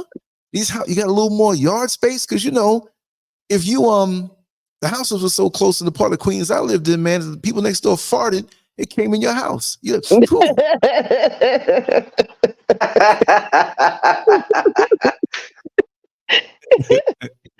Fabulous sold me on this. He told me I could get tan lines in the winter too now. And then I came down here. I was like, he lied. But it's still warmer than New York, so I'm good. November, I'm still walking around in tank tops, so I'm all right. I can do that. I have a thing about my neck. I don't just wear cleavage because I like it. I wear cleavage because I can't have nothing choking me on my neck. That's a little my PTSD thing. Like, all my turtlenecks became cow necks. I used to be, oh, choking me. So yeah, I came down here. I ain't gotta wear them things no more. I'm good. Listen, when I gotta button up my sweater, I be walking around with an attitude. Hold on now. What the hell? No, there's a girl out there, man. She was endowed up top, and she said the same thing. I don't want to wear no turtleneck. I don't want nothing up around my neck. And I knew her real good. I would never disrespect her. I said, well, when you lay on that couch, them titties go up around your ears. It's gonna be just like a daggone. Oh man, it was awesome talking to you guys, man. I'll come off and listen, but it was awesome talking to the New Yorkers. Big up to New Yorkers, man. But Yes. I'm out of here. Yes. Respect to your brothers and sisters. Peace and love. That was funny. Listen, I got a funny, grimy side. I'm not like disrespectful, but if I know somebody I can joke with, that I joke. You know what I mean? Plus, it adds to I've always been a comedian. I be real grimy with the comedy, so I always had this thing where, oh no, I have to be, but I'm gonna probably make another channel or something and drop a few things here. Is that sometimes I'm rolling. I'm on the phone with my friends. We just talking and chatting and make it up. It's like, yo, you crazy. You need to share this stuff. I'm saying, I go live and I'll choke up. Well, where are the grimy people? Where's my audience? Where's my husband? I came on live to find my husband. Where is he? Real. Yes. So like I said, I can't see in the chat. So I need some information to bounce off of. I need something to respond to. Okay, let's just pop up some of these. Yeah, I noticed that they moved to Florida. LOL. Yeah. Because we stay in the same time zone too. And it's a thing about Florida, right? Because you're like, it's just like Florida is just down the road. And so you're still on the East Coast, and it's just Florida's a road trip. Yeah, right. Florida's road trip. That's all it is. Well, the thing about it is, like they say, we going down south or we're going to Florida. Florida's never been considered down south, where Florida is the retirement state for New Yorkers. Right. And especially Miami, that ain't nothing but New Yorkers. We retired from New York. We got money, and Miami was nothing. Now Miami, oh shit! If he talking about being able to live, you need a job when you go to Miami, because the 1-bedroom condos in Miami is like $3,000 a month, easy, and that's the bummy, slummy ones. Here, like I said, my mortgage is just under 15. I got a 3-bedroom, but I live down almost what they call downtown now. I'm in the expanded downtown area, but my mortgage is cheap. Yeah, but the price is gonna go up. The prices is ridiculous. Look, gas. I found a gas. I go on the app and I found gas for $3.64. Why? I hurried up 16 miles away from my house and hurried up and filled up my tank everybody's like, well, if you drive there, you wasting the gas. No, baby, not when you fill the tank up, because the gas by my house is $4.09. This was $3.69. I filled up my tank. I ain't seen $3.69 in over a year. Remember, I filled up my tank. Thought I was doing something. Back in 2001, it was 99 cents. Hello. You was feeling. Listen, and for everybody. See, and I keep saying Trump, but don't get me wrong. I am not for Trump, just like I wasn't for Obama. They are both the same bird. It's a right wing and a left wing, but it's the same bird. Right. Y'all got to understand, Obama's just as dirty as Trump. No doubt. Obama's just as dirty as the Bushes, Reagans, Clinton which was my last man. I voted last vote was Clinton, but his child blood thirst eating wife, I would have voted for her if I had not done my own research. Right. Hillary. But they're all the same. So I keep saying Trump, Trump, Trump. Trump is just a person like us, Lance. Why could we say he's wrong if we like to speak up and say what we feel? He does Right. the same thing. He is racist. He's a racist against black broke people. That's just like you. Why would you? Who of us that make a little bit of money? I bring home over about I'm a thousandaire every payday. I'll be like, look at me, balling. I'm not hanging out with them people on Terry Street that you gave your clothes to at I the end of know. the week. Right. And that's who we are to the equivalency of a Trump. Trump Right. and what I do like about Trump, he don't like hanging out with broke people. And what he do is I'm gonna establish a business to try to help you to get some money. You gonna get me some money, I'm gonna help get you some money so you could talk to me tomorrow. Cause I ain't talking to you while you broke. Which one y'all think Obama was the greatest? Who you think Obama gonna sit down next to and sit at the table if it ain't political term for him to get voted for? He ain't coming to sit next to you. He ain't coming to shake your hand. He just as racist against you as Trump is, sweetheart. It is the rate, the money, the width, the have against the have-nots. So back to what I was saying was Trump told y'all, get me out of office and enjoy your $5 gas. What did he lie about? Where did he lie? Y'all, people don't like him, or America don't like him because he was exposing the dirtier ones. He said, I play dirty games. I don't play those dirty games. That's what he said. Or that's who he is, rather. You know, they play them games. They do certain things. And Trump go, yeah, dude, y'all got to understand, he's a billionaire frat boy. He was grew up billionaire playing the games, doing what he want to do, and giving people hush money to shut the fuck up if they didn't like what he did. Name a political person that don't.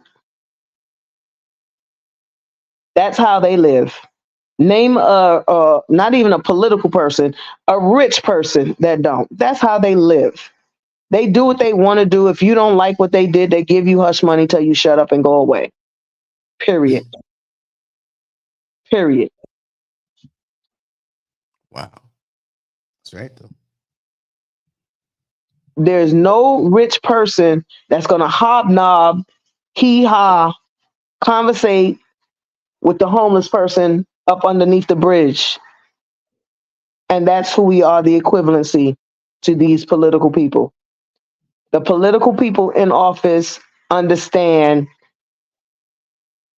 that we're not supposed to be paying their salary the way we do, which means the tax money, the senators, the congressmen, and all of those that keep getting their money no matter when they retire, their shit don't change.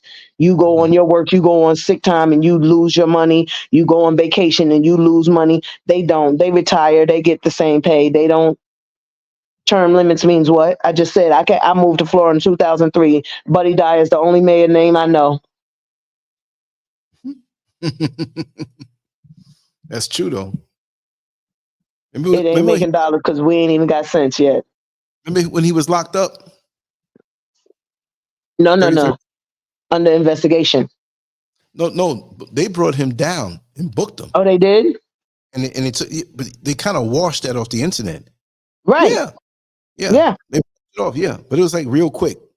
Oh, I knew about the investigation. I didn't know he got locked up. Oh, he got locked up, but he didn't have to change his suit. It was a formality. Walked him in, walked him out. Period. And that's what I keep trying to tell these people that be running for the president of our union. It's a political thing. You don't go in. You go in and you get questioned and they write your name. It's a formality. You don't stay there. You don't stay there. But people got to stop believing so much in what these people say. They say what they need you to hear to give them your check mark on the paper. Because when they come forward as the running person, they already decided who was going to win, regardless of what you check. That's why they keep talking about Florida stole the what was it, the Reagans or the Bushes? Which one did they steal first? They steal the elections. That's why Trump was exposing them. Y'all know he won. It's the electorals against the colleges and all the rest of that. Well, if my vote counts, you're supposed to go by the numbers, not the electorals. You're supposed to go by individual counts. You can't tell me. And then they go to the other thing. Or if it's not a far enough spread, then we got to recount. Bitch, if I won by 1, I won. That's a W. If it's 68 to 69, 69 wins. What are you talking about? I got the majority vote. Ain't that what y'all been trying to convince me all my life? Majority win? That's what people think, though. That's what I'm saying. That's what they want us to think. That is not how it happens. When they get that man and they say so-and-so is going to run, the one that you see on TV at the most, that's the one who already won. He won back in June. Yes, I'm early voting in October, bitch. You go ahead. You know how much the gas is cost to take you to the voting station? Waste my damn time. My gas money. I could be on the LANCESCURV show.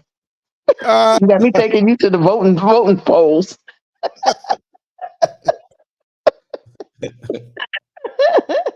What a campaign it would be if you ran. You know what's funny? I wanted to run. I thought about running only because, like I said, no terms, and I could get into Congress, and I ain't talking about changing nothing because I know they ain't gonna let me do no more than what they let me do. I was looking for the retirement money, but I said if I ever ran for any kind of political office, they're gonna dig up so much dirt on my parents. Like, but that wasn't me. That was them, and that's why I'm running because I am you. Let me fight for you, people. I am you, but I threw my own mud because I know that's what they would do. Wasn't her mother a this and a that and a that and a that? And wasn't her father part of this? My father got written up in Fed magazine 3 times before he died. Wow. How y'all gonna use that against me? I didn't even know that man until I was 20 years old, 2 years ago. Anyway. You flipping it on me now, the joke, right? You running with it. But it's that's what they would do. No matter what. It's like, what's your background? This guy on he's on the Clubhouse. He's from Texas. And I have heard so much negativity about him before I even heard of him. Because it was stuff I was looking at. You ever heard of the thing where they do in the community where we're trying to buy communities and make our own houses together? That is the next thing. Well, this particular person was supposed to have taken money. And this is what's wrong with us as Black people. We start trusting each other. And then next thing you know, it's a scam. You know what I mean? Well, this same particular man, he's running for president. Wow. So, and I asked the question, who are you? You're running for president. Who are you and why should I vote for you? Why do I need to come out of my zone where I don't even vote? Now I'm going to go register again and take my time to put the check mark on the ballot under your name. Who are you? The best he could tell me is he's going to make every Black family in America get a $5,000 check every month.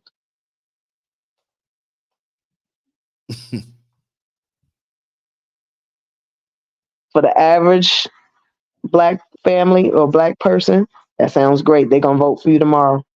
Mm-hmm. My question is, how are you going to make that happen? How are you going to ensure that? It's a whole lot of stuff he has to do. Okay. Black folks love to scam each other, and that's what's wrong with us. And that's why we will stay behind, because we don't know how to get together and unify and move forward. We're so busy scamming each other for the today's come up instead of elevating each other for tomorrow's benefits. Long haul. Again, that goes back to the thing what I said about the con. Now, white people con. They are the masters of the con, but they con to win for generational wealth. We con to win for tomorrow's T-bone dinner. We eating steak tomorrow. Yeah, but 3 days, next week we eating spam again because we done ate the steak and partied. Government cheese. Okay. I get that big block of cheese now. Everybody But hold on. Now, I ain't going to knock the big block of cheese because, you know, that made the best macaroni cheese. Stop playing with it. Yeah. But I'm clogging up all my arteries, baby. I'm not living for tomorrow. I'm living for right now. The white folks, they going to die right now, but they going to make sure their great-great-grandchildren is comfortable. And it's generational wealth. We live for today. We scam, we con and scam the broke people. Why are you scamming and conning me? My fucking bank account is already in the negative. What are you getting from me? I'm broke. Why are you not going to the Trumps? Why are you not going to the Rockefellers? Why are you not going to the Buffetts and scamming them? Get you some money. I ain't telling you not to be a con. I'm not telling you just not to scam. But get something. Really? You scamming so you can pay your rent next week? Honey, you supposed to scam so you can buy your house. Cash. Stop it. Do better. Please, black people. Do better. Ooh, honey, I just started. Anyway, I need to talk about something dirty. Talk dirty to me, y'all. Oh, I was talking dirty, huh? We was talking political, right? That is dirty. I don't know of a time when it's not dirty. But anyway, so what's our next subject, people? How are y'all? How are y'all enjoying the show? That's what I want to know. How are y'all enjoying tonight's all They over love topic? in the house. They always gonna love it. You ain't gotta ask that. You already know the answer. I do. I need to know. I need to know. Don't waste my time. I need to know y'all enjoying this because if I'm not, I'm gonna get off and go take a shit. That's my favorite time. Sitting on the toilet. Sitting on the toilet. Sitting on the toilet. Vein in the neck. No, but you ain't gotta ask that. That's like a woman putting it on her man. Talking about, baby, is it still Did good you come? to you? Look, did you come? Not even just that. Listen, I'm He's so not- horrible. Listen. Ooh, yeah, that's that subject. There we go. Come on, y'all. Because that's that subject. I told my friend the other day, I said, I'm going home to make me a drink. I got both roses. I got one with the tongue, one without the tongue. I got 2 stimulants. Baby, I'm going to get mine. Be like this. Did you get yours? You didn't? Sucks to be you. Look, I'll be back in 10 minutes because I'm still hungry. You know, Aretha Franklin knew all about that. Hmm. The rose. Okay. Gave it a beta Yes, version. baby.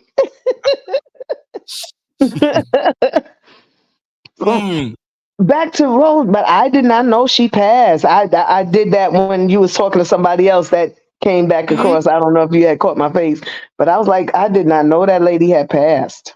Yeah, but you know what? You know what she did to me. I know that. And yeah, I thought she was one of your people, right? Well, she was cool with me at first. And she was telling everybody else back. Yeah, I got another. Yeah, he put it on me last night. What the hell? She was telling everybody that. Because I was nice to this lady. You know what I mean? But so then one day, she was trying to get me. I forgot what she was coming from the other hospital. Not RMC, the other one there, a Florida hospital, because you know she worked in 2 places. Right. At this particular bid, I was doing a 10, 15, 21, and she was coming down at 10:35. And you know, she couldn't call and have me hold up because I wasn't the last bus. Right. The last one out can get called and wait within reason. But Right. she was calling. The driver was a rookie. He didn't know. So he trying to call and whatever.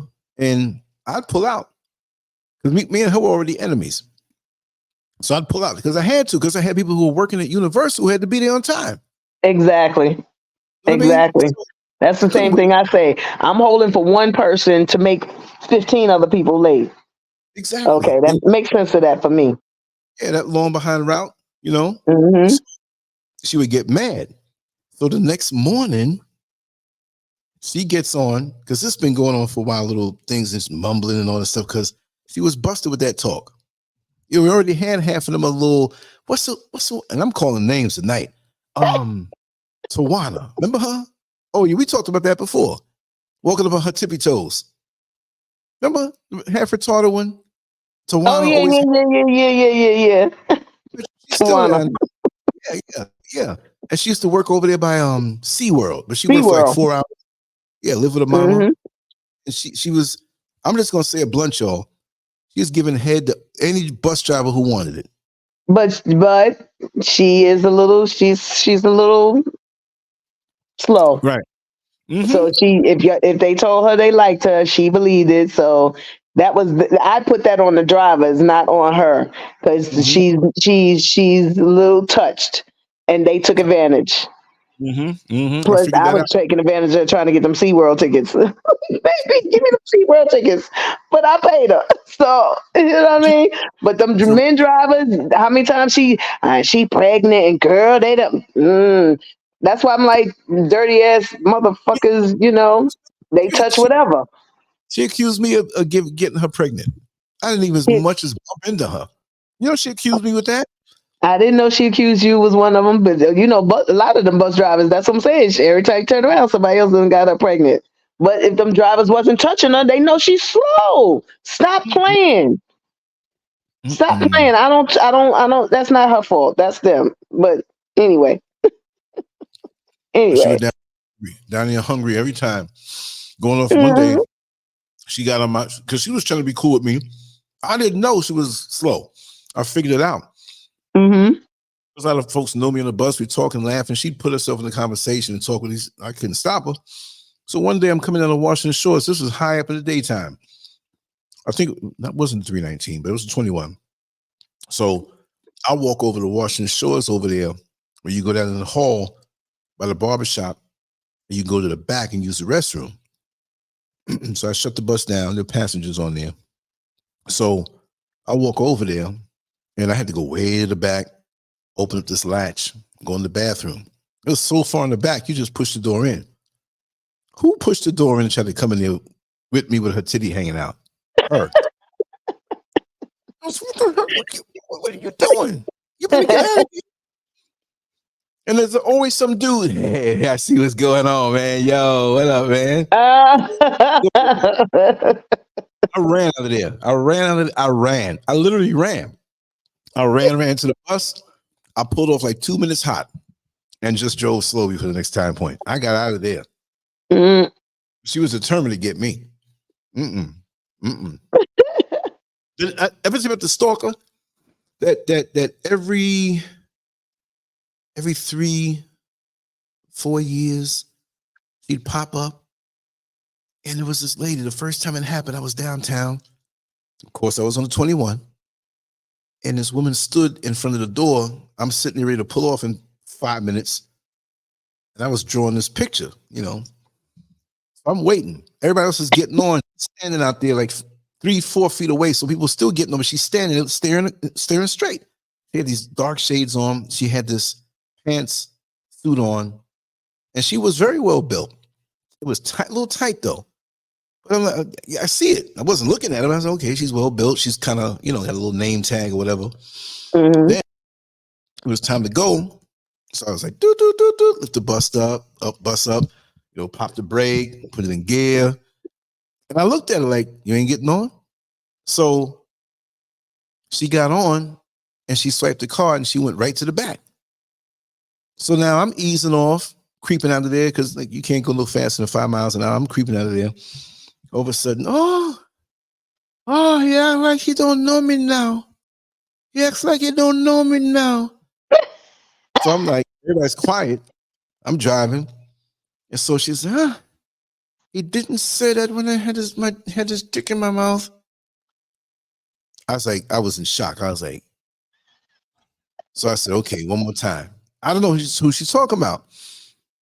Oh, I bought him a whole new wardrobe. So when his wife is cursing him out and treating him so bad, I always give him the love and the food, and he has his clothes, he has uniforms. Yes, uniforms. Who's she talking about?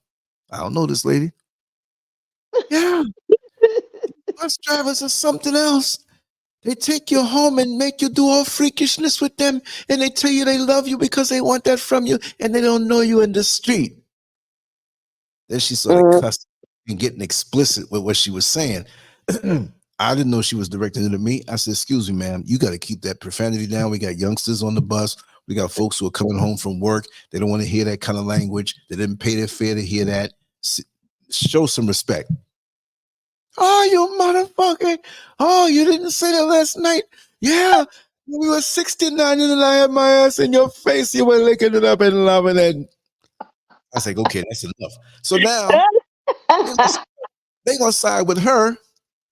And one dude, there's always that dude that always want to believe something against the bus driver. Bus driver, why you do that to that woman? Wait, what?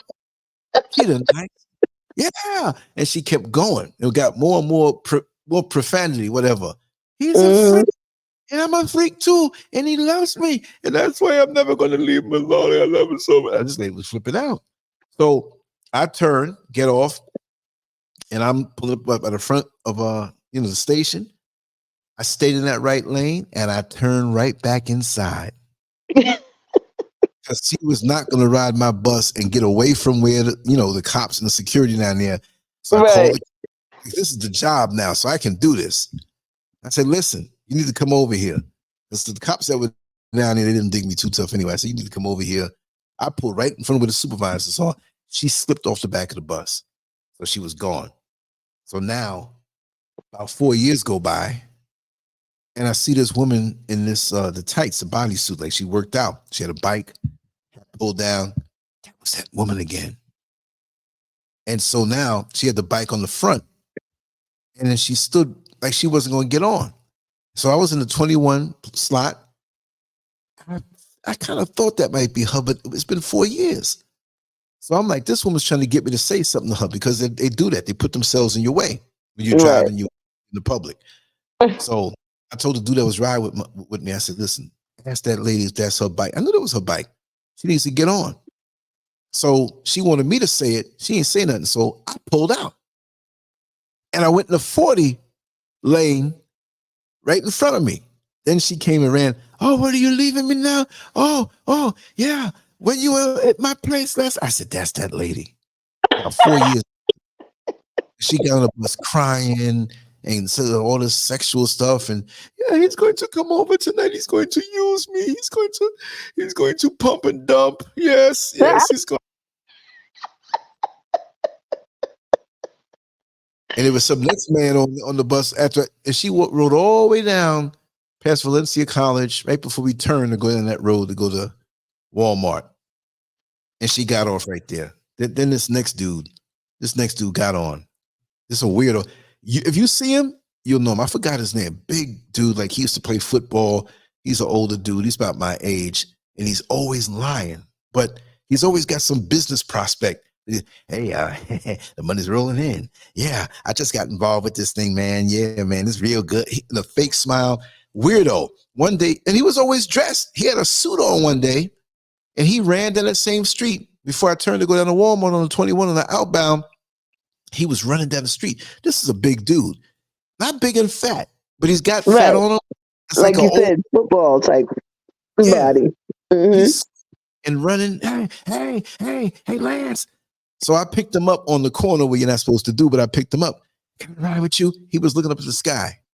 He kept looking up at the sky. This dude freaked me out. He really was off this time. So he got on. He says, hold on, man. I'm going to ride with you, all right? And he kept looking out the window like something up in the sky.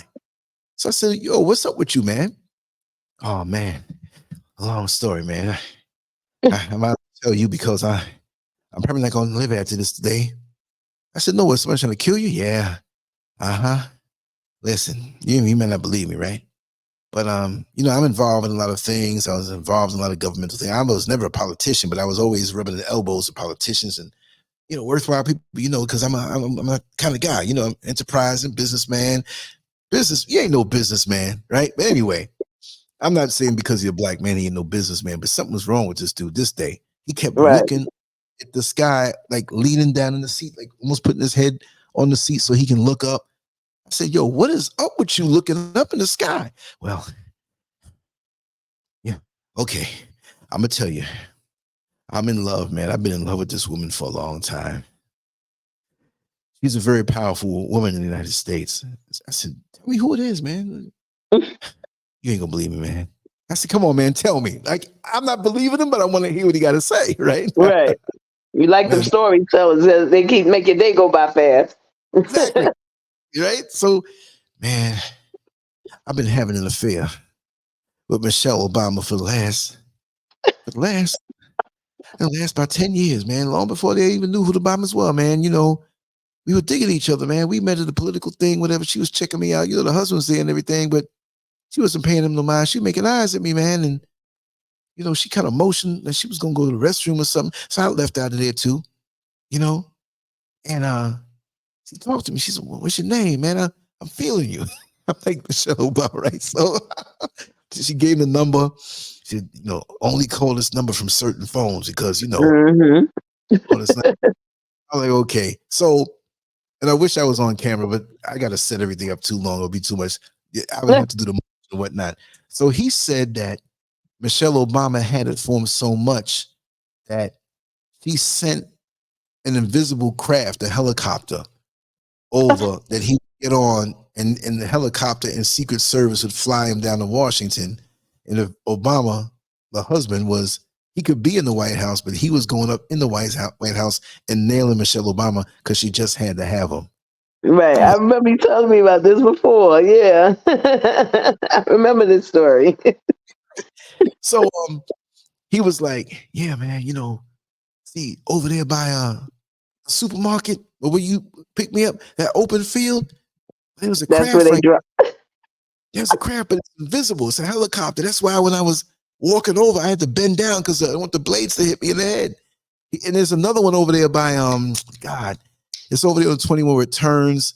Oh God, there's an open lot a block away from John Young Parkway on that street when it's on the inbound before it gets on I forgot the street. Before it goes to the Churchill Street, behind after John Young, like you said, yeah. It's the open field with the church by the I-4. Yeah. He's like, man, I can't take this no more, man, because this time I know I'm gonna die. Because this morning when I was leaving the White House, you see, because Michelle, you know, she got them on lock. Certain Secret Service guys, when I'm leaving out, they don't tackle me because they know what's going on to keep the peace, right? So he said, I knew when I was walking out the White House that some eyes were on my back. And I looked up at the window, and it was Barack Obama, and he took his finger and did it like when you slice the neck, like you're dead.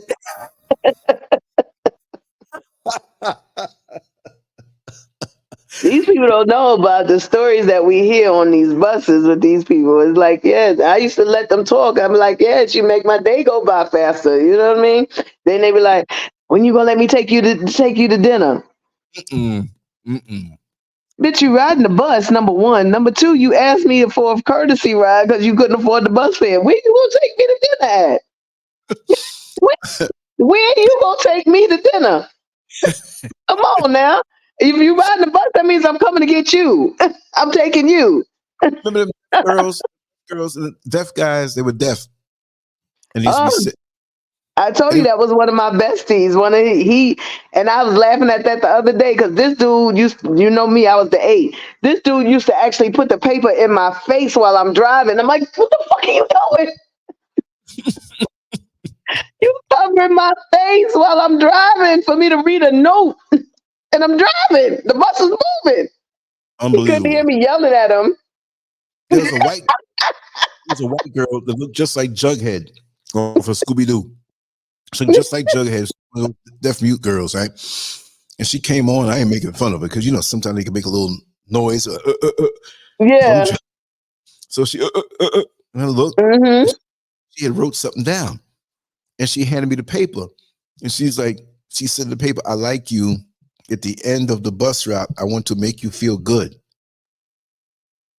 I said, "What is this?" Oh. And she did the blowjob motion. Right. Man, I gave her the meanest stare. You ain't gonna start no rumors on me like that other one. Me too, girl. And how about? Oh God, I don't even want to say her name. I mean, she's listened to the show, but she ain't listened to all of them. I do too many shows for her to listen. God, what was her name? She used to walk around in a long t-shirt. She was chubby. She used to wear slippers all the time with the socks. And sometimes the slippers had that little part that parts the big toe with the rest of the four toes, make you look like you got pig feet, but the socks was always dirty. What was her name? And she lived, where did she live? She lived somewhere around Washington Shores or something like that. But every time she'd come around me with this long face. And I was scared. She'd come around, "Hey, how you doing?" Because she'd ride around with some of the drivers, and sometimes she'd ride around with me, but there was nothing going on. So every time I see her, somebody hit a Don't rape make me say her name. Did she look like a boy? Yeah. She listened to your show a lot, you said? Used to. I used to tell that bitch, don't get fame on my name, because she used to tell everybody I didn't like her, which I didn't. But she even, this is the thing about her, I used to tell the drivers all the time, be careful the company you keep, because every time she get an attitude with somebody, all of a sudden they raped her. Yes. I know who you talk. I know who you talking about. I'm not gonna say her name, and I hope she's listening tonight because she got a new friend Oh my God. Because she said that she don't. but no, they got her okay, and she stays away from the bus station. She hasn't been in the bus station, I want to say, for the last 5 years. Wow. Yeah, because she Yeah. was. I left. She was staying away. That was Yeah. early 2019. Yeah. So. And she had the one guy that started wearing jean skirts. Okay. Are we talking about the same person? Yes, we are. Yeah.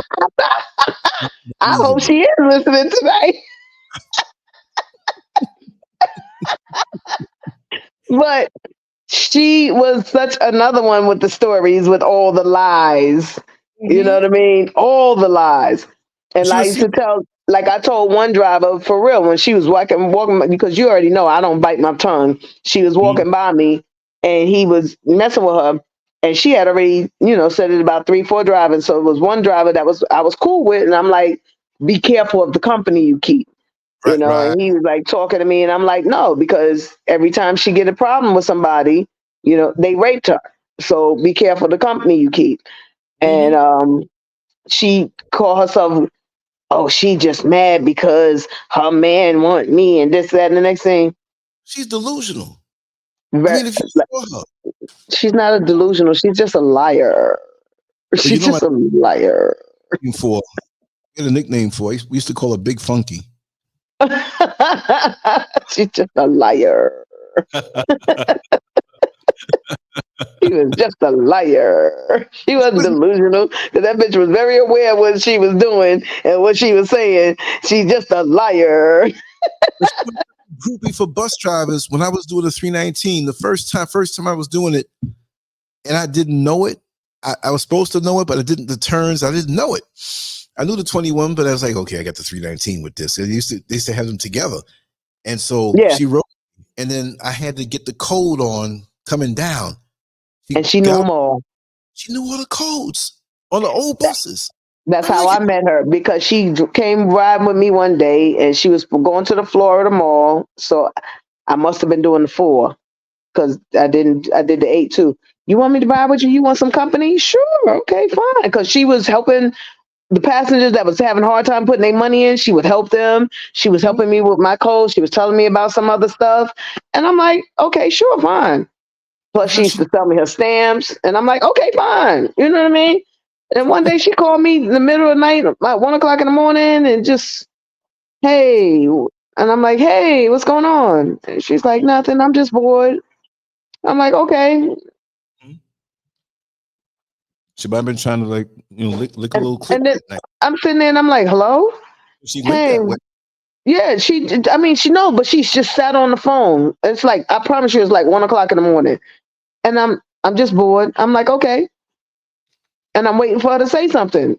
And we sit there and breathe, like I said, then 10, 15 seconds, long time. Okay, boom. And I'm like, hello?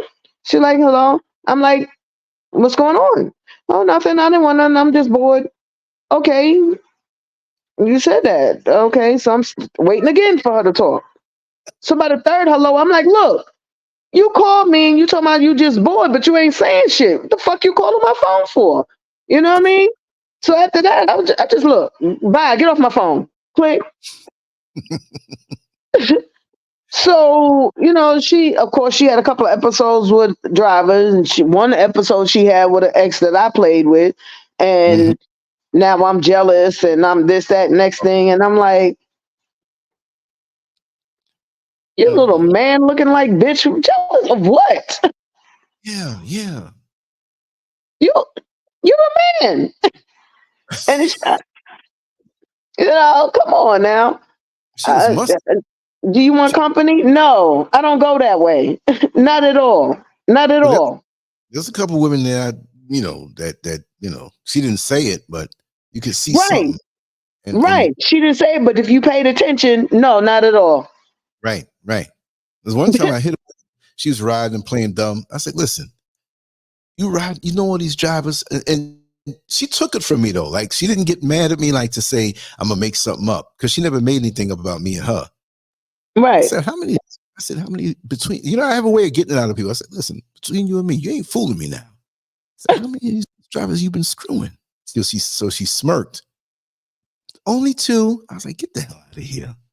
I've been here all these years, and I see you up and down, bringing lunch here and there, driving other people's cars, bringing it into the business. Come on now. Thank you. Cars, you got their cars? Come on. Driving their cars. You're fucking them. Right. They're gonna if you're not fucking them, you're at least sucking their dick. Exactly. No, ma'am. Get out of my face. She, baby, let me tell you, with that one, and again, like I said, I hope she's listening tonight, because I ain't never said shit to the chick, except, she, like I said, she called herself telling a supervisor on me, because I suppose I had left her. I forgot what it was, but I know she was riding with my ex, and then she came and sat down, and then sat on my lap. I'm like, bitch, if you don't move over. You know what I mean? Then she would come back and tell people, bitch, stop trying to get fame on my name. I said, you a pug. You fucking with a Rottweiler. You're a pug. Whoever heard of a vicious ass pug? You're fucking with a Rottweiler, and I don't bark. Oh man. You know what I mean? So I don't play well with others. Get back in your little kettle and leave me alone, little girl. And I mean, for years she would just. And she did this, and she said that, and she would. You're still trying to get fame on my name, please. You're gonna hurt yourself. And with Facebook, she keep up with stuff. That's what I'm talking about. It was all on Facebook, all on Facebook, all on Facebook. Befriend everybody. Yeah, just like Roro. Yes, yes. That's what I'm saying. I'm surprised I didn't hear about her, because both of them always in everybody's business. But at least Ro was telling everybody business and then telling the truth. This chick is just a liar. Right. She was a liar. I don't know if she still is, like I said, because she don't come around no more.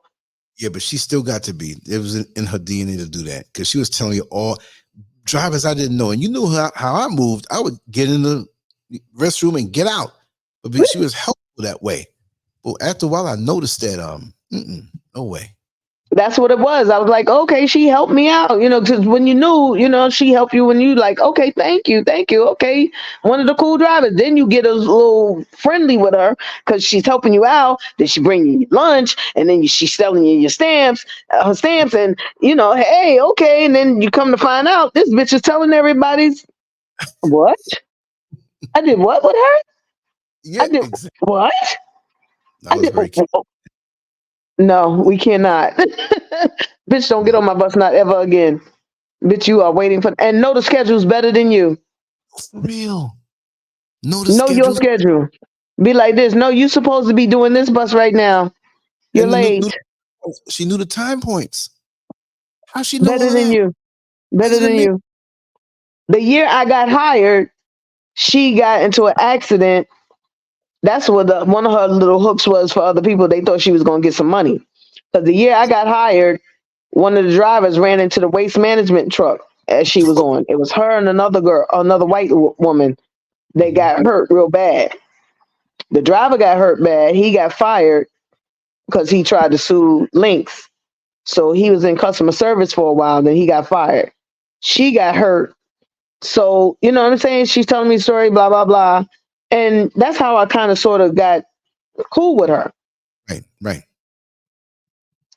Then I knew about her driving old boy's car, and I knew about her meeting this one and meeting that one and coming to see this one. And all right.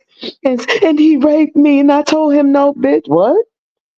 And by the fourth driver that raped her, I was like, wait a minute now. For This real. story sound this story sounds too similar. She would never be Whatever. as like Then she's up. after Yeah, that, I was with a dude and I broke up with him. Then she ended up with him. Okay, I'm love finished with him. love doing I, that though. I'm with her man. No, this wasn't a driver. This was a dude that matter of fact he was a passenger as a matter of fact. But I Right, was with him for a while and then I'm like, he's a little liar. I can't fuck with him no more. She right. started messing with him, so now I'm jealous of her because she's with him. Did you not know I left him alone? Because him and his lies. I don't care about who he messed with after that, Right. but go away from me. And she's every time you turn around, or somebody was coming, and she said you jealous of her, and if I wanted him, he would still be giving me his check. Dude used to sign his check over to me without cashing it. What are you talking about? He wouldn't Wow. even cash his check. He'd wait till I come home and sign it, and then we go to the bank. What are you talking about? He would still do that. Mm-hmm. He's got a man now. What are you talking Well, say what about? now? Huh? So she who got a man? Being with her, I was like, he got a man now. Oh, right, right. I thought you said he had a man. I'm like, what the hell? No, I was like, him being with her, I was like, he's got a man now. Why do I want him? You know what I'm saying? And she was telling everybody I was jealous of her. I was like, stop playing. Look at her. Stop No. playing. Listen to her. Not even look at her. Listen to her. Listen to the education. Stop it. She would Stop always it. be washing the shores with this different cars parked up and trying to mac on me. Like, yeah, Yes, man, you doing last night? I'm like, what's up? Whose car is that? Well, I got it like that. In front of exactly. the drivers. But what are Hmm. you doing like that? Getting the cars of these drivers and driving around all day to show off on other drivers. It didn't bother me none. I'm just like, what are you? That's exactly my point. That's how she was doing me with him. She's trying to show and telling everybody I'm jealous of her because she got him. Just the same way she do with other people's car. Yo, look, I'm driving so and so car, and nah, we ain't doing that. That's just my uncle. Mm-hmm, mm-hmm. Everybody was her uncle. That's the thing. When she was saying that she was ready, she'd get around me sitting, looking all sad. I'm like, Right. I said, what's What's going on? wrong? Hmm. Yeah. Oh, I really, That's when the rape story would come out. and then she looked down and said, I was raped. That was about the fifth time she told me that from different guys. Thank you. That's what I'm I talking go about. off, That's when the rape story would come out. so I pulled my phone. I said, you was raped? I said, we need to call the cops now. No. She was saying, mm-hmm, mm-hmm. Hmm. Then I And told her, I that's said, why I look, started telling dudes, and I used to be like, "Yo, be careful the company you keep." And I had one of them, he still worked there now, and I love him to death. He's a good guy, but he got mad because me and another driver was telling him, basically the other driver was confirming what I was saying, and we were both trying to warn him, and he took it wrong, and he got mad at the other driver. But I'm like, dude, he was just trying to validate what I was saying to you, yeah, but that's none of his business, and da da da. And I'm like, okay, I'm not gonna get into that either way. We were trying to warn you. You take it how you take it, because this chick, I knew she was saying that she was messing with him because one of the passengers was telling me. She was like, "No, I'm not riding with her.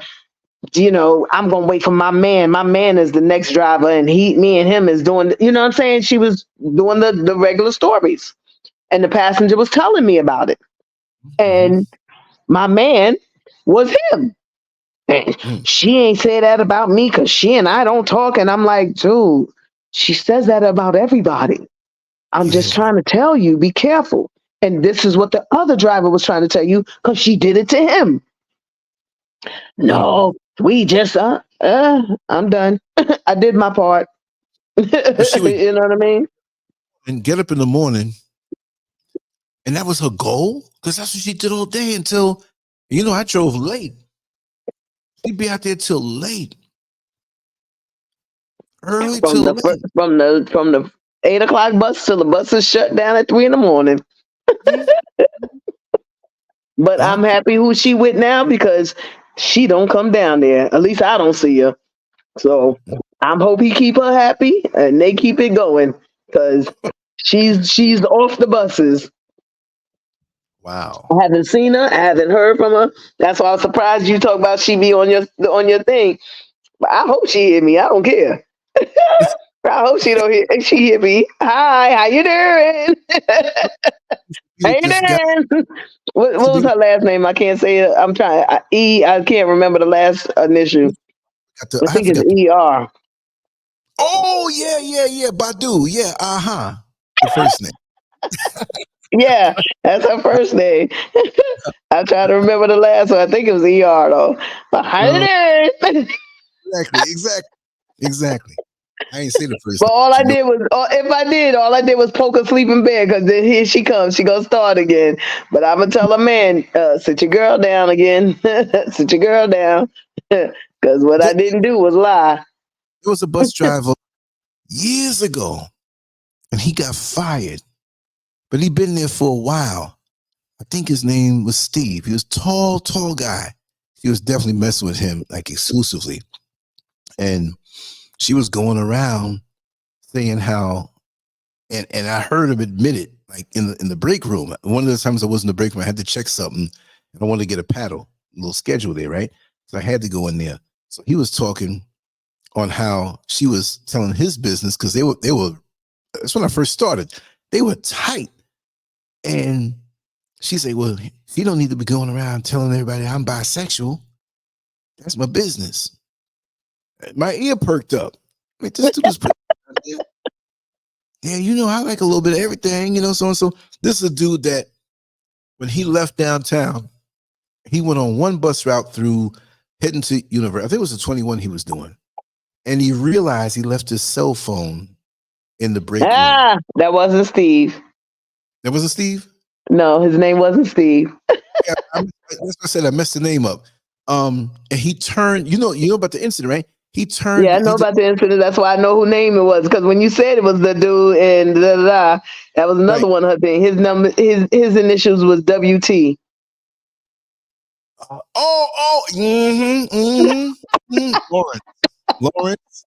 Lawrence. That's not the name now, but the football player, Lawrence. Right. Now that I say that name, right? I was doing 20. I was coming out of the base. And he left his phone and called on radio and took the bus back and went back for the phone. Anyway. Yeah, with the passengers. They were, hey, where you going? Right.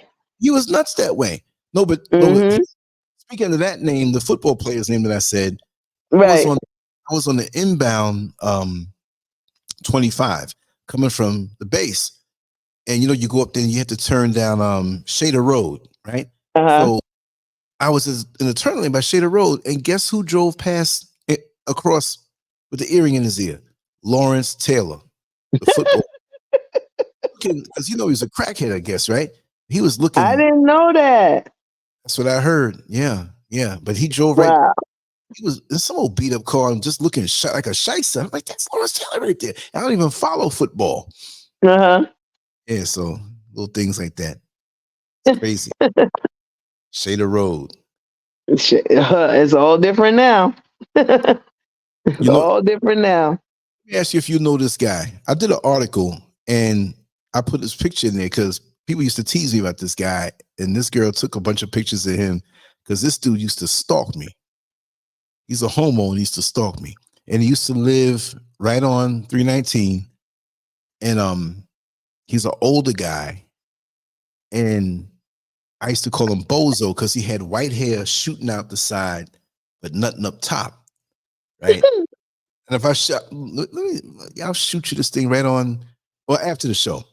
So a buddy of mine took a picture of him because he would always sit behind me on the old buses. Because when I started, there was a lot of the old buses there that we trying to get new buses. But he would sit behind me, and some of the old ladies would sit on the other side across and talk with me. He was listening to everything. So when I was off, he still rode the bus, and he would tell everybody, "Yeah, me and Lance gonna get married. Me and Lance gonna get married, adopt some children, and he gay and he don't know it yet." Man, I got mad when I heard that. You know what I mean? Much as so. Anyway, his story was he went to the service, and there was some white dude that he was messing with, but the white dude wasn't in the service. But he was messing with him, right? So they had their leave and come back, and and this is a long time ago. So they were supposed to be hot and heavy as some gay male couple. And so this dude, Bozo, he's like, listen, we're gonna buy a house. I'm gonna give you the money. You're gonna buy the house, decorate the way you want, do whatever you want. I want you happy. I'm gonna buy you this house. That fool went and came with the money somehow, some way, and got this house, right? The guy took the money and didn't get the house. He gave the money for the house, but he didn't get the house where he knew where it was. He spent it somewhere else and got another house. So this guy tracked him down and went to the house, and the dude was like chilling out in the living room with another man. Well, this dude worked in the food court over there by Colonial at Fashion Square, right? That's Fashion Square, right? Yeah. He worked in the food court over there, some fast food joint. And this guy Bozo was still, caught up in him, and would go there in the food court and sit down without eating and just stare at that particular every day. That's what I heard. Every day he was doing that. And wherever this guy would work, he'd follow him and just go stare, like it's bothering him, like or something. Like it's, I'm staring at you. So the guy was upset. Like, I don't know if this guy is gonna do something. But I was second in line because he would come out of there and want to get on my bus to get home. Well, can you find him again so I could get that money? Remember, I showed you a house in a crowd. Can I get that? I need some money. I keep telling you, tell him to leave the money on the step for the mortgage. Listen, I'm willing to go through some things. Just some things, not much, but I am willing to go through some things. You know what? He wants a man. No, I ain't not said not much. Not much. She got one of them long 3-inch tits or whatever. So I ain't got the balls. It's just yep. And yeah, but they want your time. I'm not okay. I guess I don't have the equipment they need. Tell them I got some straps, whatever. we can work it out. Want the money for the house. There's a lady I know, I don't know if she's still alive. She's older. I know she ain't watching the show. You remember Anime? Anime used to live Anime who? She was an older black woman. Used to always ride the 319. Anime, old woman, and so she knew all the gossip in the neighborhood. She lived next door to this bozo who he was old and lived with his mother. His mother was like in her 90s or something, but he was mentally messed up in the head. He was brown skinned, kind of short, had the big long shoes, glasses. I know you're talking about. I know you're talking about. I don't see him, but the thing with me is like I recently started going back downtown. I try to get runs where I don't go downtown anymore because I don't want to be mess up with the people downtown. But I just recently started doing downtown again. Matter of fact, I'll be doing downtown at night next bit again. So I might start running into these people again. Oh my goodness. You just brought something back to me. I got to come back downtown and deal with these people at night again. You know, night be a whole different creature. You be like, wait a minute. I wasn't ready. I wasn't ready. Gonna be in for a treat because I done found the article and I done found you. I'm gonna show you the picture. Wait, I'm gonna show you the picture. Give me a second. I'm gonna show you the picture right now. I'm gonna show everybody the picture right now. I'm scared. I'm scared. They say when you scared, say you scared. I'm scared now. But yeah, I'm like gonna start running into these people because I've been doing mornings for the last few years. Here we go. But, here we go. Look there. Yes, I said that. I knew that's what you was talking about. Let me tell you. Because I used to write He was sitting in eye contact with his legs spread just like they are now, just so you could see the size. And I was like, that's what he would do. And pull up okay, let me I'm gonna drop the link in the chat so we hope folks can read it. Because I used to have this series I write, A Typical Night on My Bus, Bozo, the creepy blaxploitation stalker. And yes. Because he would sit there and I used to be like, you know, my side eye, and I'm like, dude. But them was all nuts. Them wasn't him. Them was all that. Yeah, he got his hands covered it now. Yes, but you're right. On that picture, he got it covered, but that's how he sat. Just so you could see it. He was just so you could see it. He stared at me. Mm-hmm. It was crazy. And he had that's what I said, the short one with the I thought about it. I'm like, yeah, that's him. That's him.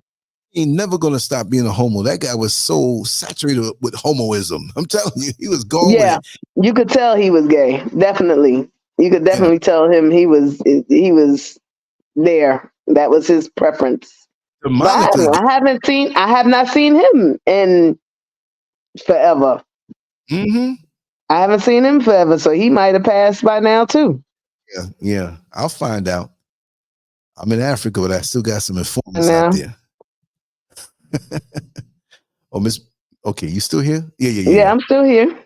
Heard some go boing, like you came out and came back in. But yeah, y'all, they go to the article right there. You can click on that in the chat room. I don't know what I wrote. Home and write long articles. So why you could do all of this and you can't to let me see the chat so I can answer people when they say stuff? I don't know how you're supposed to be able to see them though. I can't see the chat at all. Well, the chat done slowed down. Okay. It slowed down. Yeah. No, but if you see this guy, if you go on the actual site and hit this, you can see it closer. And he would stare. And then what he would do at Washington Shores, if I was on a layover or get ready to come in, he might be going the other way. He'd miss his bus and go behind the poles and just stare and poke. I don't need to see the guy. I saw him. Remember, I was there before you. I know who he is. I don't need to see the guy. And don't bring him up and speak him up into my existence. Because like I just told you, next month I'm going to be going nights. I don't need to see him again. Because you're right. He was there and scared the hell out of me. And I'm like, oh, what am I do? I would already have in my mindset my defense mechanism against this guy if he acted up. I was going to hurt his body in so many different ways before the police came. You know what I mean? Because he would have me in that mindset. Like I said, he would have me in the defense mode. If you walk 3 steps towards me, your body is going to be hurt in this many different directions. So Yeah, that guy. Yeah, you don't. I know who he is very well. Like I said, I You know, haven't seen him in a long time, so he may have passed by now too. He ain't like he was a young got the spring chicken there.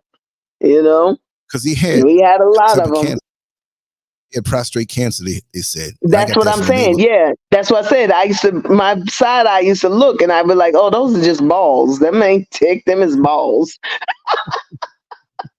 Yeah, you brought it up. You brought up the prostate cancer. Dude that swole out, and he would. Yeah, and that's why his hand is covering it now. But when you're Uh-huh. driving, he would spread his legs so you could look at him and see. Just like I had this Mm-hmm. little Spanish man. He used to wear the loose gym shorts with Mm-hmm. no underwear underneath him, so he would spew out. And one day I just was like, if you don't move your ass, I know they'll annoy you with them little games, and they do this every day. yes. No, And I just got upset. I move your ass to the back of the bus. You trying to show me shit? Don't nobody want them old ass nuts. oh man, Yes, I did say that on the bus out loud. Because he kept swinging his leg. And he would, listen, I just lost it one day. I mm-hmm. lost it one day. You don't move your ass to the fucking back. Mm. Woo, baby, I laugh at myself at a lot of stuff I did on them buses and still maintain my job. They're not gonna get you. They're scared of dealing Because with how can you get me when I'm making reports and telling you these people are flashing me or being inappropriate with me and you're trying to make it me? you. Right. Just ignore them. No, it's not just ignore them. I don't appreciate being flashed. I don't appreciate being approached. I don't appreciate being talked to that manner. And now you're mad because I defended me? The fuck out of here. Get these Mm-hmm. people away from me. I'm not here for that. They don't want to be bothered with it. They just want you to just keep dealing with it. Yeah, that's what I'm saying. Just ignore them. How long? Ignore them how long? You can't Mm-hmm. even ignore me, and I'm sitting up in the room just talking to you about it. Wow. So imagine what I'm going through for week after week and month after month with these same people. No, no. And like you said, they would let the bus go in front of them. They be there when the bus come. I pull in and the bus, my leader just left, and you let that bus go just so you can ride with me. The fuck out of here. The fuck out of here. You gonna find another way today, baby. Mm-hmm. Anyway, peace and love. Bring it back. Ooh, Things. get up out of that world. Anyway, so what else are we discovering? Where is my husband?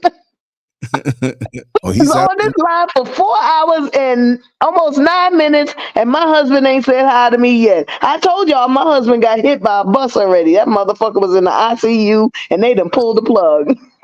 So, Wow. but anyway, sir, Lance, Yes. you know I'm having to call this one because I got to do something to this head. I know. And you I got got to some get up. get some papers for the insurance people tomorrow, and I gotta get my It's tomorrow's. Oh no, tomorrow's my acupuncture day. Okay. Acupuncture and massage therapy. So Well, I'm gonna have to get myself ready. right. You And can't I be know like, it's late there. You said you like 5 hours ahead of me now, right? yes, 3. It's 3:24. Ooh, sir. I'm good. I'm Ooh, good. sir.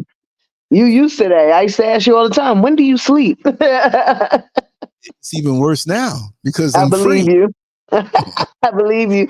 I believe you. But when I go out there, I don't want to be in the country. I want to go to the city. I want to see the city. I want to be able to see stuff because I'm scared of the stuff you experiences.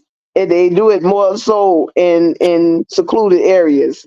Yeah, yeah. But like them spirits got to know. You come at me, then you got to deal with my spirit. I just happen to have it in a body. You know what I mean? So, Exactly. but Exactly. now that I know the deal, come on with it. Oh no, I'm not gonna say that. I don't want to be bothered with it. I'm just No. saying. With it. Yeah. You know Don't what I mean? say that. Don't say that because they think you ready. When you say "come on with it," you invited them. So don't say that. And if you Well, do that, make sure you put you some salt around you. hey, No, Mr. not around you. Some cinnamon and sugar around you.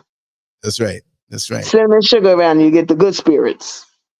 That's true. I don't want to see no spirit. I ain't trying to Yeah, see nothing. blow the sea salt for the bad ones. That's why I said that's that gut punch right there. They be like, like this, yeah, motherfucker, hit you again. So if But my speak, husband was on here tonight and you heard me, Miss Baby Powder is the name. Baby powder, because I make it taste so sweet. Anyway, something, something is really wrong with me, but y'all already know that because Lance adopted me as family, so y'all should already know something is wrong. I'm here now. twisted. I'm the spirit that he like this. Come on with it. I'm like, I'm right here.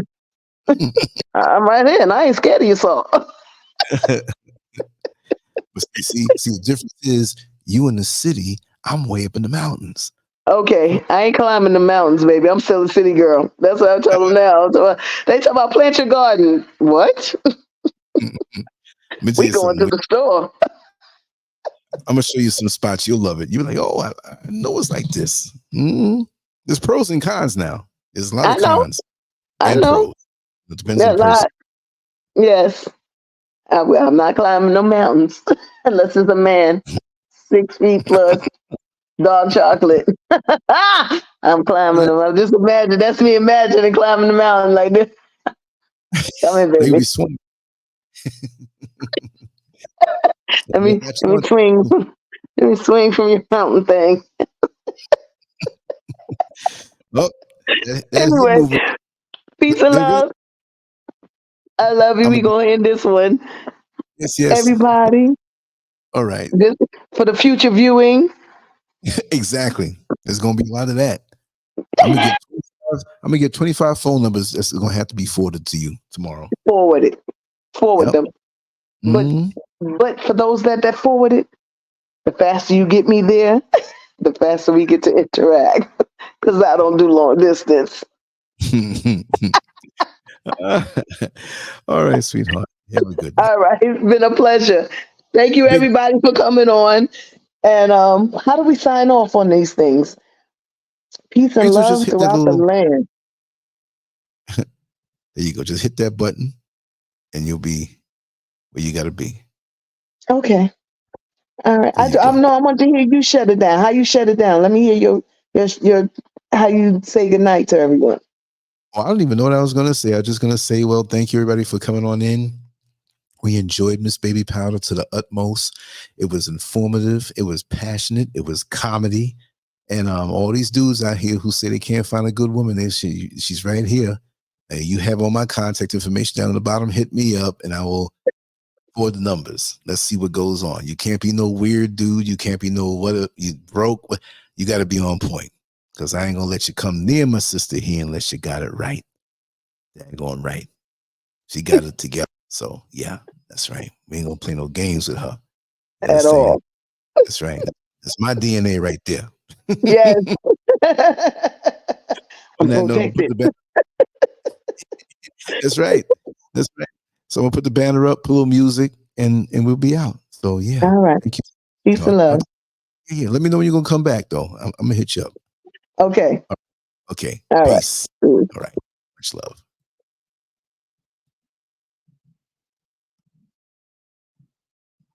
Okay, let's get a little music going on here. Where is it at? Okay, there we go.